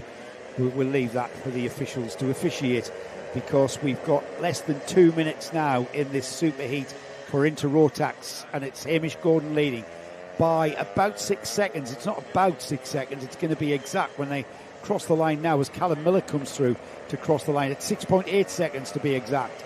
Then the 3rd place cart of Aaron Rigg comes through, a further 3.5 seconds. We've got Toby Miles in 4th, Ethan McNally-Roberts, Bradley Beggs, Jack Daniels, Zane Williams, Freddie Blackshaw and Billy Barnes. Oscar Tarsi, by the way, has regained his composure and is moving back up to 12th on that bit of a recovery drive after that off at the dog leg on lap 1. Yeah, that's going to cost him dearly, because he was obviously 3rd in the grid at the start. He'll be a lot further back when we have the main final in a few hours' time. But this Inter-Rotax now goes down to its last couple of laps. And in fairness, it's been another absolute masterclass from Hamish Gordon on the S-plate. He's leading by 7 seconds. But he's going to be facing his 4th different track condition when they get out for the final. Let's see if he can also win in mostly dry. Maybe entirely dry in 2 hours. It's going to continue. The sun's come out. You can sort of feel the heat through the window. That the ambient temperature might take a second layer. Might have got to be raincoat off. That's Aaron Rigg. He's come through he started on pole after time qualifying, and then had that non-start, wasn't it, in the Heat 2, which put him down the order. However, this is a class act of a recovery drive. He's up to 3rd. He's got 3.4 seconds last time by, down to 2.8 seconds. However, it's going to be 2 more laps, including this one, so the last lap board next time by. Here's a new name for our commentary. It's a 186 Zane Williams. He's been working his way through the field after a bad Saturday, and here he is with the Tony Kart battling hard with erstwhile second place man Bradley Beggs for 7th place. So Zane Williams just on the inside there. Zane's in second place in the championship, isn't he? Did I hear you say? Who's that, sorry? Zane Williams in second place in the yes. championship. Yeah, so he's not had a great day in fairness, but not every day is a great day, and you tend to learn as much from your bad days as your good days. So Williams, he is in that grey and green machine, and they will just coming out and over. Yeah. Bradley Beggs. Look at that. The other cameras are usable again. What's that, sorry? All the other cameras are usable again. We can start using those, Paul. It's not just a dry line appearing, it's a dry camera. Yes, as we've got side-by-side action with the Bradley Beggs and Zane Williams getting in amongst it. Zane on the number 186 has finally got that cart going as best he can. He's had some good results over the course of the season to get him into that championship contention position. And that's our leader. What did you say about it, really? Hamish Gordon. He started, he was 8,000 per second over the line behind, and then he just did the first quarter perfectly. He was already about 7 cart lengths ahead, and he just drifted ahead of everyone by about 3/4 of a second a lap. And he's going to be scored about 8.5 seconds ahead, depending how much he's eased off in his last lap, with the big S on the back of his cart. Got a joke about that, actually. It's clean. So there is the leader then on the S plate, with the less wet line beginning to look a less shiny grey colour. So the track is evolving. We've got the lunch break coming up after the next. We've got 2 more. We've got Senior TKM and Rotax 177s coming, so that'll help as well. As another checkered flag flies, and Hamish Gordon takes a 100% record, 2 heats and a super heat. So he's on pole for the final. Unless there's a penalty, which I can't see how there could be, because he's putting his own every. I'm not sure how he could have penalised himself in any way whatsoever. That's a great drive from Callum Miller, by the way. And Aaron Rigg as well. And Aaron Rigg puts in the fastest lap of the race on the very last lap to come third. Toby Miles 4th, Jack Daniels 5th, Ethan McNally Roberts 6th, Zane Williams recovering 7th. Great drive from Zane from 10th on the grid. He makes up 3 places. Bradley Beggs promised a lot there, didn't he? But unfortunately, for some reason, Bradley Beggs seemed to his pace went off a little bit, and he ended up in 8th place. Freddie Blackshaw, very strong 9th. And Goldsworthy 10th. Then we had Billy Barnes, Harrison Parkin, Oscar Tarsi was 13th. Freya Bond 14th. Max Thompson just comes across the line. George Allison comes across the line, who we get a chat with. Tells us all about his sponsor, Euro Car Parts. Ooh. And Mai Maru, 18th, 19th. Would you like to hear my S-plate joke or not? Not really. Really? It's quite good. Is it? It's very old. Is it? What are you? Snail walks into a Ferrari dealer. Who, sorry? A snail walks into a Ferrari dealer. Say, I want to buy a car, but when I buy a car, you've got to do something for me. What's that? You've got to put a massive S on the bonnet, and you've got to put a massive S on the doors, and a massive S on the boot.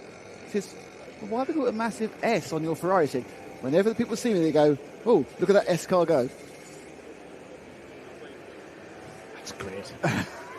That's a cracker joke, isn't Thank it? you. Out of the collecting area, thankfully, has gone the TKM field for their superheat. With Michael Cornell, no surprise there. He's been absolutely dominant this weekend. Michael Cornell on the pole. Al Patterson, the all-plate holder, continues to perform really, really well, and Al is sharing the front row with him. Joe Booth and Charlie King on 2, Jamie Scott and Ben Watson on 3. On row 4 is Patrick Leaf and Leo Crabtree, with Tom Johnson and Alexander Lehman on 5. Mitchell Ball and James Hull share row 6. On row 7, we've got Gareth Haynes and Matthew Harris, with Ryan Messer and Matt Slate on row 8. Row 9 is Adam Kent and Leighton Barker Yates. Chris Whiteside and Samuel King are on 10. And they've got Dee Bolton, Joseph Phillips, Will Cregeen and Nathan Bullock round off a 24-cart TKM field. Do that smoke. At least we can see the smoke now through the haze. There's no water anymore. We usually send these round again, don't we? They've been really well behaved. They're actually in line, in order, all of them, coming out there. Yes, look at that. That camera's dry now. You've got double dry cameras. Well, there's a few dirty spots on the other one, but they're all usable. Hurrah. Well, we've got 177s coming next, and we should see Will Murdoch will be on the pole. Front, yeah. We should turn his camera around. Give it a try. Could do it. Give it a try. But then if he leaves by miles, there's no point either. He's going to be out there in a moment. Yeah, but it's quite complicated actually. Because I'm not going to do it there. I was going to do it in the awning. Okay. Because I want to make sure it's not going to flop. Do you want to disappear then? Do it. No, I'll do it for the final if he's doing really well. Are we going to get the TKMs off the first time? Who knows is the question. Well, we've got them all in. Look quite smoky. I think we've got Michael Cornell, who's quite happy to go first time. Al Patterson's alongside. Here we go then. We are racing. The distinctive black nose with the white fairing of Michael Cornell once again gets into the lead. All the way around the outside. There's Al Patterson slotting into that second spot. And then we've got Charlie King from fourth. He's up to third. We've got somebody spearing off. One of the flex carts has gone off. Doesn't say a lot because there's about 6 flex carts. Oh, Patterson in the lead. Patterson in the lead. That is the first time Cornell has been headed. And he's down to third. Wow. And the problem with that, Nick, is he's going to end up with all the argy-bargy, isn't he? He's back into second again. He's managed to avoid some of the argy, but not necessarily the bargy. But he's into second. The 7 cart of Charlie King is third. And then it's as we argued, it was Brown or whatever it was, but it's the 2 cart of Ben Watson, the grubby-looking cart. I'm sure it looks lovely in the sun. It's not grubby, it's just black and gold. It looks like it's splattered with mud. You say mud, I say grub. I'm sure he'd be delighted for your description. Well, you know, not the first person to go. There's a selection of flex carts in the middle of the field, including the 3 of Mitchell Ball. So I'm not quite sure which of the flex carts fell off, but we'll find out in a minute. Here we go then. 1 lap completed, 10 minutes and 1 lap. Where is Michael Cornell and how far behind Al Patterson is he? He's a full second as Charlie King in third. Slides very wide indeed and loses out to Ben Watson. Getting a better view of Ben Watson's cart now. Yes, it's not so bad. Actually, it's gold on black. Yes, we lost our camera for a moment there as we head out of the dogleg. And he's slotted behind Joe Booth now ahead of Ben Watson. Joe Booth has been absolutely on a charge into the centre hairpin. And Joe Booth on the green and white cart there, right on the tail of the black and green cart of Charlie King as they go through the Nouvelle hairpin and on towards the chicane. I love that. The technical description from our producer was, I pressed camera 6, we've only got 5. How did I end up here? Well, apparently it's a WhatsApp message. Apparently, here we go. They have to come. Joe Booth down the inside of Charlie King. It's not going to stick. No, or is it? Because now, going outside is difficult because the inside's got the grip. Well, you're still on. We're all on wet tyres here. This has been an absolute ding dong of a TKM race, and I'd like to congratulate Mr. Hunter on his track alterations because they have worked. The racing here has been phenomenally good. As we're literally 3 wide through turn 1 there. But 3 wide, 3 lines, and did Ben lose out of that one? He did, didn't he? Yeah, I think Leo Crabtree got past him. So No, there's no Leo Crabtree there. Charlie King's there. Oh, there's Charlie King there, sorry. Joe Booth, Charlie King, Ben Watson. No, Crabtree behind him, okay. I'm trying to see whether I like Watson's colour scheme or not. It isn't quite as bad as I thought, and I can see it. That's dried out a bit. He went into the corner third in the sprint. Now he's ahead of Charlie King. These two are from the same team, remember. Al Patterson pulled away 3/10 on Michael Cornell on that first clear lap. So Patterson's got the pace. Now the track's drying out because Cornell gave us a masterclass in the last heat. So the pace is with our O plate holder. That's back again with the number 2, Ben Watson. He's running in 4th. One of the many positions he's run so far in this race. Yeah, it's been like that, hasn't it? They've just been swapping at will, swapping positions at will. Now I'm going to have a try. I'm going to have a go in second place. I mean, Joe Booth's been absolutely on the charge, and things will start coming. They'll start closing up back together. There's Mitchell Ball.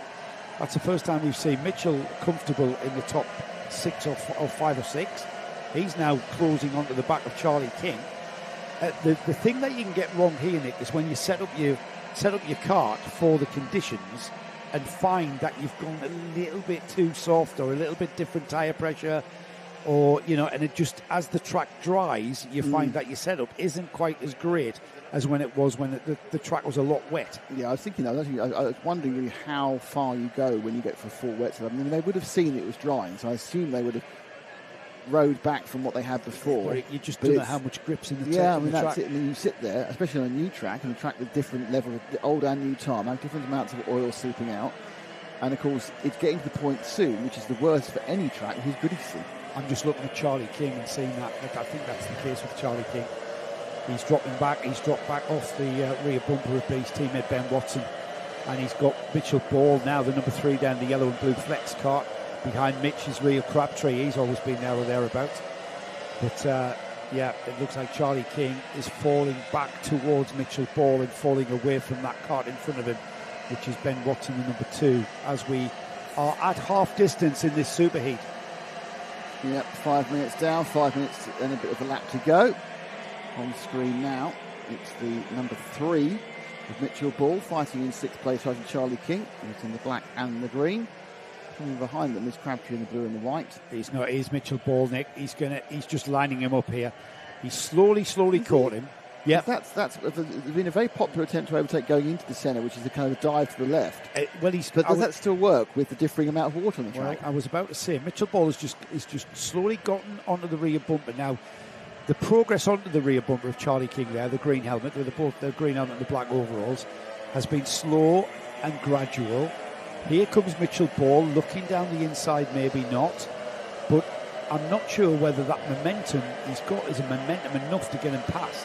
They're very, very close on performance here. Yeah, I mean, the performance, yes, but obviously at some point one can possibly find a bit of a bonus amount of grip on a bit of tarmac that didn't look like he had it. Ahead of them, we've got another pair of fight in there, so there's a fight for the lead. The leaders have come together. Yeah. So they're going round the dog leg now. They're into the dog leg. That's the chicane. That we'll check out. There's the dog leg there. And Al Patterson with the black cart has got the driver behind him in the form of Michael Cornell. He's the leading Masters driver, but he really has been a master of Warden Law this weekend because he's been unbeatable. This is the first time we've seen him headed, isn't it? Yeah. And Al is going to have to get the textbook out on all things, how to stay ahead of Michael Cornell. There's got to be a textbook somewhere on it. I'm sure there is. Cornell was only less than a tenth of a second behind. He scored him over the line. So I wonder whether there was a slight error from Al at some point in the last few corners. They would have been side by side at that point. He's set this brain down again in the 0. The leader of these 2 carts, the all-black machine. So Patterson has calmed himself down despite being very near to be overtaken into turn 1 last lap around. So out the way, let's see about the drive. Line. Did you see the different line there through the final turn? I don't think it made any difference performance-wise to either of them. But it seems that Cornell has got a little bit of a performance to gain on Al Patterson, but again, it's the same situation. Yeah. They're all going for the wide line there. There's some dirt on this. There's a bit of dirt kicked up on the camera. Exciting. Down towards St John's, the left-hander. Patterson's got 2.5 minutes to keep Cornell behind him. He's doing a good job at the moment. He has gapped it very slightly. I mean, it's only 2/10. He does seem slightly more relaxed about the situation, but I think that there is a concertina effect happening now, and I think that Booth, Watson and King are catching up. So Booth and Watson are catching up. King's a long way back. So look at that frame there. That's the top 4 coming through the chicane camera. Watson also involved in the fun. Yeah, this is an interesting dynamic here because Cornell has slowly come back to the bumper of Al Patterson. Al Patterson, you never know though. Al Patterson might have been just managing, and Al is now being able to keep him at bay, and Cornell not being able to get into a situation. I mean, we've still got an hour and 40. A 1 minute. An hour and 40. That's one hell of a race. That's an endurance race. 1 minute and 45 on the clock. So I'm pretty sure we're not witnessing Michael Cornell just waiting to pull the trigger. I'm sure if he could pull the trigger, he'd pull it now. This is a cracking TKM race. Joe Booth not that far away as well. As we head towards the centre hairpin here, which is, we've got a wide open entry now. The weather is warming up. It's lightening up. It's not going to affect the rest of this race. It's not going to affect the next race, which is the 177 Superheat. It is going to be a major decision of what you're going to do in the final. So it may, because of the lunch break, with the fantastic paddock show to come, maybe drive for the final show. We need carts on track, Lotus, to get rid of the water. Look at that. When Al goes offline slightly there, his rear wheels are kicking up the wet. Now, that has a cooling effect on the tyre. Now, whether that's beneficial to the tyre or whether that is absolutely detrimental to the tyre remains to be seen. It seems to be not making any really effect whatsoever. As we head down towards the line there, we've got 2 more laps of racing then. Al Patterson seems to have the performance certainly on the straight here. There's 4 carts coming together towards the checkered flag here. Al Patterson, Michael Cornell, Joseph Booth and Ben Watson are making it 1, 2, 3 and 4 through and into and out of the dog leg. Down to St John's he goes.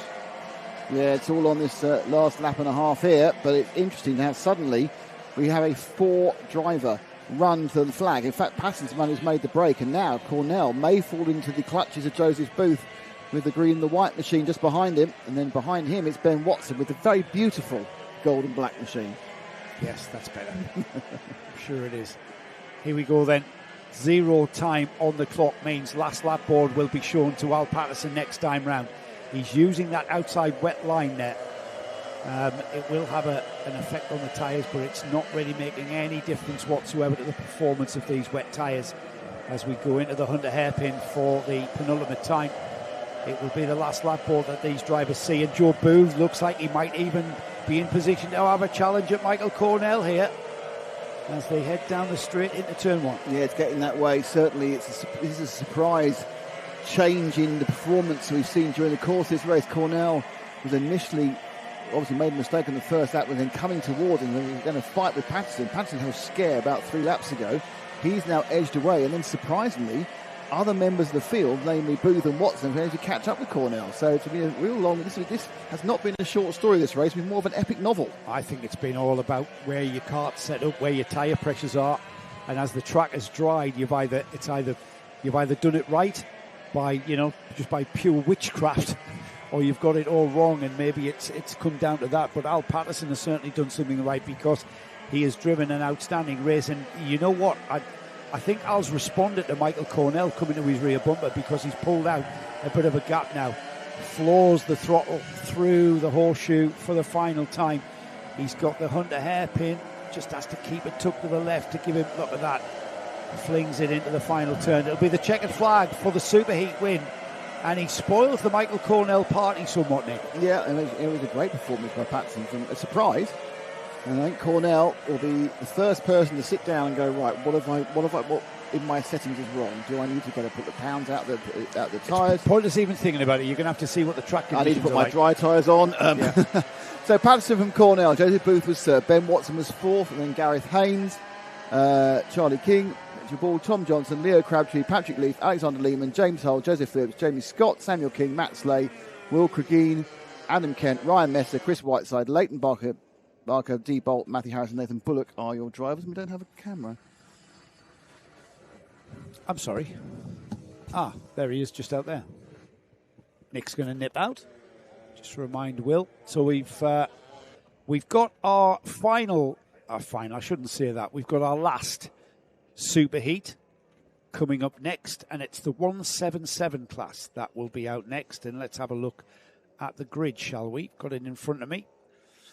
He's been the class of this field this weekend. Will Murdoch, Scott Smith in second spot, and alongside him, that's Will there, just on the left of the bottom of the screen. There's his dad and his trusty mechanic. They're with the LRG team. And behind them, Ryan Taylor-Truman, two-time champion in this 177 class in 24 and 25. He's been away for doing something else in karting, and he's come back, and he's had a couple of guest appearances, hasn't he? Like to see him back for a full season, really. He's on the second row with Jack Taylor alongside. That's Jack on the Lando Norris liveried kart. Row 3, Steve Gilly, first of the Masters. He's had a great couple of heats, and he's up there on the third row of the grid. Braden Hill, now with Origin, he's alongside him. Row 4 is Joshua Pickford and Cole Edwards. Put it up, Nick. Okay, we'll do it. We're on to row 4 already. Patrick Williams, Roharge, and Lincoln Bailey Arneson find themselves on row 5. Ashton Pearson and George Walker are on row 6. Ian Brandfield and Steve Thompson, they're on row 7. Row 8 is Solomon Williams and Liam Deedman, with Dan Jones and Louis Rees on row 9. Row 10 is Ollie Owen and Ryan Layton. Wayne Smithers and Mark Gilly are on row 11. Archie Elliott finds himself on the final row of the grid, on the 12th row, alongside Tyler Fossey. So something has gone wrong post-race, I think, for Archie. Tech check. Running as a privateer this weekend, by the way. I don't know if I mentioned that to you, Nick. You did. Always good to hear. So this is the last superheat. After this race, it's another 10 minutes and one lap, of course. We head into the lunch break, where we were able to bring you the paddock show, which we recorded yesterday. and some quite interesting insight. We speak to a lot of privateers, but we also speak to a lot of youngsters and get their insight as to how their NKC season's going so far. A couple of newcomers in there as well. Hopefully we'll see them out for a full season next season. As we get going then, we head down to turn 1, and it's, as we would expect, Will Murdoch turns in on a still a wet track, Nick, but it's not as wet as we've seen.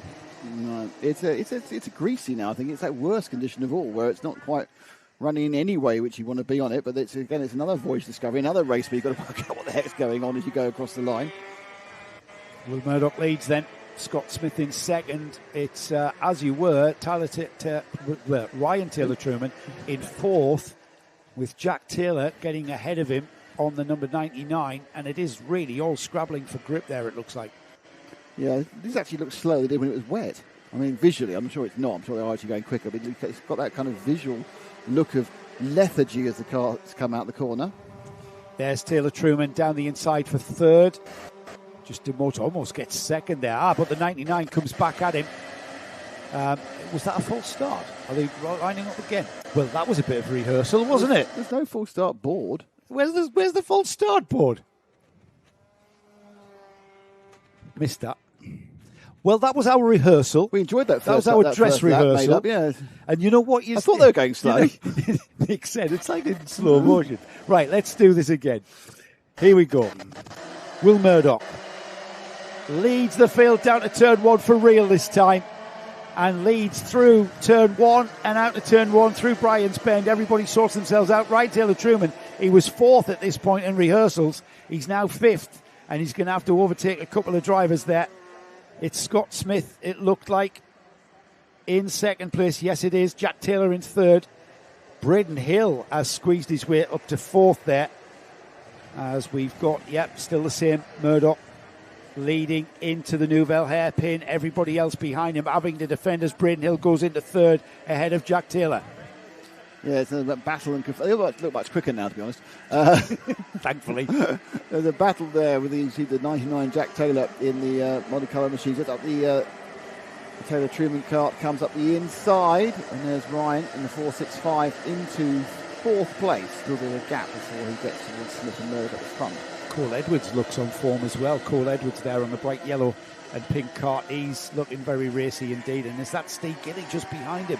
I think Steve Gilly is latching on as well. Here they come across the line. And Murdoch, Smith, Braden Hill, Taylor-Truman, Taylor, Cole Edwards. It is Steve Gilly. Steve, first of the Masters there, latching on the front end of this field as they go through the dogleg. Look at that, Will Murdoch already pulling a gap of 1.2 seconds after just one lap here.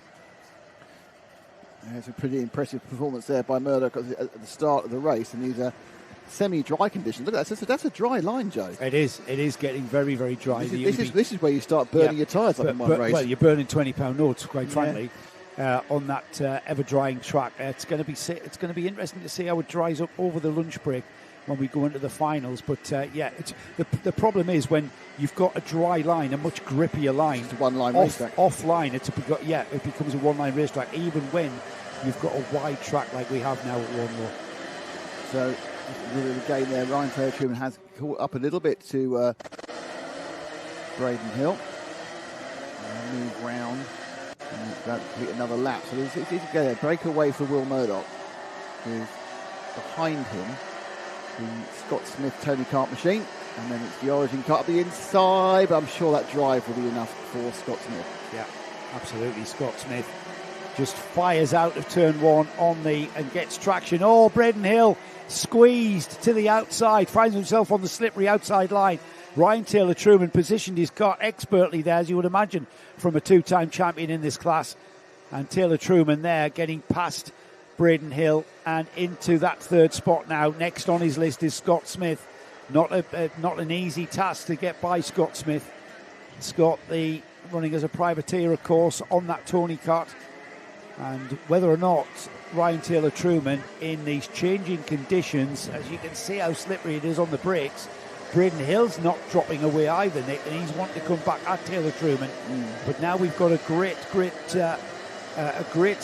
prospect in front of us now, as Scott Smith will very soon be coming under a little bit of pressure, if not a lot of pressure, from that orange Saudi cart. Taylor Truman, by the way, back onto a Saudi cart after going OTK, not liking it, back on his Saudi cart, and has found a bit more performance. He's got a contact warning as well. Has he? Yeah. Oh, so he has. Yeah. So he's, that would be for the Braden Hill incident. But anyway, Taylor Truman running in third. They haven't, in fairness to the pack, they haven't let Will Murdoch get much further away. So he's just that 1.5 seconds. He's quite comfortable to defend that relatively well. If we do go dry for the final, they're going to be on a healthy set of tyres, aren't they? First use. Yeah, first use started. I think they've done. 177 didn't have a dry run yesterday. That's right. Qualifying. Did they have a dry run this morning? They were in the wet, weren't they? It was damp. Yeah, it was. Yeah, of course. Damp and then very, very, very wet indeed. From the onboard, I could tell. The onboard, which is now very, very wet indeed. Yes. May have gone ping. Oh, really? I don't know. We're going to find out in the break. As this race continues, then, we are about half a minute away. Chris points from over my shoulder, and I'm not really sure what on earth he's pointing at out of the window. No idea. As we, he's still pointing. Somebody's off. Yeah. Taylor Truman now right on the bumper of Scott Smith as they go into the dog leg. Into the right hander. Scott Smith driving really well here, but Braden Hill's coming as well. So this battle for second, third, and fourth beginning to heat up as we're only literally 10 seconds away from half distance. Look at that, Nick. That is definitely dry tarmac. Oh, yeah. I mean, the line is noticeable now, and they are sitting there, as you say, burning the money as they are retching through those wet tyres, which will be completely scrapped by the end of this race. Probably. Yeah, they'll be your intermediates for practice days. Yes. Yeah, absolutely. Here we go into the hairpin at the gas works. No, not for Taylor Truman. You can see how tricky it is on the brakes at the gas works. The cart's slewing sideways. Are they gaining on Will Murdoch? It's down to a second, isn't it? Went down 0.3 last time. Not sure where we are on this. Oh, side by side. And Truman now going to try and get the drive. Now it's all about turn one. They're going to take different lines. Almost intimidated Scott Smith out of the road there. Yeah, they were side by side, squeezing each other, just giving each other enough room there. Taylor Truman down the inside of Scott Smith, who now has Braden Hill just nudging his bumper just to let him know he's there. Yeah, the three of them fighting hard. Smith will try and get that one back again. Obviously, the good news when people behind you have a battle is that Will Murdoch is given some free time. Across the line, a second ahead. That's him just ahead of Taylor Truman. So you can see top four. Braden Hill. Hill gets past Smith as well. It looked like he was about to do it. Work together let's work together. I'm ahead of you now.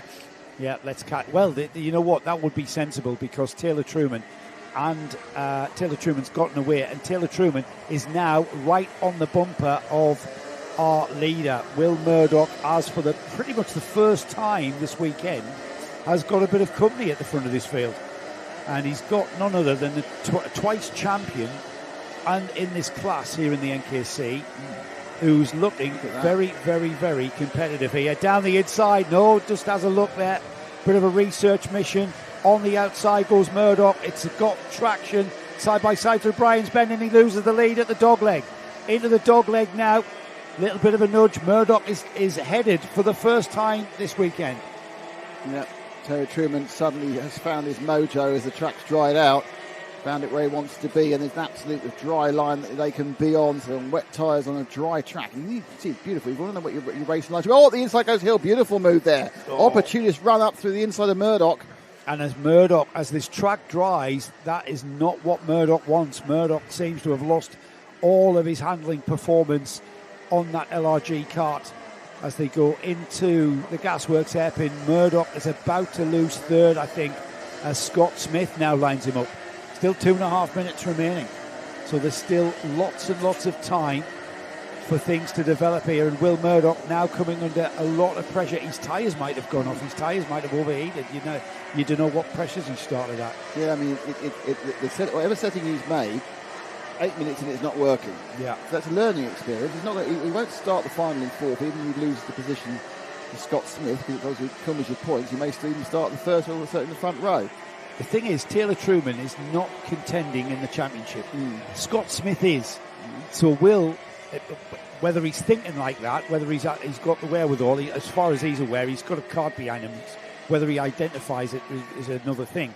But he's got to think championship. At this stage, penultimate round of the championship, he's got to think championship. The other drivers that are around him in the championship, Cole Edwards, Archie Elliott, Lincoln Bailey Arneson, they are down the order. They're not gathering as much points as he is. Even Braden Hill doesn't feature in the top 10 in the championship.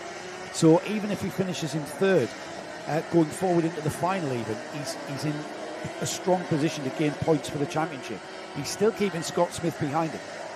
We need to drop back from these two and follow those two there, because that is Will Murdoch under pressure now from Scott Smith.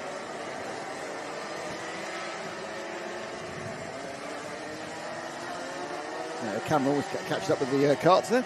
Not going too fast. No, going fast now, you see. I was going slow earlier. Well, he's doing a cracking job keeping Scott Smith behind him here. But as the sun comes out, the ambient temperature rises, and this track has evolved rapidly during this 177 superheat. There's Scott Smith down the inside at the first centre hairpin, towards the Nouvelle hairpin, into the right-hander. Can Murdoch do anything about it? He's got just no grip whatsoever. Tries down the inside of the chicane. No, not quite enough momentum to get him alongside Smith.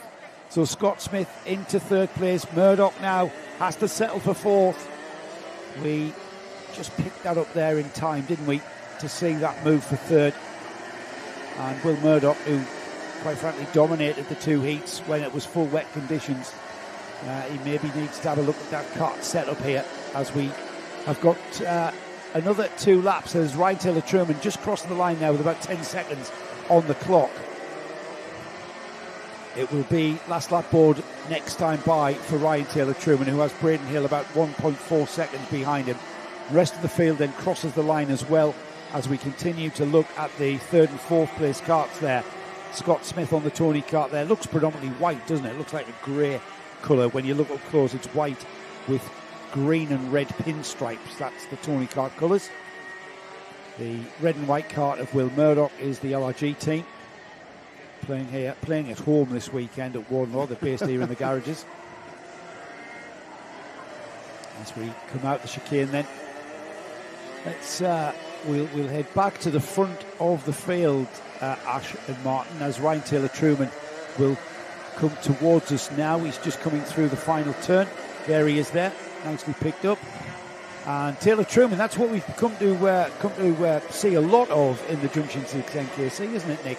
It's been a while since we've seen Ryan Taylor-Truman at the front of the 177 field. Even when he did come back and do, I think, the Wilton Mill O-plate, he was on an OTK chassis and he just couldn't get the grips with that OTK. He's gone back to his Sodi, and he knows that kart intimately, quite frankly, and he's certainly absolutely optimising everything in this one.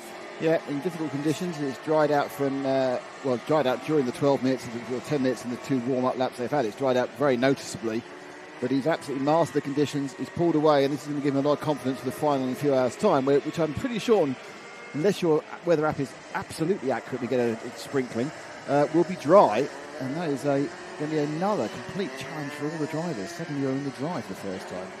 Here he goes then through the horseshoe for the final time. It'll be the next time we see Ryan Taylor-Truman will be in the final of the 177s, and across the line he takes the win from Braden Hill in a solid second place there. Scott Smith pulled away for Will Murdoch for third. Will Murdoch finishes fourth, and then here comes Steve Gilly, the first of the Masters. It's George Walker. George Walker and Jack Taylor getting ahead of Steve Gilly on that last lap there for 5th, 6th and 7th. Without Cole Edwards, Josh Patrick Williams, Rawhaj, the rest of the field coming through. So that concludes our heats and super heats. We are next out with 2 B finals. The first one we'll see will be for seniors, the next one juniors, and then the first A final that we take in will be for Intermax. That's coming up after about a 30-minute lunch break. Hope you enjoy the Paddock Show. We'll see you after lunch. Well, hello and welcome to Warden Law, just close, very near to Hull, but look at this marvellous Hull weather we have here at the moment. It's not really, it's near Sunderland. And here's my good friend, Joe Bradley. Joe, hang on a second, this is all wrong, sorry. I'm on the wrong side. We're in the northeast, we have to do the full Anton deck, obviously. I was on the wrong side there. You really put me on. Well, anyway, hang on. Yes. You're at home. I am. It's the NKC. It's kind of like it's two homecomings, one to our home sort of championship, your home track. Everything's at home. So, yeah, very simple weekend then. Look how fabulous this place is looking. We've got a revamped Warden Law this season. We had the NKC's first visit last year. They've come back this year. The track has been revamped. It's been widened in places to open up the availability for overtaking spots. It's re-profiled last corner, which is now called Hunters, after the owners here. So it's a fresh track for everyone. There's been people here practicing, of course, and people here racing in other things. But it's always exciting to be at Warden Law, Nick, and it's even more. It's triple mint to have the NKC here, which is my sort of home series, isn't it? Yeah, so Joe is massively overexcited. So because of that, Joe, I'm going to send you away right now to go and talk to all those people you've been talking to at your home track at Warden Law for the Paddock Show. He's gone. Just a few weeks ago, Carton Life TV brought you all of the action from the Scottish Championship and the Grampian Car Club up at Boyndy. And this young man here came away with this accolade of the Scottish plate, the S plate. Hamish Gordon, who's running in the Intermax class.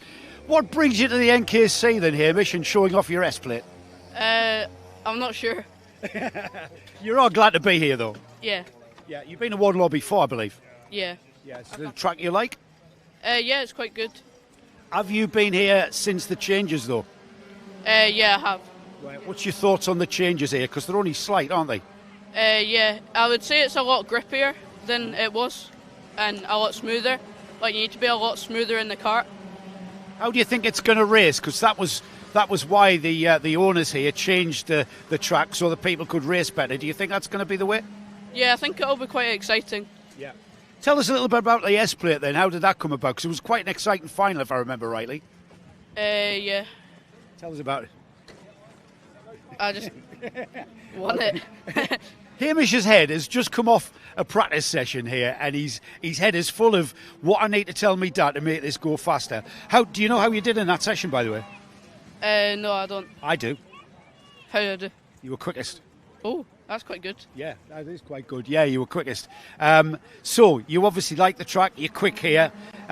What's your thoughts going forward for the race weekend? Then where do you want to be? Where do you want to be on Sunday afternoon? Daft question, isn't it?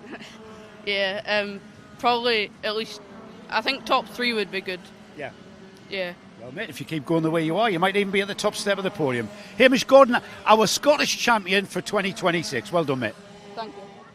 Another new face to the NKC for this round at Warden Law is this youngster who I know from the North East area, George Allison. He's on the 119. He's another Intermax driver. George, welcome to the NKC. Are you enjoying it so far? Yeah, I'm really enjoying it. It's a good championship and I'm really enjoying it. You've got a lot of strong drivers in the field, but you're in your first season, so you're probably not bothered about that, are you? Not really. I mean, I could have pace for first, maybe later on in the weekend, but right now I don't really, but I think I will later on. Is this your favourite track, George? Yeah, it's my home track, so it's very fun to drive on.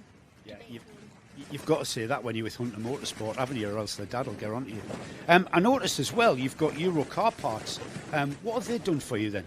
They've just bought my car. They've done a lot for us to help us get better in motorsport. Excellent stuff. So you've got a sponsor already. So tell the world then, what do people need Euro car parts for? Car parts, everything you need for your car, really. Yeah, that's the way to put it. Now then, you know Warden Law. You're experienced at Warden Law. You're just not experienced at the NKC. So where will George Allison be happy with on Sunday afternoon? What's your target, George? Top 5, maybe. Yeah, that seems realistic, doesn't it? What's the best bit, though, about driving your kart around here? It's home, so I get to go and sleep in my own bed at night.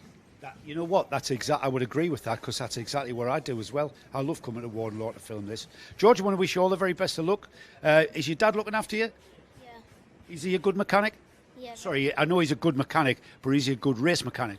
Yeah, very good race mechanic. He's got to say that, hasn't he, really? Yeah. Well done, George. Thank you.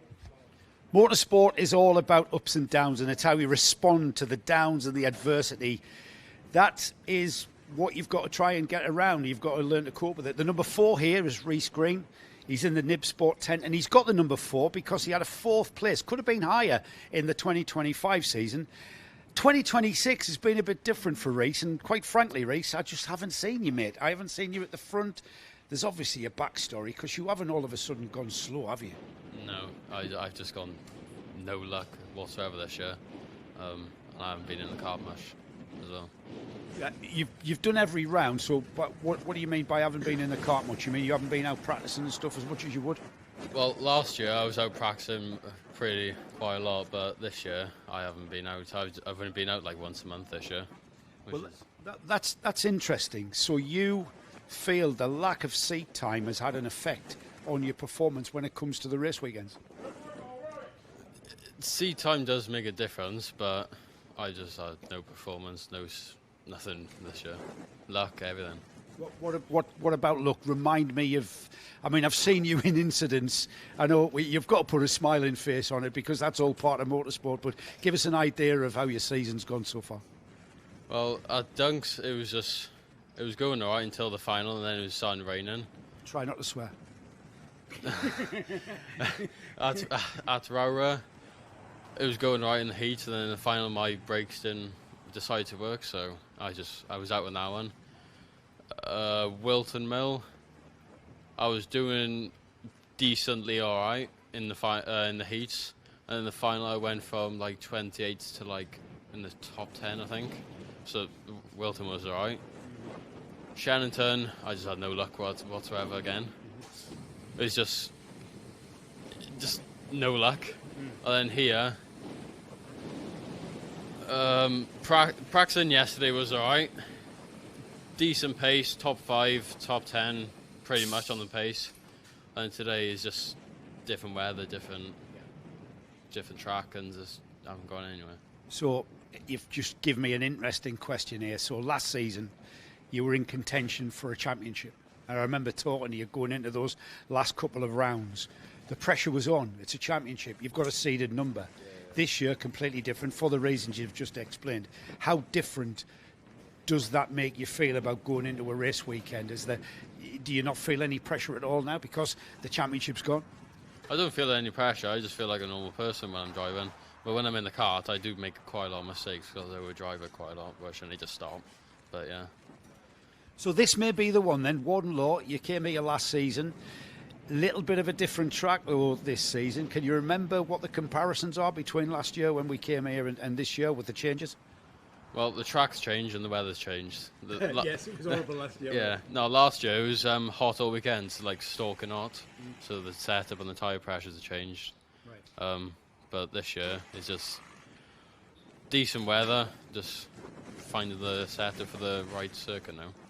Rhys, I hope I haven't spoilt your weekend. This kid is usually very bubbly and lively, and he's just looking really of what rubbish a season he's had so far. Rhys, it's got to turn around, mate. Maybe Warden Laws, this is the one where it's going to turn around, and I hope to see you back up there where I'm used to seeing you. Go quick, yeah. Yes, you will. Okay. I mean, you look good luck, Charm. Thank you.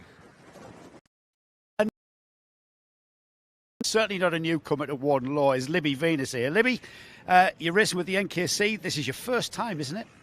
I did Wilton Mill O Plate in June, and that went really well for my first big race. Yeah. With it being the O Plate, which was really good fun, and I learned a lot there. Yeah, I mean, you're in your first full season of karting, aren't you? And you really are in junior Rotax with quite a hearty bunch of competitors, aren't you? Yeah, I've been in a junior Rotax since September, so it's been a good while learning the car and everything that goes along with it. Now then, you're at your home track. You know Warden Law really well because I think I've seen you here so many times. That must give you a nice feeling to be at a track which you know really, really well. Yeah, it's very chilled. Then Wilton Mill I feel that I can push the track a lot more, push overtakes and everything like that. a lot more. And you're with LRG. LRG are based here at Warden Law. You're working out of a nice garage. It's a beautiful sunny day, and of all the times you could be working outside.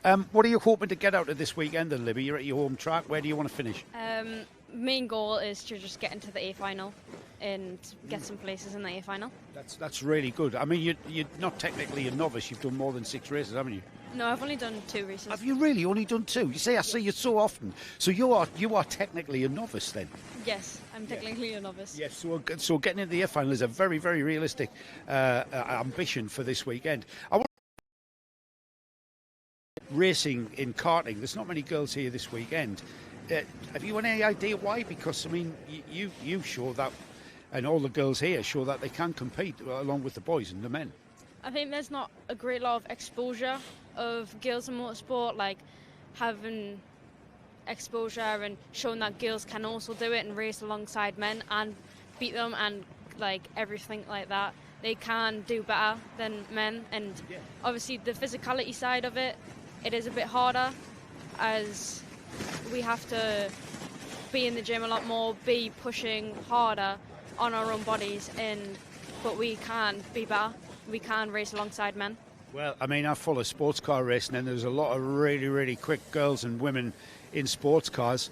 The F1 Academy, we were talking the other day about it, and I said to you something along the lines that female-only championship. You should be out there competing. What was your answer? Because you gave me a cracking answer. It's a really good way to get them out there and get them seen to other young women, to get them out into motorsport and to get them shown and seen. Yeah, on the Formula One calendar as well. That's what, isn't it? Is that something that you wouldn't mind doing then? A bit of Formula One Academy then? Yeah, that would be the biggest goal to do. But I wouldn't mind racing in any other series. Yeah, absolutely. As long as you're racing, eh? Yes. Yeah. Now then, that brings me on to another question. What is the highlight then? I mean, you're here on a Wednesday afternoon practicing. You're on a Sunday morning practicing. You obviously love driving this thing. What do you get out of it? It's just like my passion. I love it. I love it so much. Like, it's my highlight of the day, of the week. So driving around the track by yourself, or racing with other people wheel to wheel? What's your preference? I don't mind either. I just like driving. I just like being out in my own car. Yeah, brilliant. Weather forecast is for it to be a little bit of rain. You know where all the wet line is around here? Yeah, I did the full winter of it, so yes. I'm very confident in the wet. Yeah. Great stuff. Libby, I've been meaning to talk to you for a while now and get you on Karting Live TV, and I'm glad I've caught up to you. And we wish you all the very best of luck. You're on home turf. Are you sleeping in your own bed even? Yes. Yes. It's great, isn't it? Yes. Thanks, Libby. Libby Venus, everybody. This young man, I've kind of waited a little bit this season before I spoke to him on our paddock show. Elijah West, if you watched last season in the NKC, you would have seen this youngster. He's a bit taller, this, I've got to say, running in at the very front of Intermax, and it was really, really a cracking championship. Elijah West here has now moved into juniors, and he's been finding his feet in juniors. I wanted to catch up with you, Elijah, and find out just how you have felt the difference between the Intermax kart and the wider, the grippier Junior Max kart. How have you found that? Yeah, well, the Maxis don't have too much grip, but it's just the size of the carts and how fast they go down the straight.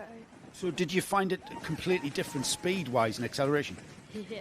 Yeah, and is it easy to get your head around that extra speed?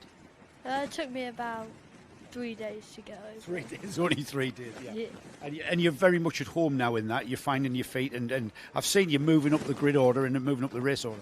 Yeah. Which car do you prefer? If you had to go back to your Intermax, I know you're a bit tall for that now, but if you had to go back to your Intermax, you'd probably be bored, would you?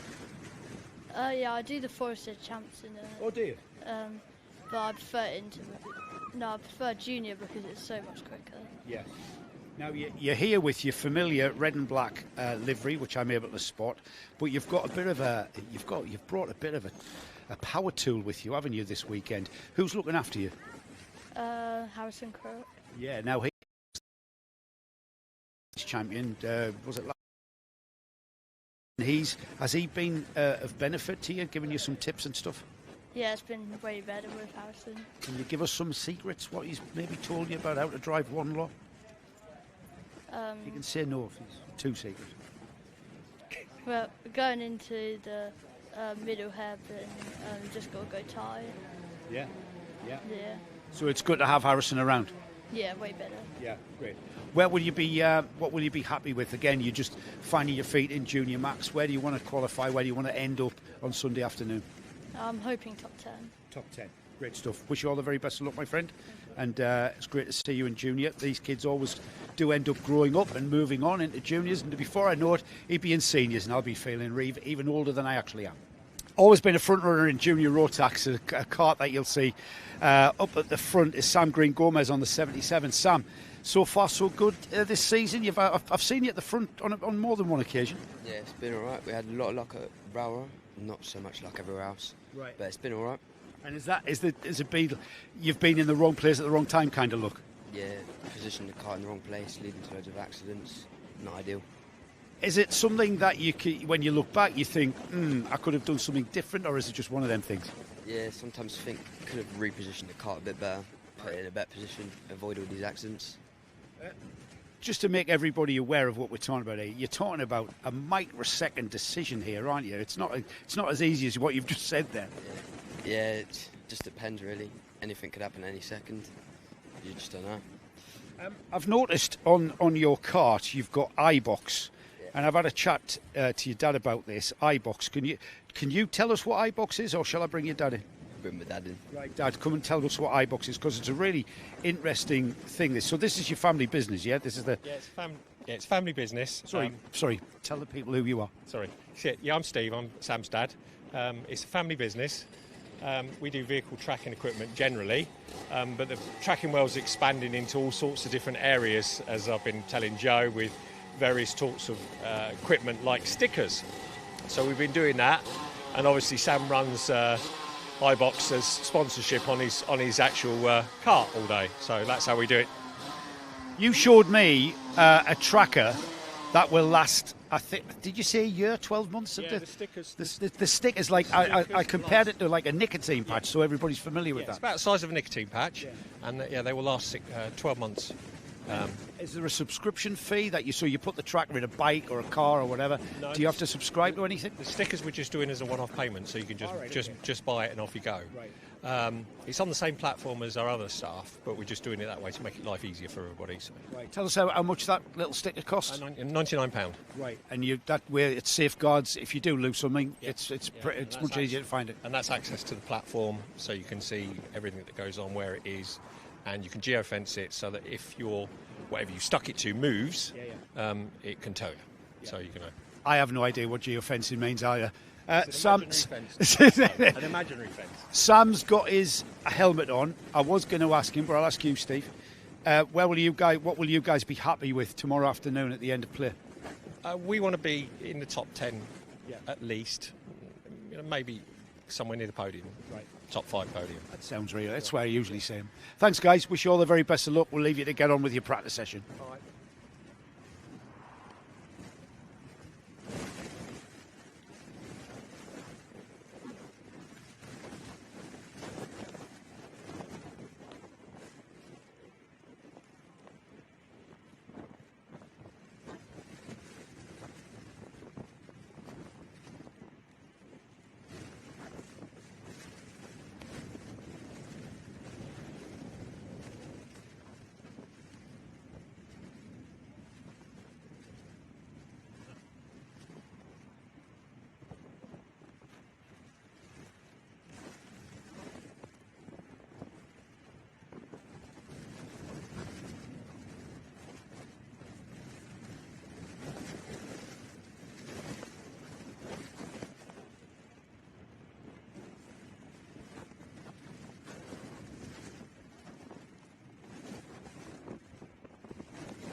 very, very fast section, very, very tricky.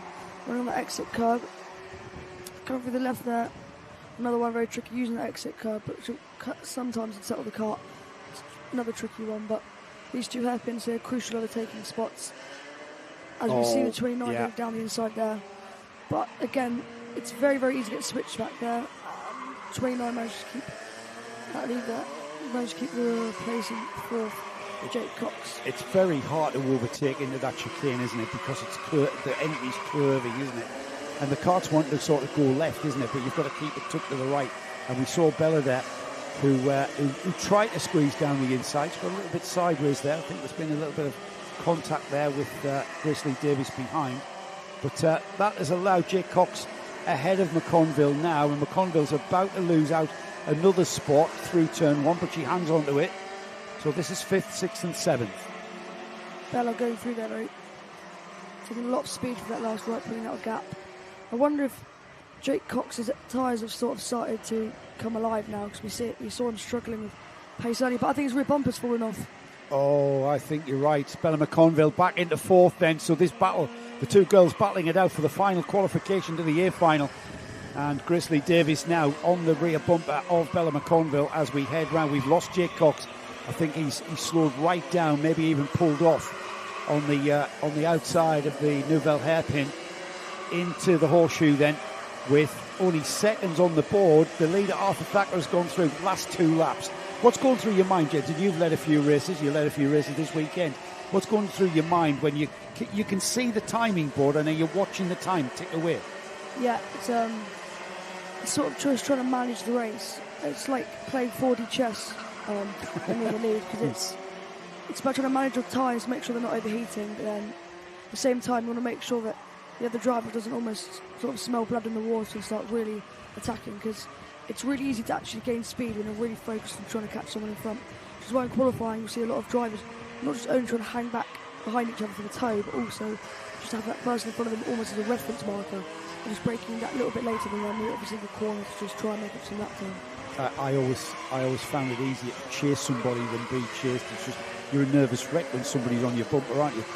It really is tense. Here we go then. Bella McConville has indeed got Grizzly Davies on our bumper. Arthur Thacker has come through. He's got the last lap board. He's on his way to take the win in the B final. Travis Rose will stay second. Isaac Reynolds third. Grizzly Davies alongside on the outside as Bella McConville takes the defensive line. Bella's a local driver to this, and Origin are a local team, and Bella has been driving here since she started, so she does know Warden Law, even though it's a new, revised version of Warden Law. She looks over her left shoulder, nobody's there, but still driving defensively, and driving too defensively, because Grizzly Davis has slipped through. What happened there, Jensen? I think she just got sort of switched back. She went in very, very deep, and it's very, very easy to do on those hairpins, especially with the kart setup that you have to run around here. Running lots and lots of front end, all the drivers will do. So it's very easy for her to step out, and it's another one of those hairpins where the switchbacks are really, really powerful. She looked over her left shoulder, and then I think she braked and turned in a bit too late, but she ended up going out to the outside, and that has allowed the last qualifier then. It will be Grizzly Davis, who we see in the final, along with ahead of her in third place, Isaac Reynolds. Travis Rose was second, and the B final win taken by Arthur Thacker. Commiserations to everyone else. Mason Watson, Bella McConville, Sam Robson, Jensen Hartshorn, Cameron Davey, Jack Theobald, Via Maru, Jensen Cook, Jared Dutertra, Chris Jordanoff, Jake Cox, who was a retirement as we saw, and Sebastian Benson. Hopefully we'll see them back out at round 6, and hopefully they'll make the journey down to Clay Pigeon. That's the senior Rotax B final. We've now got the grid sorted completely for the A final, which will come up very much later. Next out, we've got our junior Rotax B final, and we are back online as we lost the stream for some reason. So welcome back, everybody. We did put an apology up on the stream, but you're joining us live. We've just had the B final clarified for the senior Rotax. It was Arthur Thacker, Travis Rose, Isaac Reynolds and Grizzly Davis who qualified into the A final. And now we've got the grid for the junior Rotax B final. On the front row then, Callum Wilson from George Theobald. And then we've got on the second row, Lucas Hilton and Philip Jankowski, Leonardo Pelagi and Libby Venus. Row 4 is Amelie Davy and William Spencer. Then we've got Eli Mann and Aaron Maidment. And it's Zach Charles and Lennon Gilly who round off 6 rows, 12 carts. How were those conditions this morning then? That looked absolutely... I mean, you sent us a message saying you were really down. What did you say? You were... Really soggy. You were really soggy, that was it. How soggy were you out there? It looked horrible. Yeah, I mean, I'm still damp now, sitting in this commentary box. Horrible conditions. Obviously, we had a dry first heat, but started to rain, which was really, really tricky, especially being the leading cart, because you've got no sort of reference marker of where the limit is. You're always the first person to just find that rain, and it was especially scary going through the really fast turn 1 and then suddenly hitting a bit of rain, and that was really spooky, but I managed to hold on, and yeah, but the track's dried now, but inside of turn 1 still actually looks wet. I need to ask you a question. I think my forecast is that there's going to be no more rain until we finish, so hopefully that'll be the case, but there seemed to be, the conventional wet line is all the way around the outside, but on that new tarmac, not so much. Do you think the new tarmac there wasn't so much of an off line or a wet line and a dry line? Do you think there was more of a spread? Yeah, because of that new tarmac is so new that it hasn't had much rubber go down on it. So obviously, the shorter radius you take around the corner, the quicker it will be. And the fact that not much rubber has been laid down means traditionally it's not going to be as slippy, because the rubber's what makes the dry line very slippy on wet tyres. But you see the wet lines definitely being used for turn 1, by example, where it's the older tarmac, where it's had a lot of use and a lot of rubber going down, making it very slippy. But as it sort of dries up, it'll go back more to the traditional dry lines. But now it's... Are you preferring it like it is at the moment? Are you hoping it's going to stay that way for your final? I don't mind, to be honest, but I think the field would be a lot closer if it was dry. But there's still that wet patch on the inside of turn 1, which could upset some starts. You're on the front row for your final, Jensen, and you're starting on the left-hand side of the track. I'm looking at that inside line. It's a little bit dirty off that puddle. And do you think, what's your thought? I mean, without giving... Remember, Charlie Vary's listening. He's on the pole and he's listening in the paddock at ST. Do you think you might have an advantage there on the outside? I mean, potentially, but in the heat yesterday, I broke way too late on the outside and lost a bunch of positions, which is really easy to do at this track. But it's one of those ones where the inside's very, very powerful for turn 1, even if it's dusted, just because of the way turn 1 is, and it means you pretty much got your lead for the whole of sector 1. Yeah, and you've got the line through to the left-hand sweep of Brian's Bend and into the dogleg, haven't you? Looking forward to your final, mate. This is going to see who the 4 qualifiers are again. It's the top 4 that qualify through to the year final and form of the 2 final rows of the grid. So it's unfortunately outside of that top 4, and your weekend is over. You're going to be a spectator, but hopefully whoever that might be will return, and we'll see them down at Clay Pigeon. That's more your turf, isn't it, Clay? Yeah, I've done a bit around at Clay, but it's another one that's actually quite far away from us. Oh, is it? Where are you based? Sort of down in the south, but Clay's like 2 hours. Like Forest Edge, for example, is very close to me. Ah, right. So that sort of area. Same with Sheringham. Yeah, everyone's south of here, man. Exactly. It's very, very... Apart from me. I'm at home. And Santa Claus. Here we go then, Jensen Hookie. We're about to enjoy our commentary of the Junior Rotax B final, and we are all ready and waiting. The grid is formed. We get things underway, and it looks like that black-nosed cart of Callum Wilson that will lead into and out of turn 1. The whole field get through in good... I mean, Jensen, when I look at the starts here, they look absolutely chaotic. From where you sit, are they as chaotic? I mean, if you're in the mid-pack, it's very, very chaotic, because there can be a lot of bumper to rear bumper going into turn 1, which is just the nature of turn 1. Not much you can do, really. It's not intentional by most drivers. But it's one where the outside line, if you go too far, it's very, very dusty, and they can really cost you. It can cause half spins like we've seen throughout the day. Yeah, if it was easy, we'd all be still doing it, mate. That's why I'm sat here with a microphone. Leave you to it later on. Here we go then. The top 4 will be confirmed. It's very much Callum Wilson, though, who still leads. The top 4 breaking away, actually. Let's see who they are as they cross the line then. Callum Wilson from Lucas Hilton, Leonardo Palagi, George Theobald, and then we've got a bit of a gap of almost 7/10 to Philip Jankowski, Zach Charles, Amelie Davey, William Spencer, then Eli Mann, Aaron Maidman, Lennon Gilly, Libby Venus. Libby, we know, is a novice driver, only in her first full season, only started karting in September, so still finding her feet somewhat. As I say that, Jensen, 4th place has been caught by Philip Jankowski. Yeah, running with the LRG team who are, I think, based here. A team that will know this track very, very well. A team that will have pretty much know every single track condition here. So should be one that's going to be coming through the field with support from this team. Yeah, they do have a lot of local knowledge. They are based here indeed, so local knowledge coming to the fore here at Warden Law this week. I've got a lot of championship interlopers as well trying to spoil your party. Charlie Berry, they've been one of them, of course. So you're going to be going head-to-head with him. So first 4 across the line. Jankowski in that red and white LRG kart is closing down on the number 54 of George Theobald, as we've got a mechanical flag for Zach Charles, who pulls off.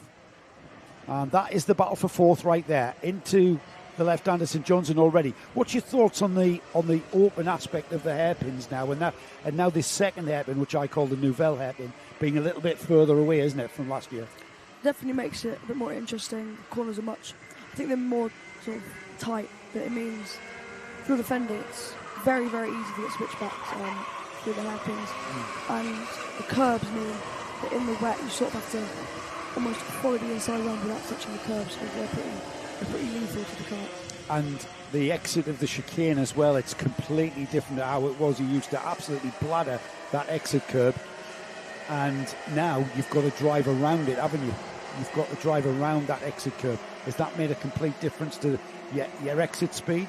Yeah, because you've got to go much slower through the middle of that chicane, because you can't really be affording to hit the outside curbing, as it's very, very big and will drag up the speed a lot. But it's one that also means you have to completely change your approach to the start of the chicane as well. Yeah, so a different line there. It's pretty much what was the objective of the track changes were very much that, and it seems to have done its job. As this is still battle for 3rd and 4th. George Theobald are now ahead of Leonardo Palagi. Philip Jankowski, I've got to say, in that the white helmet there, just off picture there. I thought he was coming, Jensen, and he hasn't. Considering we've just completed 3 laps, is that a tyre thing? Everybody's tyres are now switching on. When does your tyres come on, for instance? This Max's compound seems to come on between laps 2 and 3. These Maxi tyres always have a tendency with a bit of understeer on the cold tyre, which is why you'll see people struggling, especially through the double right at the start of the track, sort of the dog leg, where you really need that front end bite. But now the tyres really should be coming into their window, and I think we'll see the pack starting to bunch up as people's tyres start to work better. Yeah, these two having a cracking old ding-dong. I know the last thing that either of them wants to be that vulnerable 4th position. At the moment, they're relatively comfortable. They've got a bit of a gap to Philip Jankowski, so they've got nothing to worry about. If anything, Jankowski's going to be under attack from William Spencer now, who's just looking like he's moved down the inside and moved into 5th place. So maybe Spencer looks like his tyres have switched on now, doesn't he? Yep, Spencer's tyres look like they've really come alive, and I believe he's going to really start trying to attack this front 4. But running with the next gen team, who I think based down south, so I think the whole team has got a learning curve this weekend of trying to get used to the track. It's probably going to be very far away for them, but looks like he's doing well. I think he's going to start catching before. Yeah, let's see if he can. The gap at the line was just over 0.6 of a second. There is Leonardo Palagi. There is the number 22 of William Spencer, who has now almost reached the rear bumper. He's bringing Jankowski with him, and also bringing Amelie Davey and Lennon Gilly with him as well. And as I say that looks like that cushion has settled back. Side-by-side action with Palagi down the inside of Theobald, and he slides very wide. Theobald does the switch back. Here comes 5th place, though, the number 22 of William Spencer. Now he's got a problem. Now what can he do? He's going to try to defend or try and convince Spencer to work with him to get up to George, but I don't think Spencer's going to be very happy doing that, because it looks like Spencer's got a lot of pace now, and I think those two really battling sort of cost each other. If I were them, I would have worked together, but you know, you can't change what's happened now, and he's got to try and get his head down to try and catch George Theobald. Do you also, though, think Spencer had so much pace to catch Jankowski? If he'd sat there and worked together, Jankowski, you sometimes get the feeling that you're being held up, though, don't you? And you've got to get past. Yeah, because I think it's always more efficient if the quicker driver's leading, because the other driver can sort of catch back up using the toe. But we'll see, because Spencer looks like he's got a lot of pace now, so just fight for what's P3 now, really should start fixing around. Yeah, P3 and 4 is there. The bright green helmet of Pelagi is the 4th place, the vulnerable spot, the last qualifying position. And Pelagi wants to be ahead of the purple and blue cart so that he's not in that vulnerable position. We're almost inside the final minute, so still plenty of racing. As down the inside goes Pelagi, down the inside Theobald has to slot back in. Completely different dynamic now that the track is completely dry, with no chance of coming back when somebody does that to you. Here comes Spencer. So you're Spencer, Jensen. How are you going to get by? I think the obvious move is into the first hairpin or second hairpin, but there's also a move you could do into gasworks, and if you can pull it off, there's also dive on the last corner, but that's going to be one that's very, very hard to pull off. But Pelagi now, the fastest lap, looking like the tyres have sort of started to come into the window and started to work for him very well, but Spencer now really pressuring George Theobald to P4. What part of this track, Jensen, is the easiest part of the track to make a mistake, if that makes sense? I think it's got to be the hairpins. I made one in the heat yesterday where I just braking too late because the grip's very much on a knife edge through that corner because of the new tarmac, not much rubber going down. It's one that's really, really easy to then go too deep. We've got 2 more laps of racing. It's going to be very, very intense here. The drivers are fully aware of time as well, because you can clearly see the timing board. And are you the sort of driver who looks at the timing board every single lap or towards the end? It's normally towards the end or at the beginning. If it's a very, very long race, I'll tend to find myself accidentally looking at it a lot more than I should be. And it sort of makes the race go by slower, but it also can be a good thing because it allows you to plan things out more. But now I think Spencer's really started to realise that he's got to make a move soon, otherwise George could be able to win this. Do you ever get a point where you think, oh, there's got to be about a minute left, and you look up and there's 4 minutes left, and you think, oh my goodness, what am I going to do with this? Yep, especially if there's longer A finals. Yeah, you've got a 12-minute final coming up. Is that extra time, is that something that will affect you physically? Do you start getting tired, or are you fit enough to combat that? This track's one that's very, very, very physical, but I think with the new tarmac, the track sort of lost a little bit of grip for some of those sections, and it made it a little bit easier on the body, but I don't really think I should be getting tired, but it's going to be one that's going to be still a bit of a workout. Yeah, it's always a workout, isn't it? That's why I can only do 4 laps these days. This is 4th place then, and William Spencer on the red, white and black cart chasing down the blue and purple cart of George Theobald, and time and opportunity running out here into the chicane for the final time. And it's going to be the gasworks hairpin, Jensen, where he might have a go, but it doesn't look close enough. Might sort of hit I think it was the first curve that chicane, really, really unsettled the cart, but I think George should be able to hold on unless Spencer can do anything about it in the last corner, which I don't think it's looking like again. The checkered flag flies for the B final winner as these two continue to battle for 4th. So Callum Wilson takes the win, Lucas Hilton takes 2nd, Leonardo Pelagi 3rd, and the 4th place finisher George Theobald is our final qualifier into the A final. Commiserations to everyone else whose weekend. We'll see you at Clear Pigeon for those drivers. I want to thank Jensen Hookley for popping in. Jensen, thank you very much for that insight. I hope you enjoyed your Karting Live TV debut. Thank you. You might make this a regular spot, actually. Come and join us for the B finals, why don't you? Nick doesn't mind. He can sit in the back and have a metaphorical cigar. Oh, here it is. Dave Classen's cake. I can see traces of the... Oh, there's the eyes. We've got a bit of the roof. Thank you so much. I'm back for cake. Thank you, Jensen Hookie, my co-commentator for the B finals. Jensen's got really hot ears. Wow. He has the hottest ears ever. Our first A final, Nick. Yes. And it's for Intermax coming up next. Let's have a look at the... I did the wrong thing there. Let's have a look at the final grid for Intermax. Give me 2 seconds, I can catch up with you. All right, mate. It's going to be no surprise. We can see it in the collecting area. The S plate is on the pole position with Toby Miles alongside. Now, Toby's had some good runs this morning.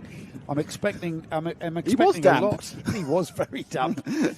Jack Daniels, our championship leader, starts on the second row, and alongside Ethan McNally-Roberts, who likewise has had a very, very good run this weekend so far. All of these drivers have had good runs. That's why they're at the front of the grid. We've got Bradley Beggs and Callum Miller, who ran very, very well in the Superheat. They're on row 3. Row 4 is Oscar Tarsi, who had a torrid time in the Superheat. Freddie Blackshaw will hope to do better at his home track, so keep an eye on him moving through the field.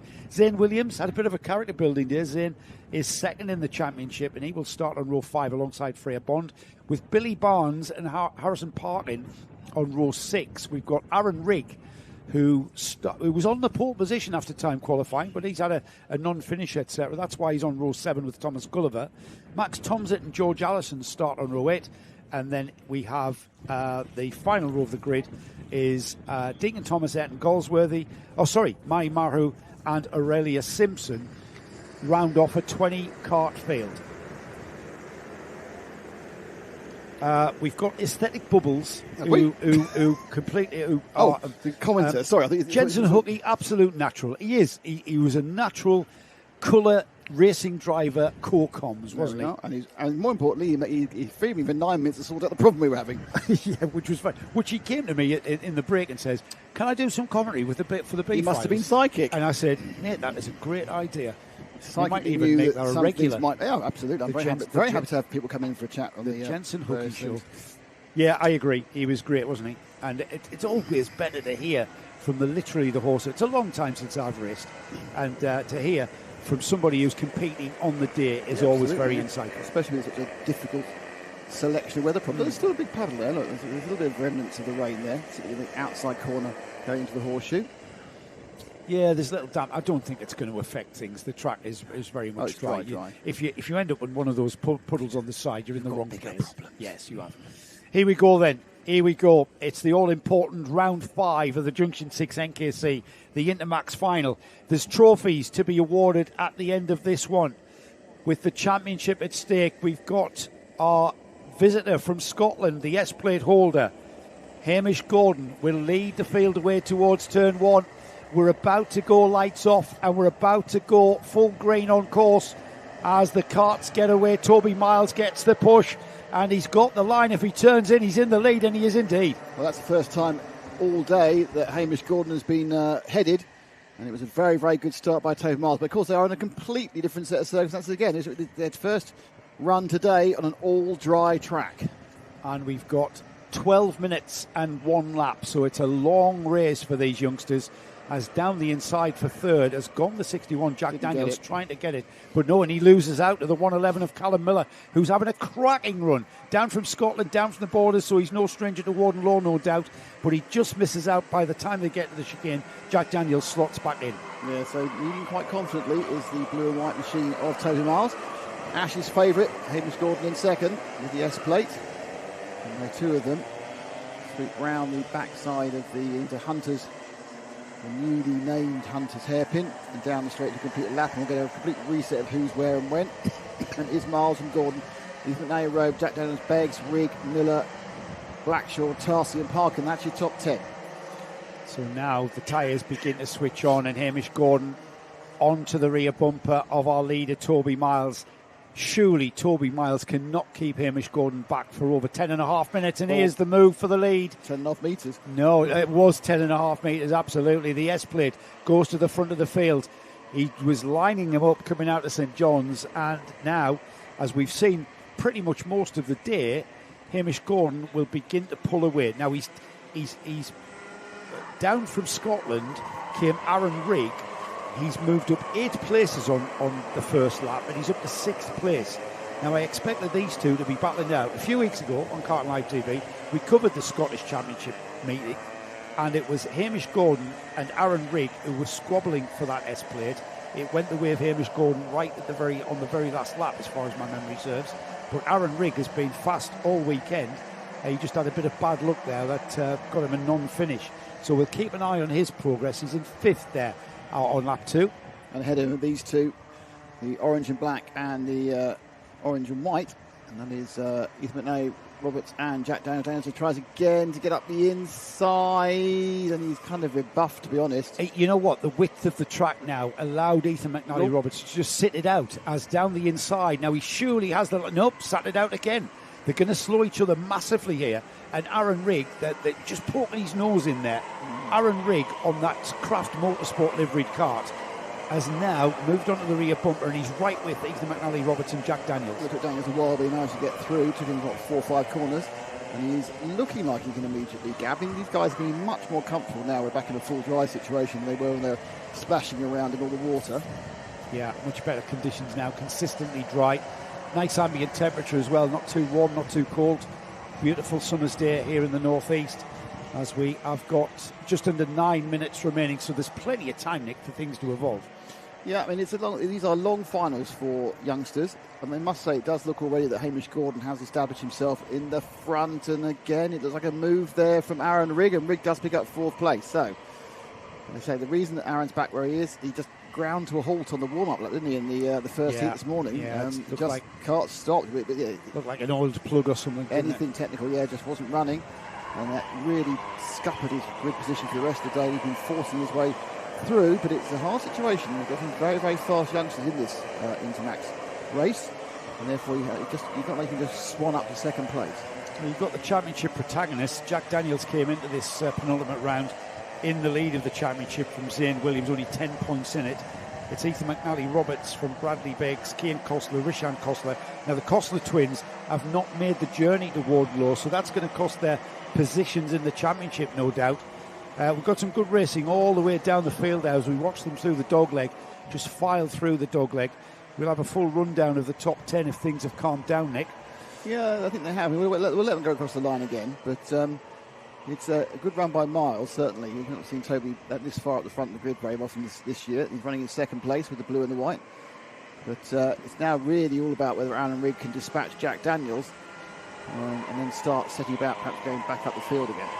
Well, Jack leading the championship, as I said, so it's not really an easy task. You know how quick Aaron Rigg can be.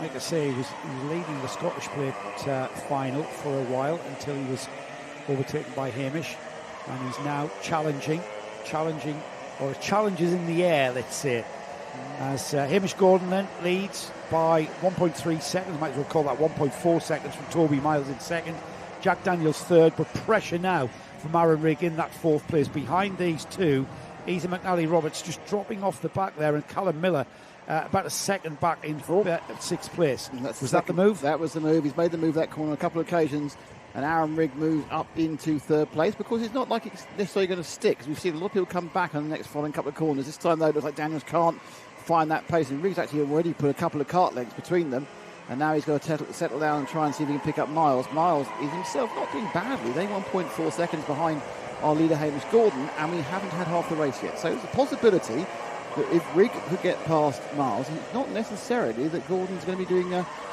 jig all the way home with the victory train. No, especially, Nick, we're 10 seconds away from half distance. We've lost Oscar Tarsi, by the way, who looks like he's still... No, he's out. He's out after 2 laps. So he is a retirement. Oh, there's a change again. Aaron there get past, and he got past Miles, and it's Miles went wide. It's been a bad run for him. He's now down 2 places. They went too wide to the dog leg. I don't think he was helped by Rigg. I think it was just a case he kind of spooked himself off the track a little bit by trying to carry too much speed to stay ahead. And he's dropped 2 spots as well. Yeah, over the opportunist, Daniels has picked past as well. So it's now the 2 Scots, 1st and 2nd. Gordon from Rigg. So Gordon leads by 1.9 seconds. Let's see if Aaron Rigg, his Scottish nemesis, let's call it, because they were absolutely battling it out for the S-Plate a few weeks ago at Grampian.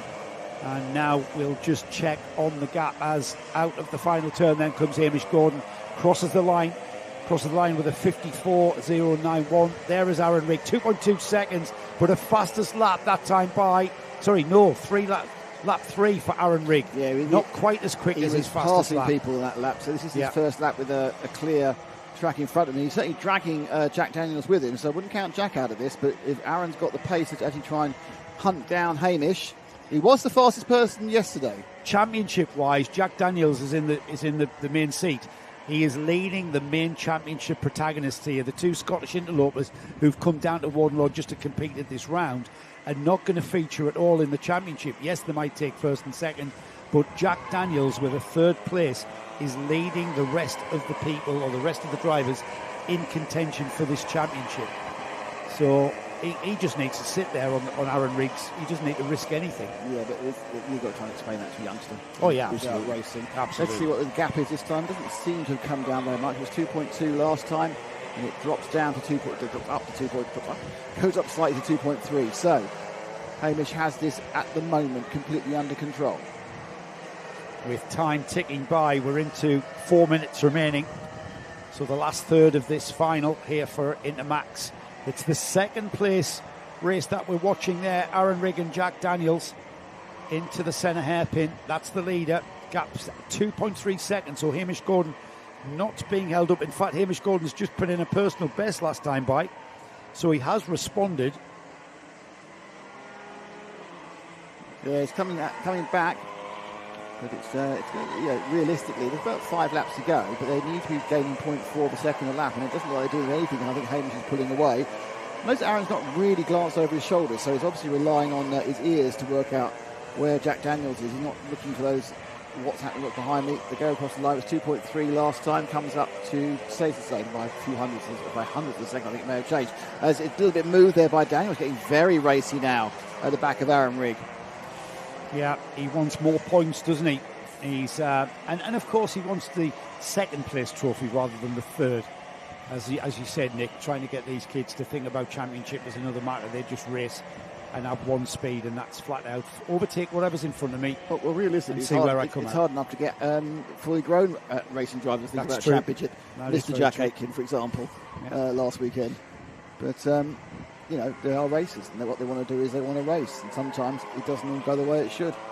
There's the field coming through the chicane there. Behind these two is Toby Miles still in fourth. Ethan McNally Roberts fifth. Freddie Blackshaw now up to sixth place. He started eighth, so he's made slight progress. He's got ahead of Callum Miller. Zane Williams has come. He's up to eighth. Bradley Beggs ninth. Freya Bond 10th. Eton Goldsworthy is in 11th spot. He started 18th. Thomas Gulliver, he's having a good run from 14th. He's now up to 12th. Bradley Beggs dropping down the order. Bradley Beggs has got a problem. Oh, not again. Bradley Beggs is dropping down the order like a stone. He's just come through in 13th. He's lost.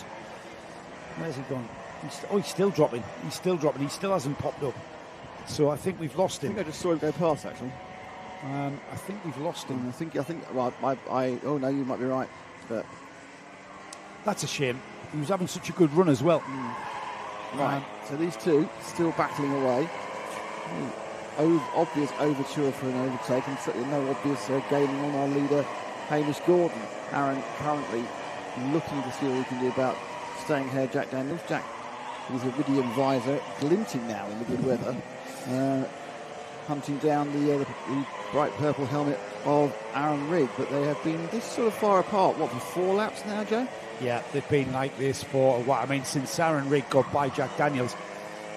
Yes, he had the performance to catch him. Yes, he had the performance to overtake him. He hasn't had the performance to pull away from him, and it's more about maybe Jack Daniels' cart has switched on. He's able to stay with him, and if anything, they have not pulled in Hamish Gordon. Hamish Gordon has pulled out the gap to 2.4 seconds. I think we're going to get 2 more laps after this one, as there's 40 seconds or so on the clock, and they're on the back stretch. They should get over within 40 seconds, and they're lapping in 50-something.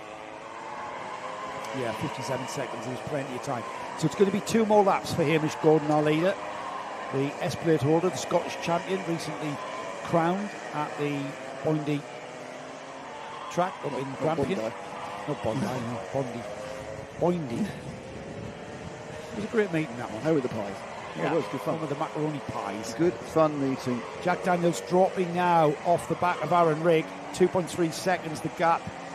Last lap coming up, and maybe we've got Hamish Gordon now just maybe managing the pace of this race all the way to the flag now. He's got a lap and a half or so to go. Behind them, Toby Miles is still there. Freddie Blackshaw moves into 5th ahead of Ethan McNally Roberts. Maybe we'll drop back and check that out because McNally Roberts looks like he's coming back. It's the bright yellow and blue card. There they are. There they are. 55, yeah. So that's Freddie, who is a local to Warden Law. Great to see him at the NKC. Trying to will his dad race karts around about the same time as me back in the year. He's an old man I think he was in cadets when I was in seniors. But I'm trying to talk him into you need to come and do this full season. As the checkered flag is being readied because our leader is on to the final lap. Freddie Blackshaw looks comfortable, doesn't he, ahead of Ethan McNally Roberts? He does, but we need to go and see our leader. Let's find Hamish, please, because he has been out in front and uncovered by the cameras. He's been doing too good a job. So, Hamish Gordon, where are you, is the question. He is just coming out the first centre hairpin. Here he comes. Martin's got him. There he is. S-plate. So, yes, he's going to add the Warden Law Round 5 NKC plate to his S-plate he got a couple of weeks ago. Superb performance by Hamish. An excellent performance by his father for giving a hot chocolate to Ash as well. Yes, bless him. Ash. I'm amazed he could actually drink after the amount of food he's eaten this week. Sam's got stung.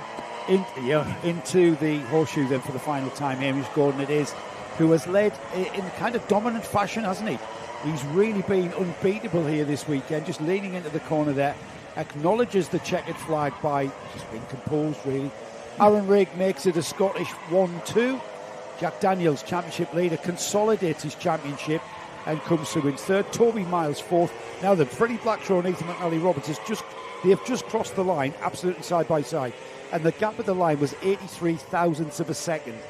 So that's how close fifth and sixth were. In seventh we had Callum Miller, Zane Williams was eighth, Ayrton Goldsworthy ninth, Freya Bond 10th, and then we had Thomas Gulliver, Harrison Parkin, Billy Barnes, George Allison and Max Tomsit with Mary Manhu. Deacon Thomas will be our last finisher there as we lost Bradley Beggs and Oscar Tarsi. And I'm not sure why. So there's Oscar Tarsi across there. Where? On the far side of the track there. Oh, right. Probably so mechanical then. Not sure where he went off, but that concludes. So we're going TKMing next, aren't we? Yes, we are. As sure as night follows day, TKMs follow something else. No, in all seriousness, we are running senior TKM. And we don't see the grid. Yeah, let's have a look. Shall I read it? Yeah, go ahead. So it is actually not Al Patterson on pole, despite winning the pre-final, the superheat. Michael Cornell has held on to that from Al Patterson. Now, in drying conditions, Al was a bit quicker, but we now have dry conditions. Another set of conditions again. Joseph Booth starts third and Charlie King fourth. Ben Watson from Jamie Scott. That's your third row of the TKMers. Then it's Tom Johnson, Liam Crabtree, Patrick Leaf, Alexander Lehman, Gareth Hayes and Mitchell Bull. Mitchell starts 12th. James Hull v. Matt Slight. For James Hull and Matt Slight. Adam Kent, Ryan Mester, Sam King, Chris Whiteside, Matthew Harris. There's a little cake. Oh, how much cake you shove in your mouth, Bradley? That's disgusting. I think it's actually appropriate that I'm eating Dave Classen's birthday cake. Right. What, during the TKM grid rundown? With the TKM grid rundown, yeah. Happy birthday, Dave. That's about 40 million calories. Anyway, Matthew Harris, Ashley. Joseph Phillips, Leighton Barker Yates, Dee Bolt, Will Cregeen, and Nathan Bullock. I'm still not finished. Anyway, there they are. These are the people who can't have cake. There's Kate. Look, there's Miss. There you are. Thank you for the cake. It's like the Miss Queen. None of us eaten the eyes yet. It's a bit creepy. Thank you, Dave. We've got Lighton McQueen's eyes staring at me. It's staring at me, disapprovingly at you for shoving most of his backside in your mouth. I know you're partial to a bit of cake. This creamy bit here is absolutely phenomenal. Is it nice? Yeah. Let me have it. I'll turn mine off, though. You see, look. Yeah. Professional. I'm not. I think, to be honest, we can get away with eating on air when we're eating Dave Classen's birthday cake. That is true, as long as Dave knows we're doing it. You're eating my birthday cake. I'm hoping he does. I'm sure he does. Here we go. I'm still eating cake. All the electric starts on these TKMs. Anyone who watched our broadcast a couple of weeks ago from the Axis Champion Buckmore would have seen the slightly older TKMs. We run behind them, puffing and wheezing to get them started. These are modern ones with electric start. When Access come here in September, they're going to be starting from the pit lane. Oh, right. Because you can't push uphill. Okay, so where are they going to... So they're going to actually change the whole Just thing? the TKMs. Oh, okay. Brilliant. Well, there's 3 of those. 3 what? The TKM juniors, and the 115s will start with electric. Yeah. I'm looking forward. That's fun. Yes, you can imagine trying to push them away from this collecting area. No, I think we should try and do it. I think that's great. There'll be a premium on chunky young blokes who can push really well. Sure, Bill. Can you imagine that? Oh, they'll go together in a local gym going, can you do it? They'll find out that all they've got is muscles for show and no aerobic capacity. So, Nick, yes. 12 minutes and Can 1 lap. Al Patterson in the dry do what he did to Michael Cornell in the damp is the question. Or will Michael Cornell come back again and do what he did all of them in the wet? Al Patterson's championship leader, remember, from Charlie King. 4 points the gap in the championship going into the penultimate round. One more round to go, Clear Pigeon. Nathan Jensen Racing's team that Arthur Thacker is the GOAT. Didn't Arthur Thacker just qualify from the B final? I know he's the GOAT though. So if you're looking for final animals, here we go. Oh, that was right out of line very quickly on the 7, but they've happily taken that start. Probably because they couldn't see it from behind because of the smoke, to be honest. Cornell leads from Patterson from Charlie King. That's how they've came through in front of me. Yep, and that's how they are as they go around the top of the dog leg and then sprint down that little short shoot into St John's. And those are the top 3. And look at that, Michael's already given himself 3 or 4. Ooh, there's nice Charlie pop King. out from Charlie, and he's really scuffered there, Patterson, because Patterson ran out the back of him, lost even more. Tyres just won't turn the cart. The cart won't turn in for Al Patterson. He's down. I think he's 5th, is he? Yeah, he's 5th. He may have pressured his tyres to come in for this longer final here, but he's down to 5th place already. And that's just an absolute presumption of mine. I might be completely wrong because it's so easy to do that. We'll go with it, it's fine. So easy to do so down in 5th, the top 5, and that's Patterson, the all-black machine. But it is Michael Cornell's made an excellent start again, and he is now away by 0.783 of a second from Charlie King. Jamie Scott behind him in the flex car, the bright yellow and blue machine. And then we had 4th place. We have number 4, Joseph Booth, for Patterson. He's actually dropped to the back of Booth at the moment as he waits for his car to come back to him. Yeah, he'll wait to maybe lap 2, maybe lap 3. We'll wait and see, but this is allowing Michael Cornell to disappear, and Charlie King, obviously no slouch, completely different setup on these carts now. They'll have been working feverishly in the various awnings to get the carts prepped for dry conditions, and at the moment, as the field stream through the chicane, Cornell, King, Scott, Booth, Patterson, Crabtree, Watson, Johnson, Lehman and Mitchell Ball up 4 places and into the top 10 for multiple champion Mitchell Ball, 23-24 for him. Across the line then, Nick, 2 laps completed. This is where everybody's tyres should do what they want. The lead came down by 0.3 of a second, so King is slowly moving back up to the tail of Michael Cornell, Jamie Scott, Booth and Patterson. They're covered by 2 seconds, and they are, as you can see, equidistantly spaced. Slightly bit more between 3rd and 4th. Scott and Booth have got half a second between them. And then Al Patterson, who's obviously we know has the pace, but does he have the car underneath him in these conditions?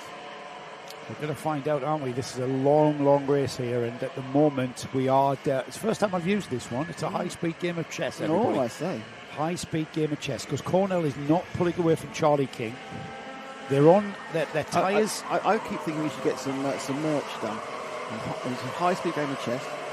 It's all about momentum. And my favourite of the day, I wasn't listening, I was eating I was eating Dave Class's birthday cake. Yeah. There we go then. Can Charlie King catch? Can our current reigning champion, the number 1 Jamie Scott, as well, as Al Patterson moves up to 4th. Al Patterson on the move now in 4th place. He's got a bit of a gap to catch Jamie Scott, but we've seen him do it many, many times. There he is on the black cart behind him. Joe Booth has been absolutely rapid on that number 4 as we see them come through the centre hairpin. Now the gap there you can see the gap of Jamie Scott. It's Leo Crabtree in the blue and white 44. He's looking like he's getting quite racy on Booth, and he's actually thinking about going there through the chicane. But back at the front again, they are now right together again. Cornell's lead has disappeared. It was 4/10 over the line, now it's not. Charlie King, green helmet, 2nd place, looking to see if he can take the lead from Michael.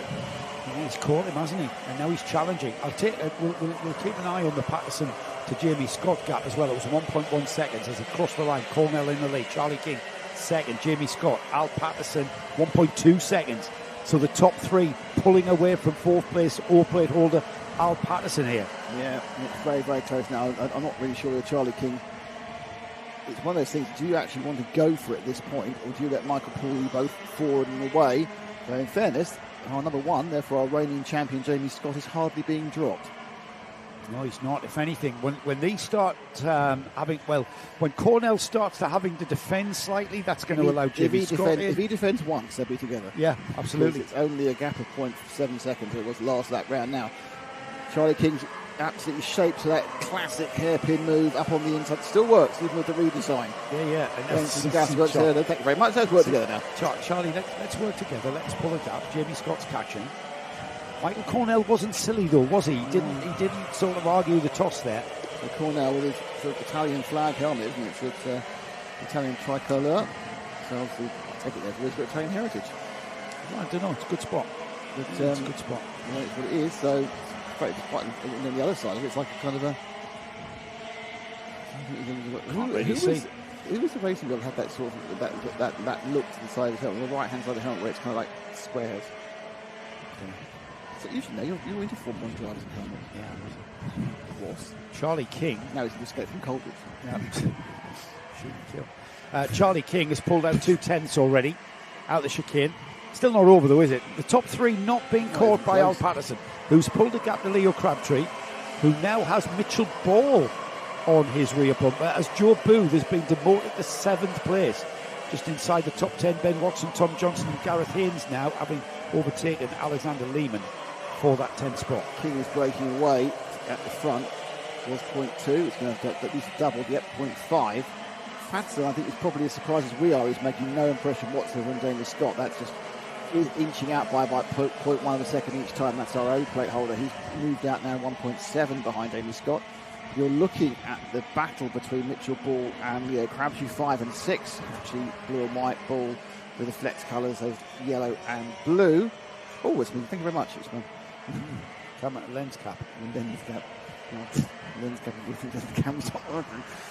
Then paperweight cap. Absolutely. £180 paperweight cap. It will go into the cupboard, which has a vast amount of stuff that's gone ping. It needs to go in a cupboard that's really warm. Yes, and then that doesn't work in a cupboard where things have gone ping.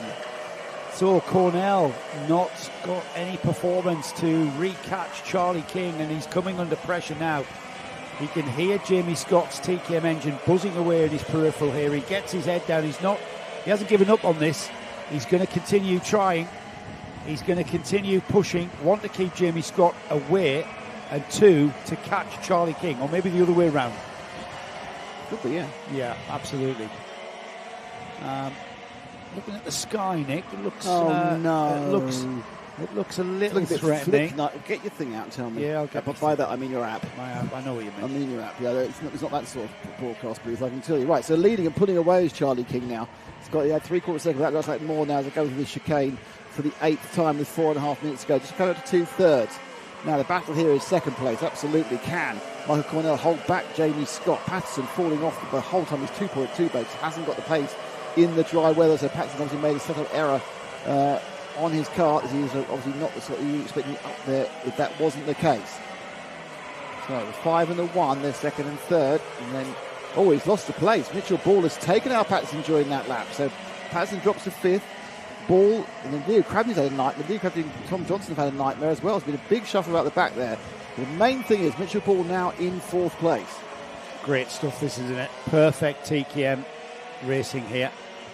As we've got Mitchell Ball, who's made his way up the grid. Mitchell started 12th on the grid here in the final. And seconds changed. Second has changed, yeah. Looking there, and as is always the way, yeah. Second place has changed. And interestingly, it changed in the normal way. Jamie Scott slipped through on Michael Cornell and then gave him the "let's work together" hand signal. Yeah, of course he did. Let's catch Charlie King. He's got 0.8 of a second in the lead, and it's going to be down to these two here, Jamie Scott and Michael Cornell, to make this a bit of a race for the lead rather than just a race for second place. So they were just shy of 3 seconds ahead of Mitchell Ball last time around. That has dropped 2.5. So the net gap to the front from first to fourth is actually bigger. Patterson got 0.8 now, so he's really not on the pace for leaders with this particular setup he's put on his card. But King leads by 1.2 now, so King pulled away thanks to the overtaking delay that was caused when Scott went past Cornell. But will they pull him back? They've got about 4 laps to do it. Well, they really have to do what Jamie Scott suggested, and that's work together. We've got drizzle just coming in from the west. What? It's only a few miles away as well, maybe 2 or 3 miles, so that might fizzle out by the time it gets to us. Because my app tells me there's no rain here until after 6 o'clock. So a few drops, then it stops, and then a few more. Nothing major, I'm being told, just a few miles away from here. Across to the west as Jamie Scott into the final turn there, which is now Hunter's Hairpin. And across the line, Charlie King leads, 1.2 seconds the gap last time by to 1.5, Nick. Charlie King's pulling away. Yeah, these two are inadvertently slowing each other up. I'm not quite sure why, because they seem to be just racing eyes forward, but perhaps there is an element of not taking the absolute optimum line to prevent too many open carvings of the corners and might throw it up the inside. Scott from Cornell, second and third, but Charlie King leads quite convincingly. Mitchell Ball not really gaining, Patterson losing on Ball, Watson losing on Patterson. In these last couple of minutes, this is of course the longest. They ran 8 minutes, they ran 10 minutes, now they're running 12 minutes. So it's the unknown couple of minutes. And it does seem that the carts are stretching apart from these two. Well, remember, tyre life not really an issue here. This is the first round for this set of tyres. They've got to last them to Clear Pigeon, which is a very abrasive track. So they're going to be there with a meeting here. Warden Law, Cornell goes down the inside of Jamie Scott, who just didn't get the punch out of the corner. They're going to go side by side through turn 1, but Cornell had the optimum line. That was a Scott error going around the final corner. A bit unlucky to lose the place, but he's luckily he's unlucky. This isn't that unlucky. He's got 3 or 4 laps to get it back. And he's starting now already by looking at racing. I'm sure he might try that dive into centre 1, and he does. And what you need now is to park it, which is exactly what he's done, and block pass like that. That is absolutely how you pass in the dry at the new centre corner. Yeah, but Cornell trying to squeeze his way through towards the chicane, and Jamie Scott just positioning his car just in the middle of the track, making it absolutely impossible. Now he defends. Oh, they're coming together there, and Cornell can't understand why, as Mitchell Ball now appears onto the rear bumper of his Flex teammate. Here we go. Now Jamie Scott moved across on Cornell there on the brakes, turned in.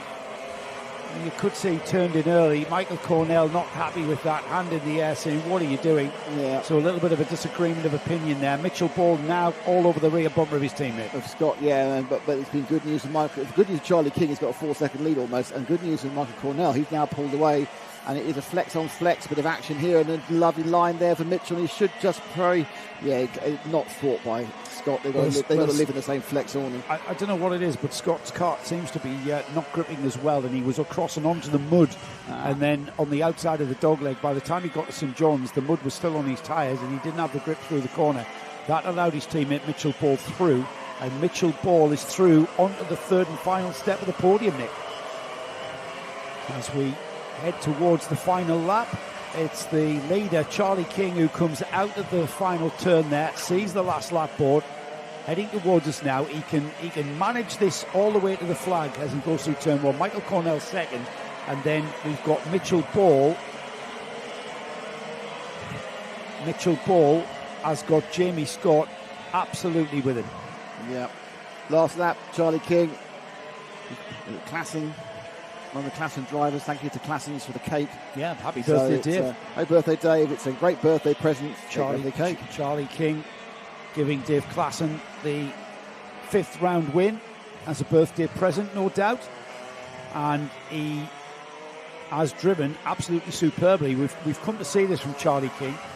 When he's on his game, he is absolutely on his game, and he's waited until the final to get on his game because he's been absolutely outstanding here. A little burst of blue smoke there just to give the engine a bit of a fresh oil. There you go. And there he is, acknowledges the checkered flag. Round 5 of the Junction 6 NKC TKM Championship goes to Charlie King from Michael Cornell, who doesn't just come second overall but takes first in the Masters. Mitchell Ball, third and final step of the podium with Jamie Scott fourth. Al Patterson finishes in 5th. That's a good position for his championship position, Al Patterson, but it's still all to play for going into the final round. Ben Watson 6th place for him. Patrick Leaf was 7th. Gareth Haynes 8th. 9th was Alexander Lehman. And Tom Johnson is the driver that rounds off the top 10. There's the rest of your finishers there. And another good bit of TKM racing. But a nice surprise winner. Always delivers. We thought it was Michael Cornell versus Al Patterson, and it wasn't. It was Charlie King. Yeah, Charlie King. Like I say, he left it till the final to pull out all he can. 3 more finals left. Then all 12 minutes and 1 lap. We have got the Rotax 177s coming next. Would you like to see the grid? Yep, I have. I've got details of the grid as well. Here we go. It's LRG's Will Murdoch who will line up alongside Ryan Taylor-Truman. Murdoch on the pole position. Scott Smith and Jack Taylor share row 2. Braden Hill and First Masters Steve Gilly on row 3. Cole Edwards and Patrick Williams Rawhard share row 4. George Walker and Joshua Pickford on 5. Lincoln Bailey Arneson and Steve Thompson on 6. Ollie Owen and Ashton Parsons on 7. Row 8 is Liam Deedman and Ian Brandfield. We then got Ryan Layton and Mark Gilly on 9. Row 10 is Louis Rees and Solomon Williams. Dan Jones and Wynne Smithers on 11. And then rounding off a 24-cart field is Tyler Fossey and Archie Elliott, who's had a torrid time this weekend at Warden Law. He's just happy there's not a B final. Yes, I mean, he's really had issues there, hasn't he? He got a disqual for being too wide in the second heat. Was he wearing a zoot suit? What's a zoot suit? Oh, what wide boys used to wear in the 50s. How old is he? How old are you? You're much older than me. I have a really good social knowledge, you see, about social trends and everything else. Well, especially when you were there. Exactly, helps. That's a decade before me, mate. 2 decades, because I wasn't exactly I'd taking point notice. out I am younger than you by several years. If you want to tell people that, that's fine by me, mate. That's funny. Everybody knows you're older than me. Tell you what we'll do is No, you don't have to do anything, Nick, because it's not about us, it's about those people there in that collecting area. Yes, I know, it's a shock to you, isn't it? It's a shock. I think you'll find that within the articles incorporation of KLTV, it's all about me. Oh, funny. There is the grid then for the 177 final. If anything, mate, this is going to be a cracker, isn't it? Will Murdoch has been the driver to beat. He put it on pole after time qualifying. He was absolutely outstanding in the wet. Not so outstanding when his tyres absolutely left him. Engine not starting for the pole sitter. And now it does, or does it? Oh, my goodness. Will Murdoch on the pole position. Can't get that fired up. People are looking now. And now he is the championship leader. I think he's got no electric start. It may be a stuck starter motor or something. And Well, look at that. There was a lot of water going into that corner. There's the Spirit, though. There's the TT Motorsport, who's Ryan Taylor-Truman's team. And what? Better view that, mate. Honestly. Thanks, Matt. We've got technology, mate. And a cameraman up there. Oh, this is just not. Go on, say it. Man. Go on, say it. It is an absolute tragedy. I tell you what, it would be a tragedy if our. He's got going. He's got to catch up unless they. He's got a full lap. No, what are they going to do? Can he wait? Can he wait? Are they going to send them through? If they start the race, he's a lap behind.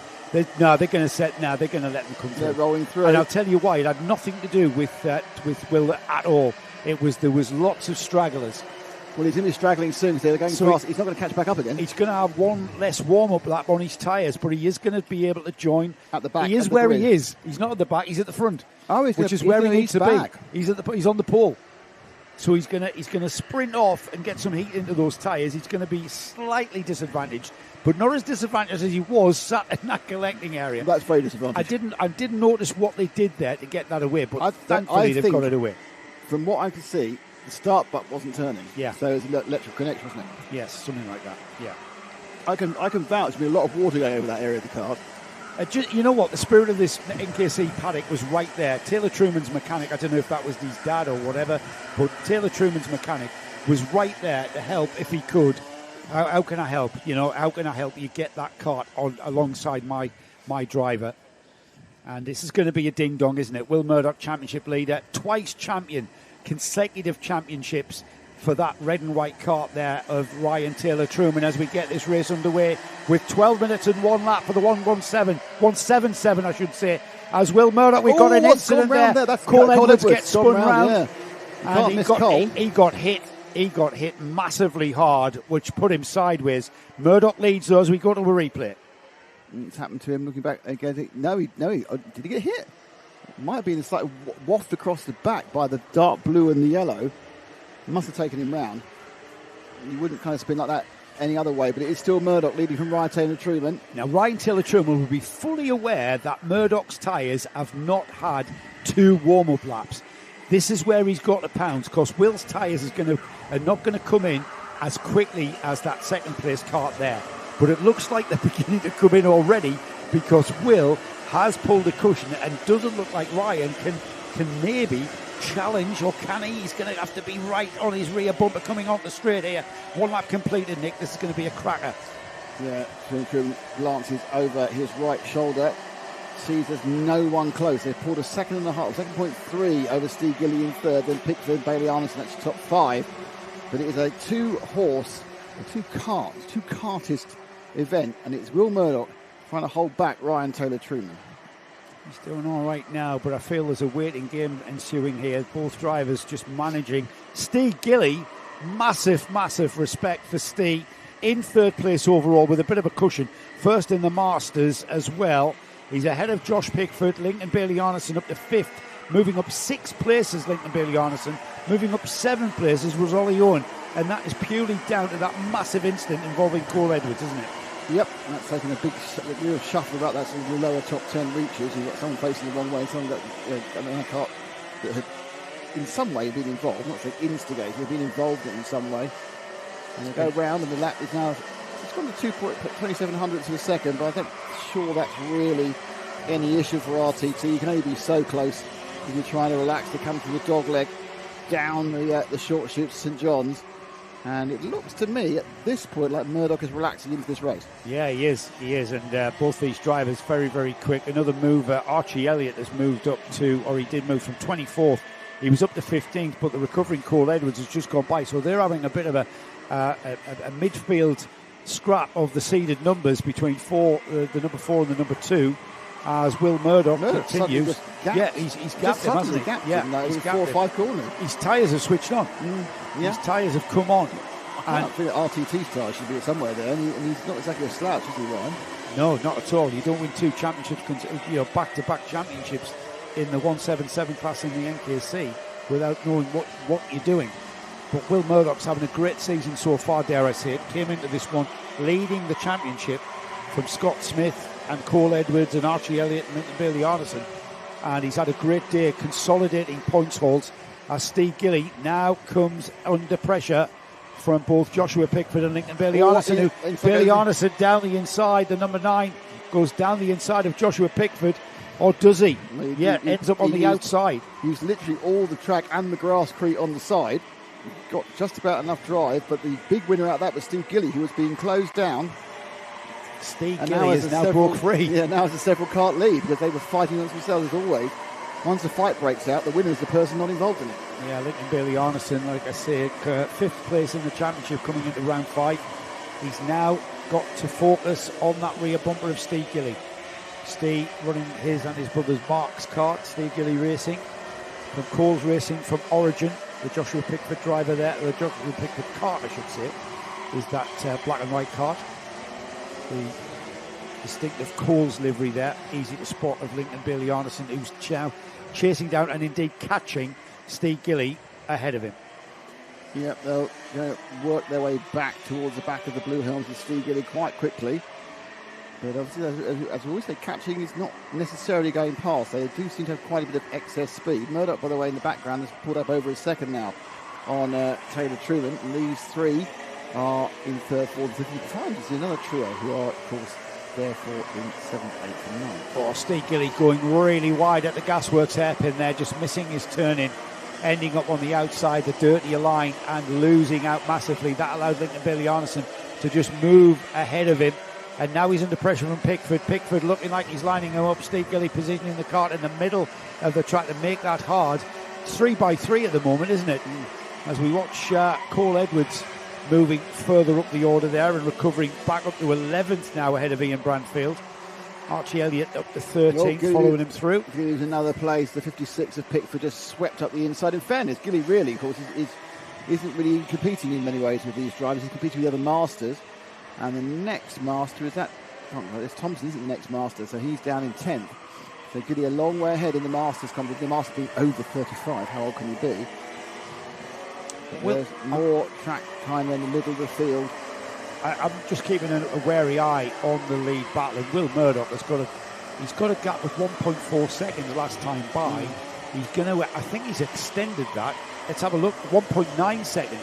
So he's pulled another half a second on Ryan Taylor-Truman. Lincoln Bailey-Arneson pulling away now from Josh Pickford. Steve Gilly in 5th. Jack Taylor, Ollie Owen, George Walker, Cole Edwards up to 9th, would you believe, and inside the top 10 after that spin at the first turn. A good comeback, but of course he has an issue in that he's in a championship, and the man leading the championship is leading the race. The second place in the championship, I've got to say, Scott Smith. Now, Scott, he qualified third, started third. He's down in 14th. He obviously got involved. He was involved, yeah. He was very quick in the damp, Scott, but now in the dry, it's just not quite working for him. I was talking to his dad in the lunch break. Him and his dad preparing that kart, finding really, really under pressure when you've got a wet, dry day, because there's so much to change on these karts. Sprocket sizes, clutch sizes, clutch sprocket sizes, all sorts of things, as well as the Gilly setup. again goes wide and loses 2 more places there. What's happening to Steve? He's just sliding out on the corner, isn't he? So Taylor and Owen went past him, so that's 5th now. Jack Taylor and 6th Ollie Owen. Gilly goes back down to 7th. His worry is Steve Thompson. He's the next to the Masters. The 4 karts now you can see in the picture. That's Steve Gilly under heavy pressure from George Walker, the number 8. He's written his name conveniently on the back of his overalls so you can identify him, but he's actually in the light green machine. Yeah, we got an interview with George at Shenny, didn't we? Him and his dad formed a team, Walker Racing. But you've spoken to everybody. Yeah, they've created quite a customer team there. It's quite a busy little awning. Quite a big awning, actually. Busy, big awning. You've spoken to so many people, you have to speak to them twice. We are speaking to people twice these days. This is a cracking little scrap, isn't it? Remember. What's happening? When you shut the door, it's so noisy out there. All right, okay. I wish I could, but I can't because of the cables. It goes over, Kevin. Oh, does it? There we are. It didn't need to be a complete production meeting on there, but my wafty hand. It's a very, very busy scrutiny with the TEM. Yes, because they're all looking at their engines going, oh, is that legal? Don't know. Could be. Who knows? Anyway, so Gilly now trying to hold back the 8 of Walker. Still Murdoch now Murdoch's now 2.8 seconds ahead. That is a bit of a masterclass from Will at the moment. Yeah, it is. Now, LRG have spent a lot. Well, they're based here, but they hired the track for an exclusive test a couple of weeks ago on the Monday. They had the Sunday afternoon test here, which was an open test, anybody can turn up. Then they hired the day, and they really, really went to town on just honing everything. And of course, the weather was perfect. So in their dry setups that they've achieved, they've developed to, are absolutely on the mark. And we're seeing that from Will's drive here, 3.2 seconds. Yeah, he's leading from, Ryan Taylor. Absolutely. He's not leading from anyone apart from who's absolutely top notch. So yeah. Taylor Truman on the 465. The reason on the 465 because obviously he used that number in another championship. But he's come back, to his local round. But it's not his local round, mate. Is it not? No, he's from the south of England. He come back from the southwest, a round where he particularly likes the track. I'd like to think Ryan has come back to finish the season. Yeah, he needs to. Where he was a bit, yeah. Justifying the expense of all those tyres. Yes. That's why we love the NKC cost-effective formula for the tyres. And I think, you know what, Nick? I think this year has worked. Talking to everybody in the paddock, the 1 set per 2 rounds. You buy 2 sets every 2 rounds.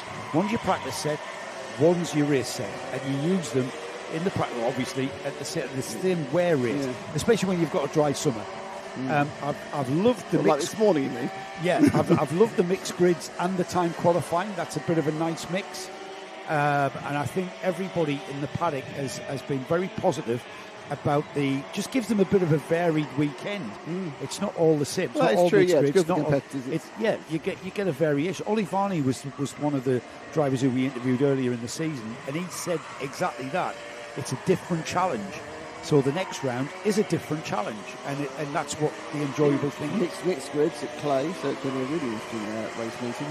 Unfortunately, Clay's got 2 more years. Unfortunately, we wanted to do the last meeting, didn't we? But we did. We want to be the we last. are obviously genuinely very pleased that Clay's got at least 2, if not 3 years more. It's a great track and it's a great place to go to. And we particularly like sweating in that greenhouse. Even I have raced it clear. Jack Taylor and Ollie Owen is the drivers that we're watching here, and they're having a right old ding-dong, aren't they? They are 5th and 6th are the positions there into the last 90 seconds of this final. And it's like it doesn't have to be for the lead. You can be racing for 15th and 16th. If you're racing like these two are, as down the inside has gone Ollie Owen on Jack Taylor, side-by-side action into the Nouvelle hairpin.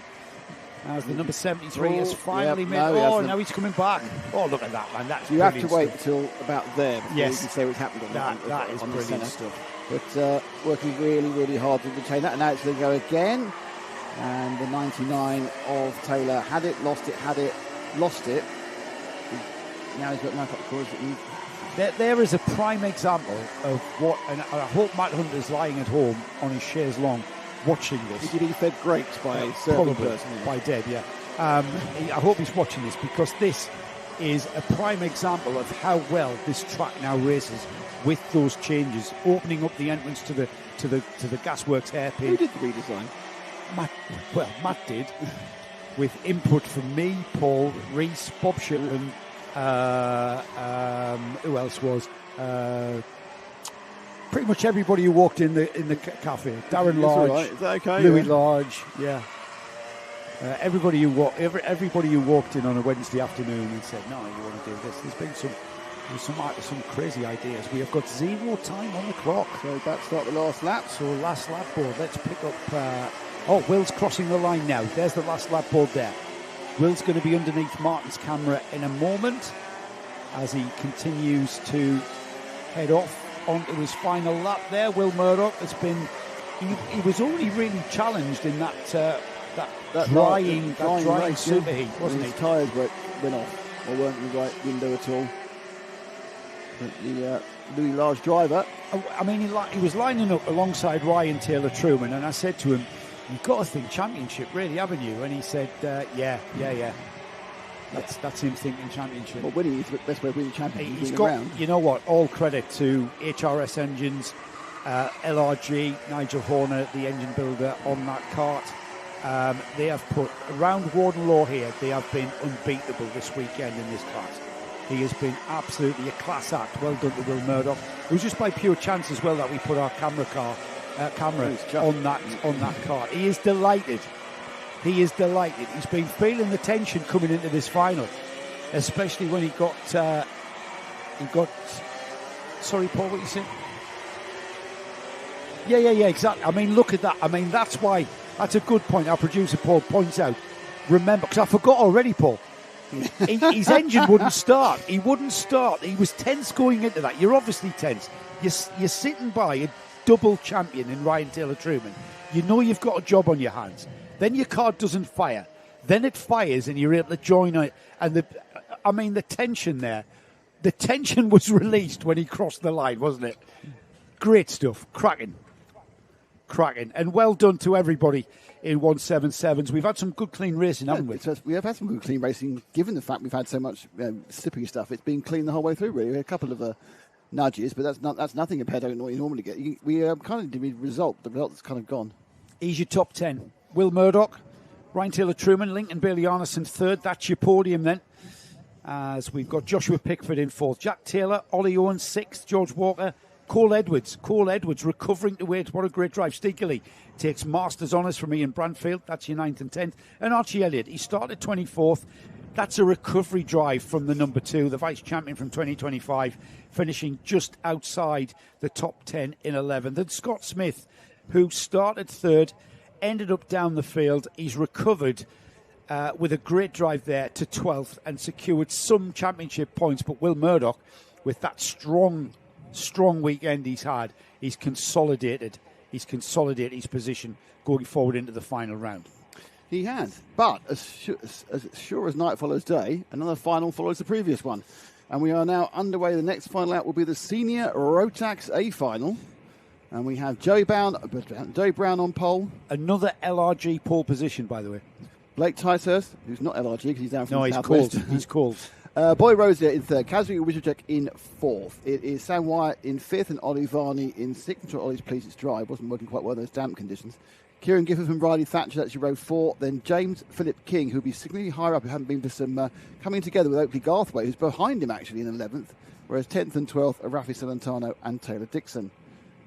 13th, Maxine Smith and Harvey Whitridge in 14th. And you've got John Hobbs, Bradley Howes, Reece Green and Leo French. Followed by the Southern Counties champion, George Hulme, Ben Ballou, who had that problem obviously in the final heat where he broke down. Then you've got Ben Harper, Roy Rigby, Kieran Hammond, William Eberhard. I think Ben Ballou's racing under 57, not under his top 10 score. He was sixth prior to that. And then we go with Brodie Skinner, Alexander Campbell, Charlie Hulme, Jamie Kirkbride, Finley Underwood, Nathan Jensen starts 30th. It's a big grid because Arthur Thacker, who don't forget is the GOAT, is 31st. Travis Jones, Isaac Reynolds and Grace Lee Davis brings up the back of a 34-kart Senior Rotax A final. Didn't Ben run number 9? I think it was 6th. I'm going to check that out. It was a single number. Yeah, he was certainly seeded number, wasn't he? Going forward, but he may be superstitious. He's clearly superstitious. Still won't give us an interview. Really? No. Why's that? He's scared. Doesn't like you. No, he's nervous. Nervous. Doesn't give interviews. I think he's just shy. Does he think he's won the lottery? No publicity. No, he's just shy. No. Oh, I've lost me internet. Don't say that, 'cause that's it's my internet. Yes. Yes, going forward. So I'm struggling to find out what seeded number Ben Ballou has. We can do that later, though. We're back. We're back. And now we're back. Okay, so any second now, they will all attempt to get started, which normally is a kind of a work. Oh, that's a good idea. It's normally the work of a moment, but wasn't last time because it didn't start the engines. They just went to clear. What are they clearing off here? Can't see any detritus to cart. Can you? No, I can't. There is a slight delay. We're going forward. I'm not sure what that delay is for, because as Nick said, we've got no cards to recover. It's strange. They're all lined up, all 34 of them. Ben Ballou was number 6. Thank you. But he came 3rd in the championship last year. All right. Yeah, number 4. Perhaps he's been 57 all year and I haven't noticed, because I just remember from last What year. number is Bobby Rosie running? I don't know, 49 I think. Yeah, Bobby Rosie is another one. Who is... sorry, it's Bobby Rosie who won't give me an interview. Ben Ballou is fine. It's Bobby Rosie who won't give us an interview. So you aren't quite sure who you actually offended? Andrew Green. Hello, Andrew. We're missing Cheesy, aren't we? Just to mention that SC is Southern Champion and not Southern Counties Champion. Did you say Southern Counties? Yeah, I am Southern Counties. Yeah, but it's not Southern Counties. Well, it's Southern Champion. Can I make a point about this? I said Southern Counties before you went, yeah, that's right. Who did? You did earlier. I just didn't want to correct you. I got sick of correcting you all day. Were you not listening to Jamie Dodger? No, I was. Oh, we've got another greatest of all time. Who's that? James King. All right. The greatest of all time. I think it's likely. I'm going to throw an idea out. A second. Rosico Racing. Rosicos Racing. Shout out James King, the Girage. What's the I don't know, Girage? it was the Girage. Have you spelled giraffe wrong? And a shout out to Gizmo. James's dog. Hello, Gizmo. Is he what? Cheesy is watching with me. Hello, Cheesy. We miss you. Is your favourite cheese still cheddar? Of course it is. Yeah, we shouted out to Gizmo. That's 3 times now. Is the dog going crazy? Gizmo. Gizmo. Here, boy. Right, let's go. We're out on track. Just some chicken, Gizmo. It's now dry, and we saw how quick. I know that. Specialist subject, the bleeding, obvious. It's now dry. What I mean is Joey Brown is good. We saw how quick Joey Brown can be in the dry. We saw how quick Joey Brown can be in the wet. However, there's a bit more jeopardy involved in the wet. Not so much jeopardy here. And we know that Joey Brown's going to go off at the start like he's been fired out of a cannon. And they've all got lovely fresh tyres. They've done at most one run on them.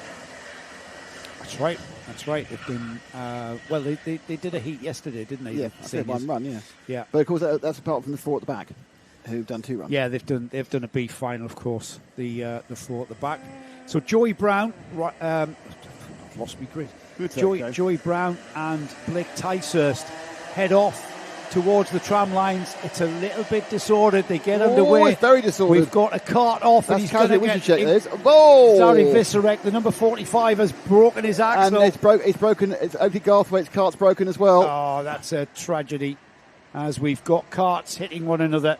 We had a spinner going off there, being punted off. Zari Visserek. And he comes back, and there Garthwaite clips him, and he's then got a problem with his front wheel. I think he's bent his front axle, get wobbling. You see, his rear axle. Yeah, may have done. Yeah, so he's had a bend. He's bent his axle, so he'll be out. And I think Casri's got going again. But whether he's out or he's got damage, I don't know. But it's Joe Brown who is officially scored as the leader, and it's more chaos in the front pack that takes out a number of innocent vehicles. Yeah, I'm not sure what caused that. Well, I know what caused that. Zari Visserek across sideways.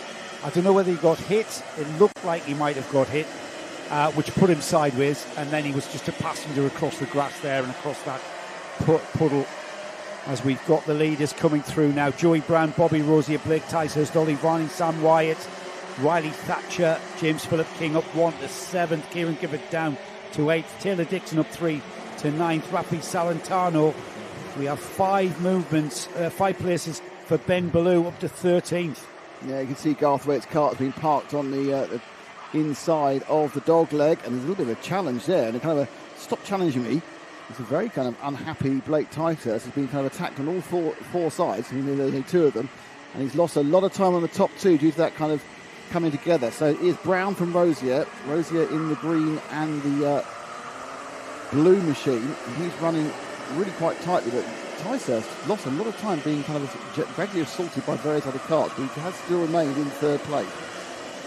Joey Brown has got Bobby Rosier going with him. We've got a contact warning for Ollie Varney. Not sure if that's for that first corner incident though. As Ollie Varney in 5th there. Riley Thatcher's got ahead and now into 4th place behind Blake Ticehurst. Blake Ticehurst. That's not Blake Ticehurst, is it? That's the Southwest plate.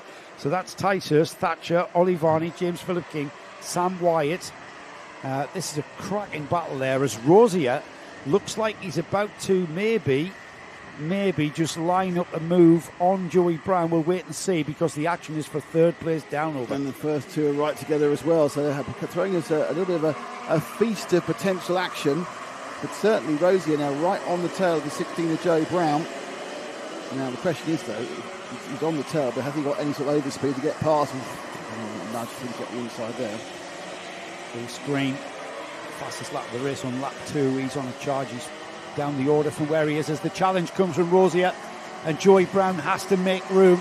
He saw him in his periphery and just gave him the room there. As we use all of the curbs and more as Rosier goes into the lead with Joey Brown now 2nd. Blake Ticehurst just watching that and gaining ground on them as Riley Thatcher's being left behind slightly. He's got Ollie Varney and James Philip King to contend with. As Rosier now off and out and pulling a gap to Joey Brown. He's got a bit of a, what's that, about 2 carts? I'd say it's 2 cart lengths. They come into the Gasworks hairpin for the 4th time. Now, interestingly, as you said, bridging the gap is Ticehurst now, trying to make it a 3-cart affair at the front. But despite being overtaken, he's not being dropped, and Brown now holding on to the back of Rosier as they come down to complete another lap. Into the final turn, it's good. So a 2-card battle for the lead is now a 3-card battle for the lead, I would say, because Ticehurst is not that far away. Ollie Varney up to 4th, James Philip King up to 5th, and Riley Thatcher has been demoted, but down to 6th. So we're about to have, I think, Nick, we could well have a 7-cart battle for the lead, or at least 6. Well, apart from or even 10. Well, Rose is putting away slightly. That appeared to be a slightly unwise attempt to get past at turn 1 by the 16 of Brown.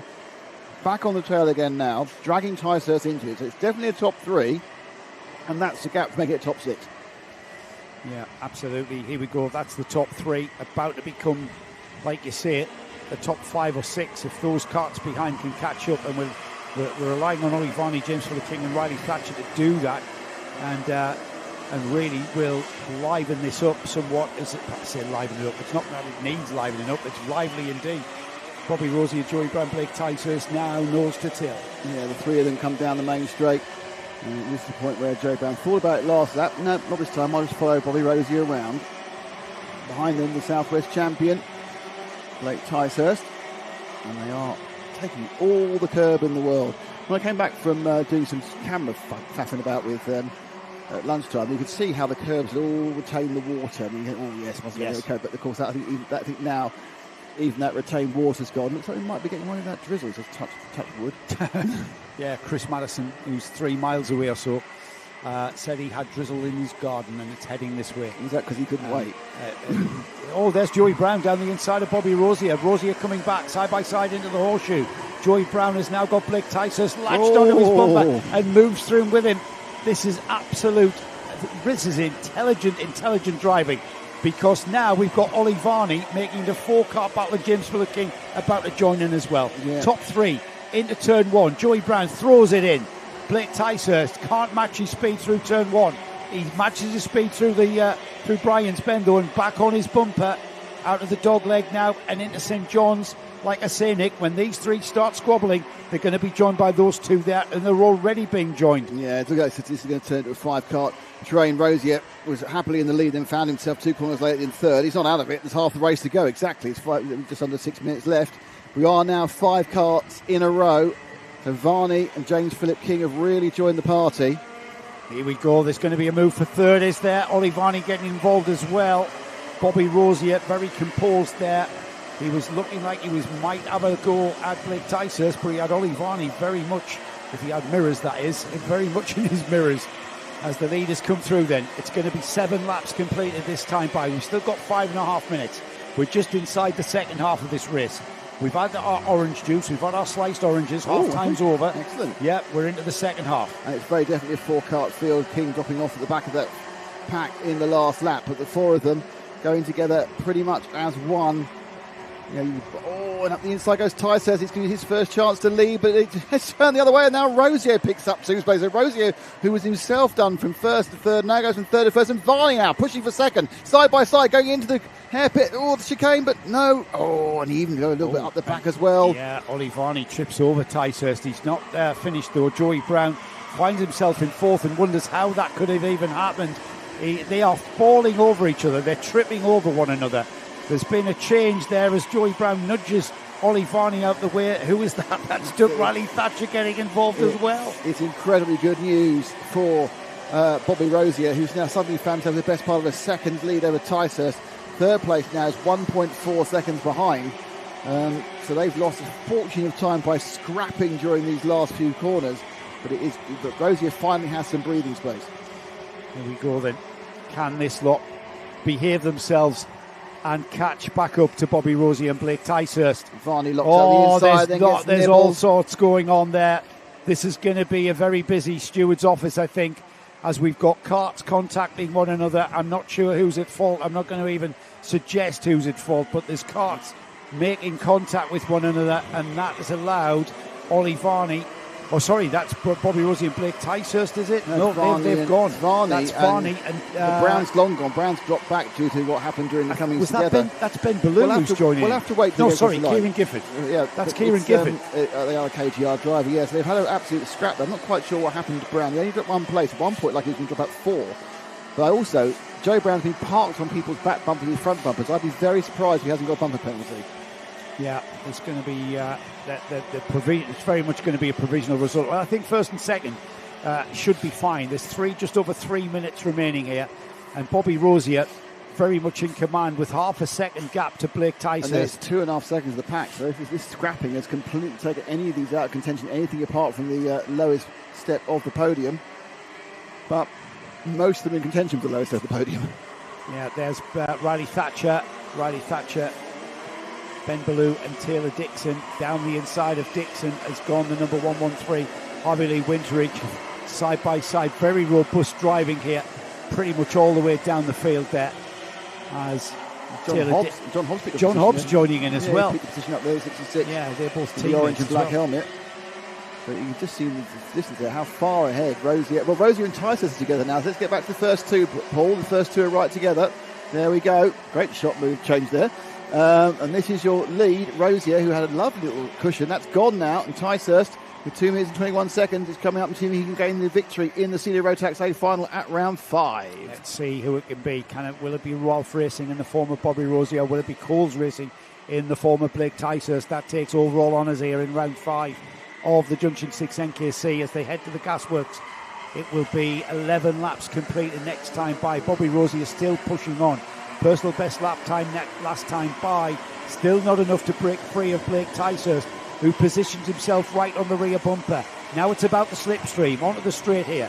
Can Tysus make a move into turn 1? Rosier looks over his shoulder. Is it going to come? No, it doesn't. They turn into 1. They threw Brian's Bend, the left-hand sweep, and then on towards the tight double apex right-hander at the dog leg.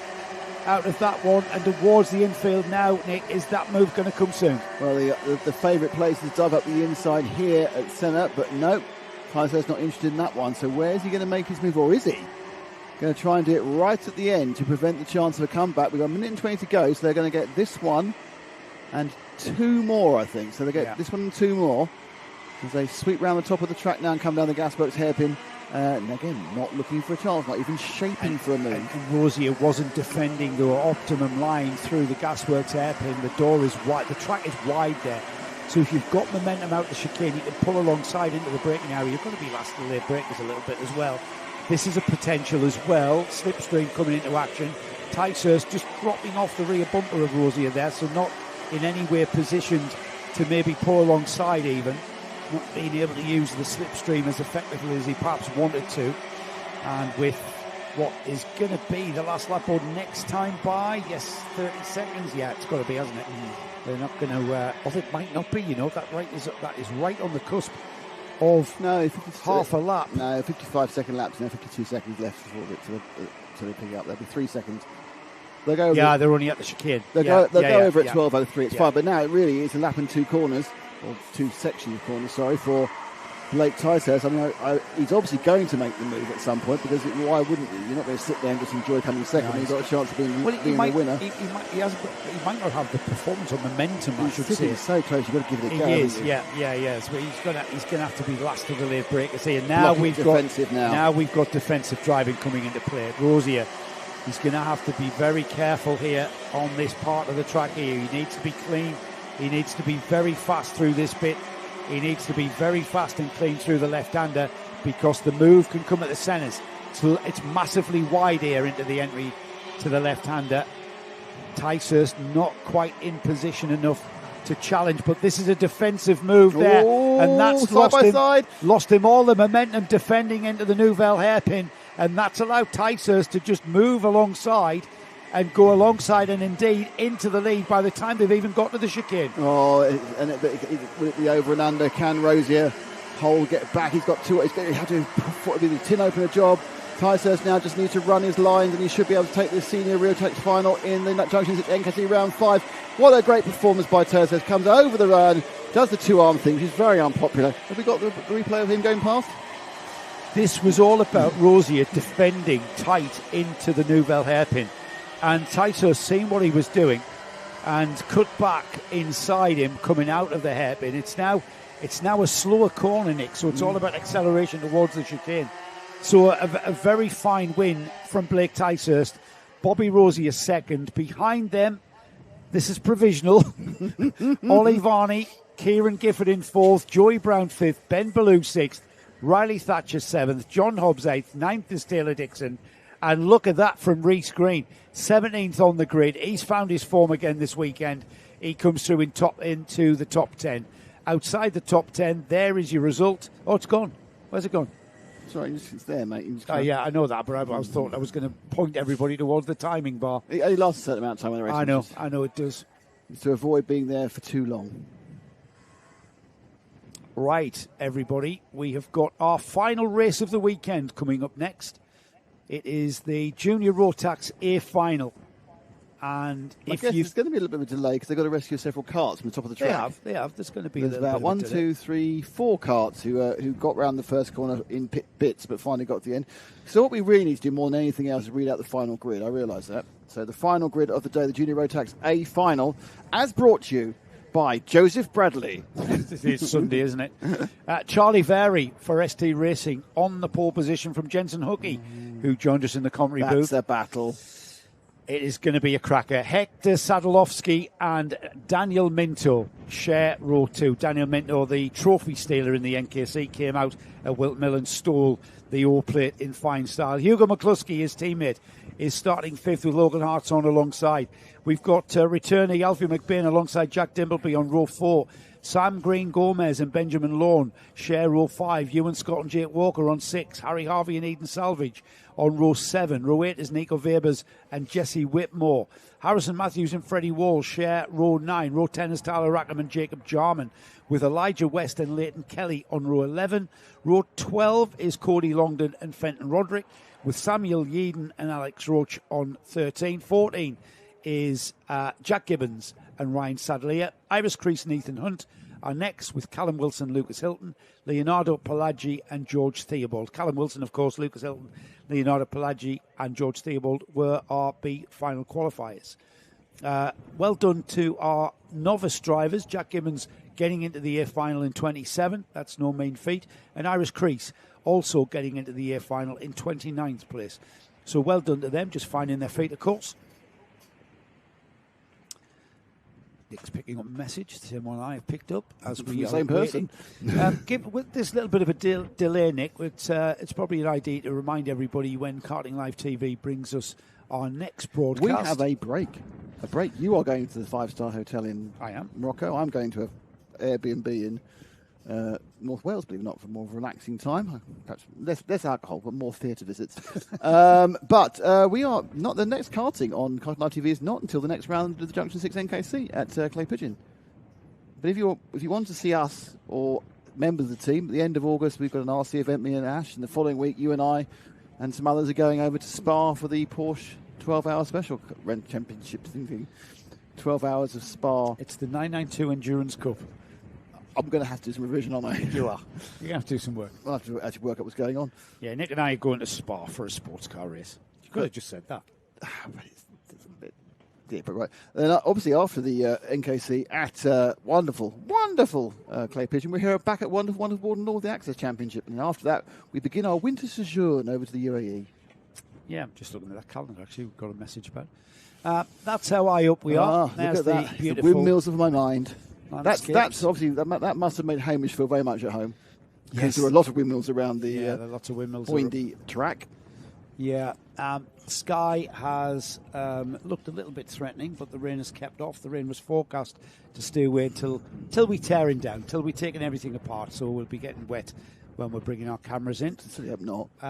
Big thank you to Ash, who has really been in the wars this weekend, hasn't he? He's eaten too much. He's eaten far too much, having literally two Chinese He had a failed staff car attempt. He succeeded. His staff car attempt succeeded, didn't he? He succeeded in his staff car. Did he? Yeah. Oh, yes, he did. He tried to go to the toilet, but the cubicle was engaged. Only one cubicle. It's the joke. Because he doesn't get engaged. Because he never gets engaged. Yeah, that's right. Yeah, he doesn't do engagement, does he? No. Still hasn't. Paul has been sitting on that joke all day, and you absolutely all week, and you loused it up. For everyone who's following the Ash and Lara soap opera of Karting Live TV, still hasn't proposed. Have bought a house though. Bought a house, still hasn't proposed. Still hasn't put a ring on it. Yeah, could be very costly that. It's more costly when you do put a ring on it, to be honest. So Ash, big thank you for all of your work down at the gasworks. Martin, who's been on high. He has. Wearing his clothes the right way around this time. And he's got the appropriate weather wear. Who's going to win this one? We look at so we've got it's a big battle. Is it our new and improved commentator, Jensen Hookie in that with the green helmet, the green and white helmet. Will it be Charlie Very who's won everything else? Charlie Very, who was very hard to beat round here, isn't he? But of course, they haven't been in the same heat very often. They haven't. We've kind of. It's a bit like the World Cup where we've kept them apart. It's like until the final. It's not. It's like two different boxing belts. Is it? Yeah, like one's WA and one's WBC, and then they go no. But they need a big event to come together in the A final. Jensen said to me, "Is that big event?" Jensen said to me, "He's going to be very hard to beat because he knows this place well." And I said, yeah, I wish everybody the best of luck. He's to a good race. He's got, it seems to have all three Origin drivers behind them, don't they? With Hector Sadlowski, Daniel Minto, and Hugo McCluskey. Are they based here, Origin? They're based in the northeast. But they're not based here? No, they're not based here. Are they based at another northeast track or just in a just unit in the somewhere? northeast? I actually don't know where they're based. It's one of your local teams. You don't know anything about them. I know. Gosh, you had to go at me for not knowing this was an 992 Endurance Cup. No surprise. It isn't a surprise. Oh, the boss has turned up at the back now. He's wanting to be in on the CCTV Yeah, action. he wants to have a look at what's been going on. There's a CCTV behind him which just covers this area. It's about 15 cameras of this area. Yeah, so we're waiting for this delay. This is the final, the last race and the year final for Junior Rotax. Scuzzy says the biggest mover will be Cody Longdon.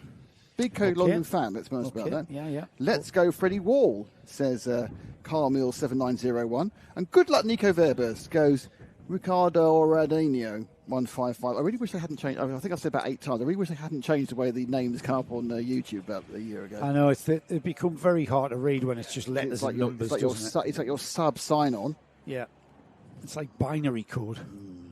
Oh, it's night time. There's some family of foxes being done for technical infringement there. Big thanks to the organisers as well of the NKC for keeping this meeting running very smoothly. So far. Here comes an engine. Shouting going on in the scrutineering. There's an engine turning I sometimes wish we had a camera in scrutineering. Because there's post-race, especially for these delays, post-race action. Here's the engines coming off the senior Rotax carts that were in the top 3. Ollie Varney bringing his little box of tools in. And he's motor. As engines fire up, we've got the juniors moving off. Good luck, Callum Wilson, says Nathan Kullabine. Nathan Kullabine says, good luck, Callum Wilson. 34 carts take to the track. And one of them will leave the track as the junior Rotax winner. Cat Pratt says, just finish, don't smash it up, Freddie Wall. It's easy to load in one bit.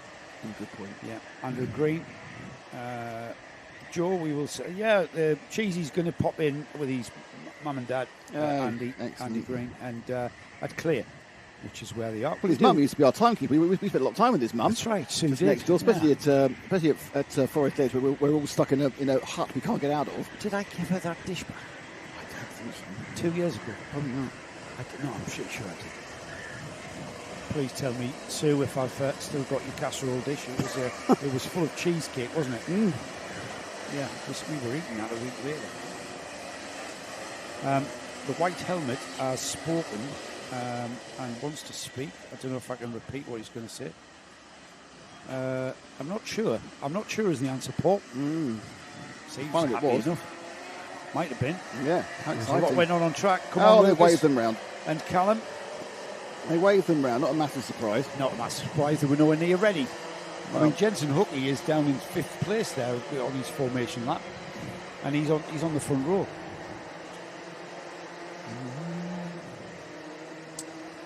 This is an intriguing prospect. This Charlie Very, who we've seen being literally dominant in all of his heats and super heat. However, like you rightly said, we seem to have kept them apart. Jensen Hookie, who has been not quite as dominant, but very much on form. And he's done significantly more commentary than Charlie has. Yes, that's funny. Here we go then. Just getting a little bit of heat into those tyres by checking the steering. Yeah, it's lucky they do have to do very vigorous checking. It's lucky it's working. Yeah, absolutely. Yeah, absolutely. Right, we're forming up now. We're at the horseshoe. The last 12 minutes of round 5 of the Junction 6 NKC about to take place. And we've got Charlie Very with Jensen Hookey alongside him. We've got Hector Sadlowski and Daniel Minto on the second row. We've got Susan Holland, and there's nothing, and it's not to do with karting. Here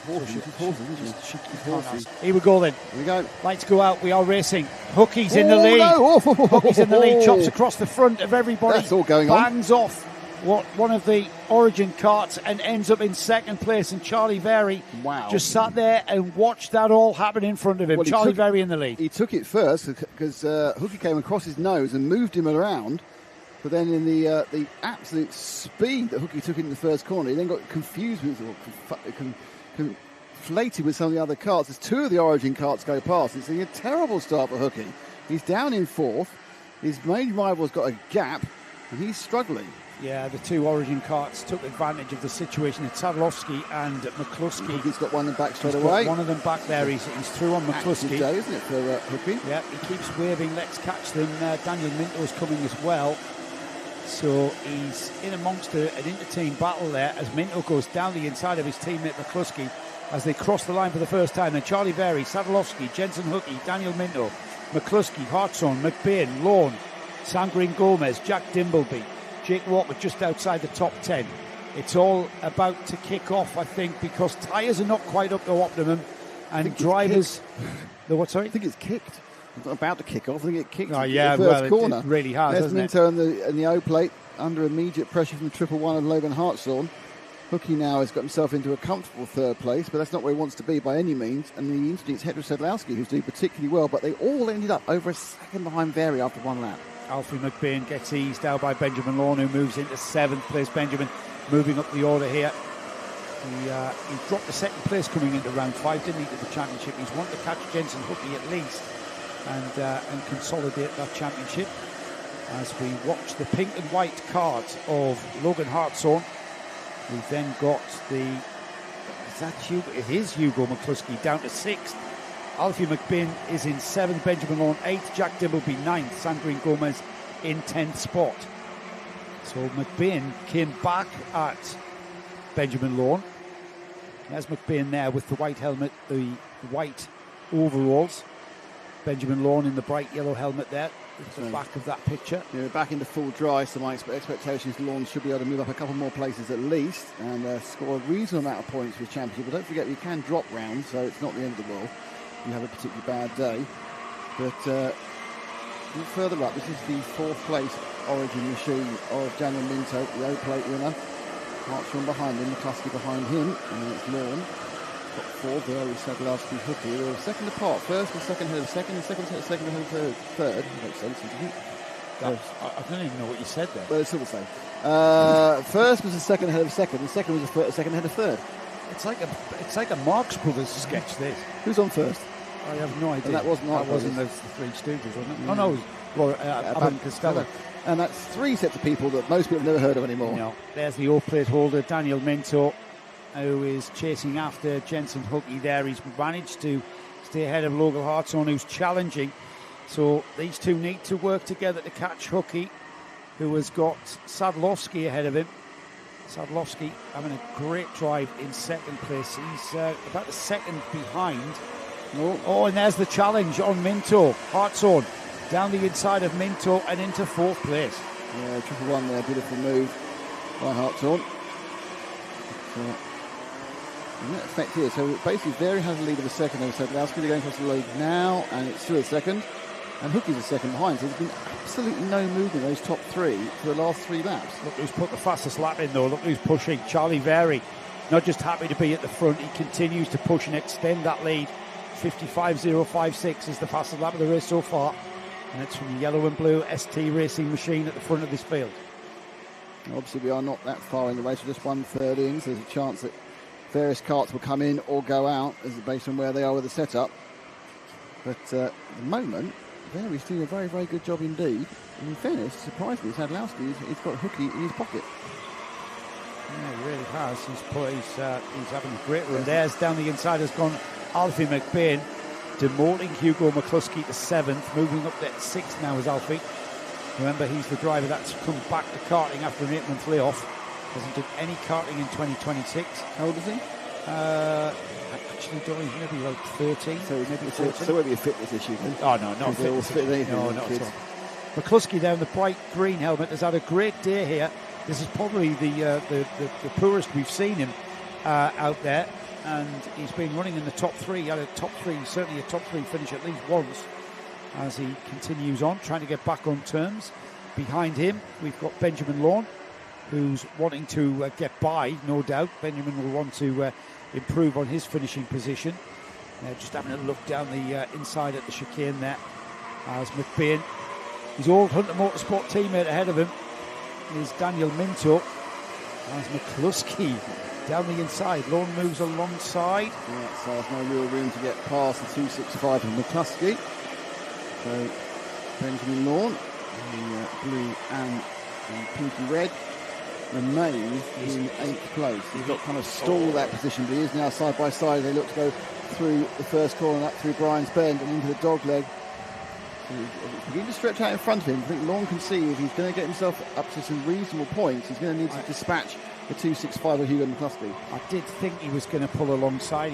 Discretion became the better part of valor there for Benjamin, and he slotted in behind McCluskey. McCluskey's got good speed here, and if they're not careful, Jack Dimbleby on that cart there, he's got green flashes on his shoulders of his overalls. He's on a Guy Cunnington racing cart, as the two, Minto and McBain, scrap it out for 5th and 6th place here. Ahead of them, of course, is Charlie Very, Sadlowski, Hookie and Hartshorn. All spaced out. Yeah, I mean, Sadlowski remains almost exactly a second behind Very, but Hookie's slowly dropping off the pair of them, and possibly Hartshorn is getting close to Hookie. That gap is down to a second. There's another second to Minto, and then there's this scrap here, which is sort of 5 seconds off the lead. So, anything could happen, but this is where the scrap is 5, 6, 7, 8.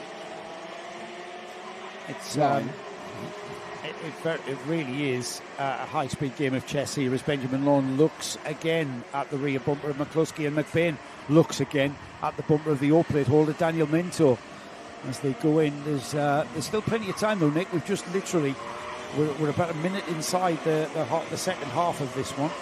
So still chunks of time here. 5 minutes is a huge amount of time in karting, and things can happen ever so quickly here, as McBain, I'm pretty sure, was on a research mission as to just where, if any, of Minto's weaknesses are on this track, and I'm not sure there are going to be any. Minto looks over his shoulder, just as if he's like sort of watching. He looked for about 3 seconds there down the straight, watching straight into the eyes of Alfie McBain. Out of the dog leg then. It's black and white of origin, the black and blue and orange of Hunter Motorsport, and then behind them McCluskey and Benjamin Lawn for Coles. There you go, Lawn's finally made a move. He's got McCluskey. Now this doesn't always work because it is a chance to get it back. It looks like he's managed to close it off. So a nice little opportunity move by Benjamin, our second place in the championship holder at the moment. He's going to get a few points, but he's managed to dispatch McCluskey. That does put him to 7th, which is obviously the next target. This is still ahead of him, but he took his first chance after being stuck behind McCluskey for at least 3 laps, perhaps even 4. Yeah, he was weighing it up, wasn't he, though? He was watching, he was looking, he was seeing where he maybe, if anywhere, could get past McCluskey, and then you've kind of got to wait for the planets to align when you make a move like that. But it was a well thought out, very intelligent move there out of the between the hairpins. Yeah. Just to remind you that Very still leads by a second.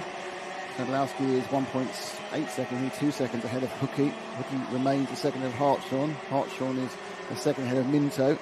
And then it's this battle here, a couple of tenths back. So they roll up, and they have rolled up on the back of Minto during this lap. So they're now Minto, McBain, and Lawn and McCluskey. They are your next runners. It's Lawn currently in 7th.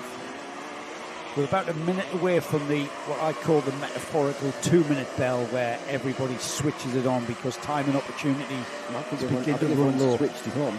They switched it on at the start, didn't Yeah, they? But then we've had final. Yeah, but we've had people circulating together, nose to tail. People like McBain and Minto there, or Minto and McBain.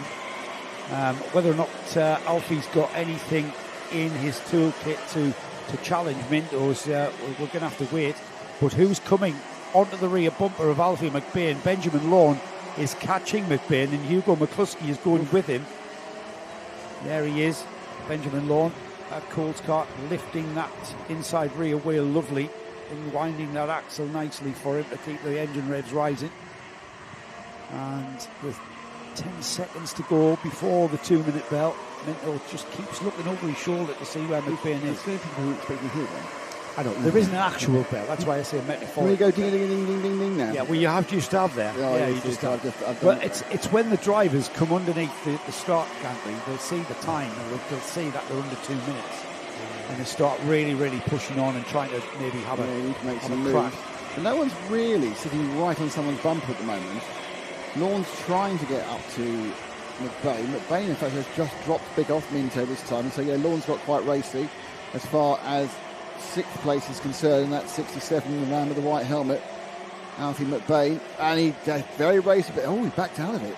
He was three-quarters of the way through, and then what that's done is put it right into the clutches of Hugo McCluskey. This is the problem, when everyone's so close, you make an abortive move, and suddenly, rather than going one up, you can easily go one or even two down. Easy to make a mistake here. Lawn clearly thinks he can make that move on Alfie McBain, and McCluskey is thinking likewise as well, that if you two trip over one another, I'm going to be there. As we get towards that final minute, we have got, it's 2 more laps after this one. No, this is one and one more. No, 2 more laps, because the leader had already been through by a mile. Yes. So Charlie Very, yes, that's not the lead. You're right, yep, it'll be this one, and yeah, 2 more. He'll cross again at about 11:50 something. Oh, Lawn down the inside into St John's. That was a beautiful move, and McCluskey did what I thought he was going to do, and McCluskey's done him as well. McCluskey says thank you very much and takes both of them. McCluskey with an absolute tremendous drive to 6th place there. And Lawn's lost 2 places. McBain's come through as well, and Jack Dimbleby's gone with him. And Benjamin Lawn, after that great move out of the dogleg down into St John's. Not sure if we've got that again, Paul, have we? No, I missed that one for a replay. But Benjamin Lawn's got it all to do again. He showed his cards. There is 0 time on the clock as Charlie Very went through with about 3 or 4 seconds back one on the clock. So Lawn's got one back. He's got one back, so Dimbleby back to where he was. Dimbleby down to 9th. Alfie McBain now 7th. Hugo McCluskey's the driver that's moved to 2 to 6, though. They've kind of lost Daniel Minto, it seems. He's pulled away, and Daniel in 5th. But ahead of Daniel Minto, you've got Logan Hartson, Jens Nucky in 3rd, Hector Sadalowski in 2nd, and Charlie Very and they are all is our leader. Stretched out. There's no real movement apart from here. The rest of them are just going to turn those final lap and 3/4 to the end unless something mechanical happens. This is where the only real track battle is at the moment. Is the 2 of Vieri. He's got about a lap and a half to go. He's going to get the last lap board as he comes round onto the main straight. Been a pretty impressive performance been very impressive from Charlie all day, really. He's been absolutely the driver to beat here. No one's got anywhere near Charlie Very as he continues on then through Brian's Bend for the final time this afternoon. Through the dogleg. Charlie Very and ST Racing have been dominant here in the NKC. Why don't they do the championship? Come on, John. Get your team together. Get your customers together. Come to the NKC. Come and join us in the championship. You know you want to. And Charlie has enjoyed his drive here at his home track, been playing at home. And like I say, absolutely outstanding masterclass in driving Warden Law here. As he comes through the horseshoe for the final time, Nick. Yep, just a few corners to go. Charlie Very has had a fantastic day in all sorts of conditions. Wet, dry, damp, and now super dry. Punches the air for a very well-deserved victory. Hector Sedlowski chuffed at this thing right at the end. Hookie was really under pressure from Logan Hartshorn, but he held on to the bottom step of the podium. Daniel Minto, our O-plate holder, picks up 5th. Hugo McCluskey, Lawn got himself back up to 7, ahead of Alfie McBain. Those guys could have been fighting till the fuel ran out. And then you've got Jack Dimbleby in 9th, Jake Walker in 10th, Harry Harvey in 11th, there's Ewan Scott, Jesse Whitmore, Ethan Hunt, Eden Salvage, Nico Verbers ended up 16th, Tyler Rackham, Sanguine Gomez, Elijah West, he was in 19th, Jacob Jarman, Leighton Kelly, Alex Rose, Callum Wilson, Samuel Eden, Freddie Wall, Ryan Sadler, Fenton Roderick, Lucas Hilton, Iris Crease and Leonardo Pelaggio, with George Theobald making the trip. And that's that. That concludes round 5 of the Junction 6 NKC. We will be back with you next month for the, can you believe it, the 6th and final round of the 2026 season is just a month away. And Karting Live TV will be at Clay Pigeon to bring you all of the action. All of the action. And in between, there'll be a lot of action on the pool side for Joe. He's got his speed ordering of his rum and cokes. Thank you all for being with us during today. Apologies for that slight outage we had just before the start of the B finals. One of these things. Sometimes when you're just broadcasting from all around the world, things go ping. We'll be back very, very soon at Karting Live TV. Enjoy our summer break. We're going to enjoy our summer break. And we'll see you back on Karting Live TV with the karting at Clay Pigeon. But in between, if you get missed out, you can watch us do RC stuff or full-size stuff, because that's the sort of people we are. We'll do it for anybody who'll pay us, especially if they confirm it by WhatsApp. Bye-bye, everyone.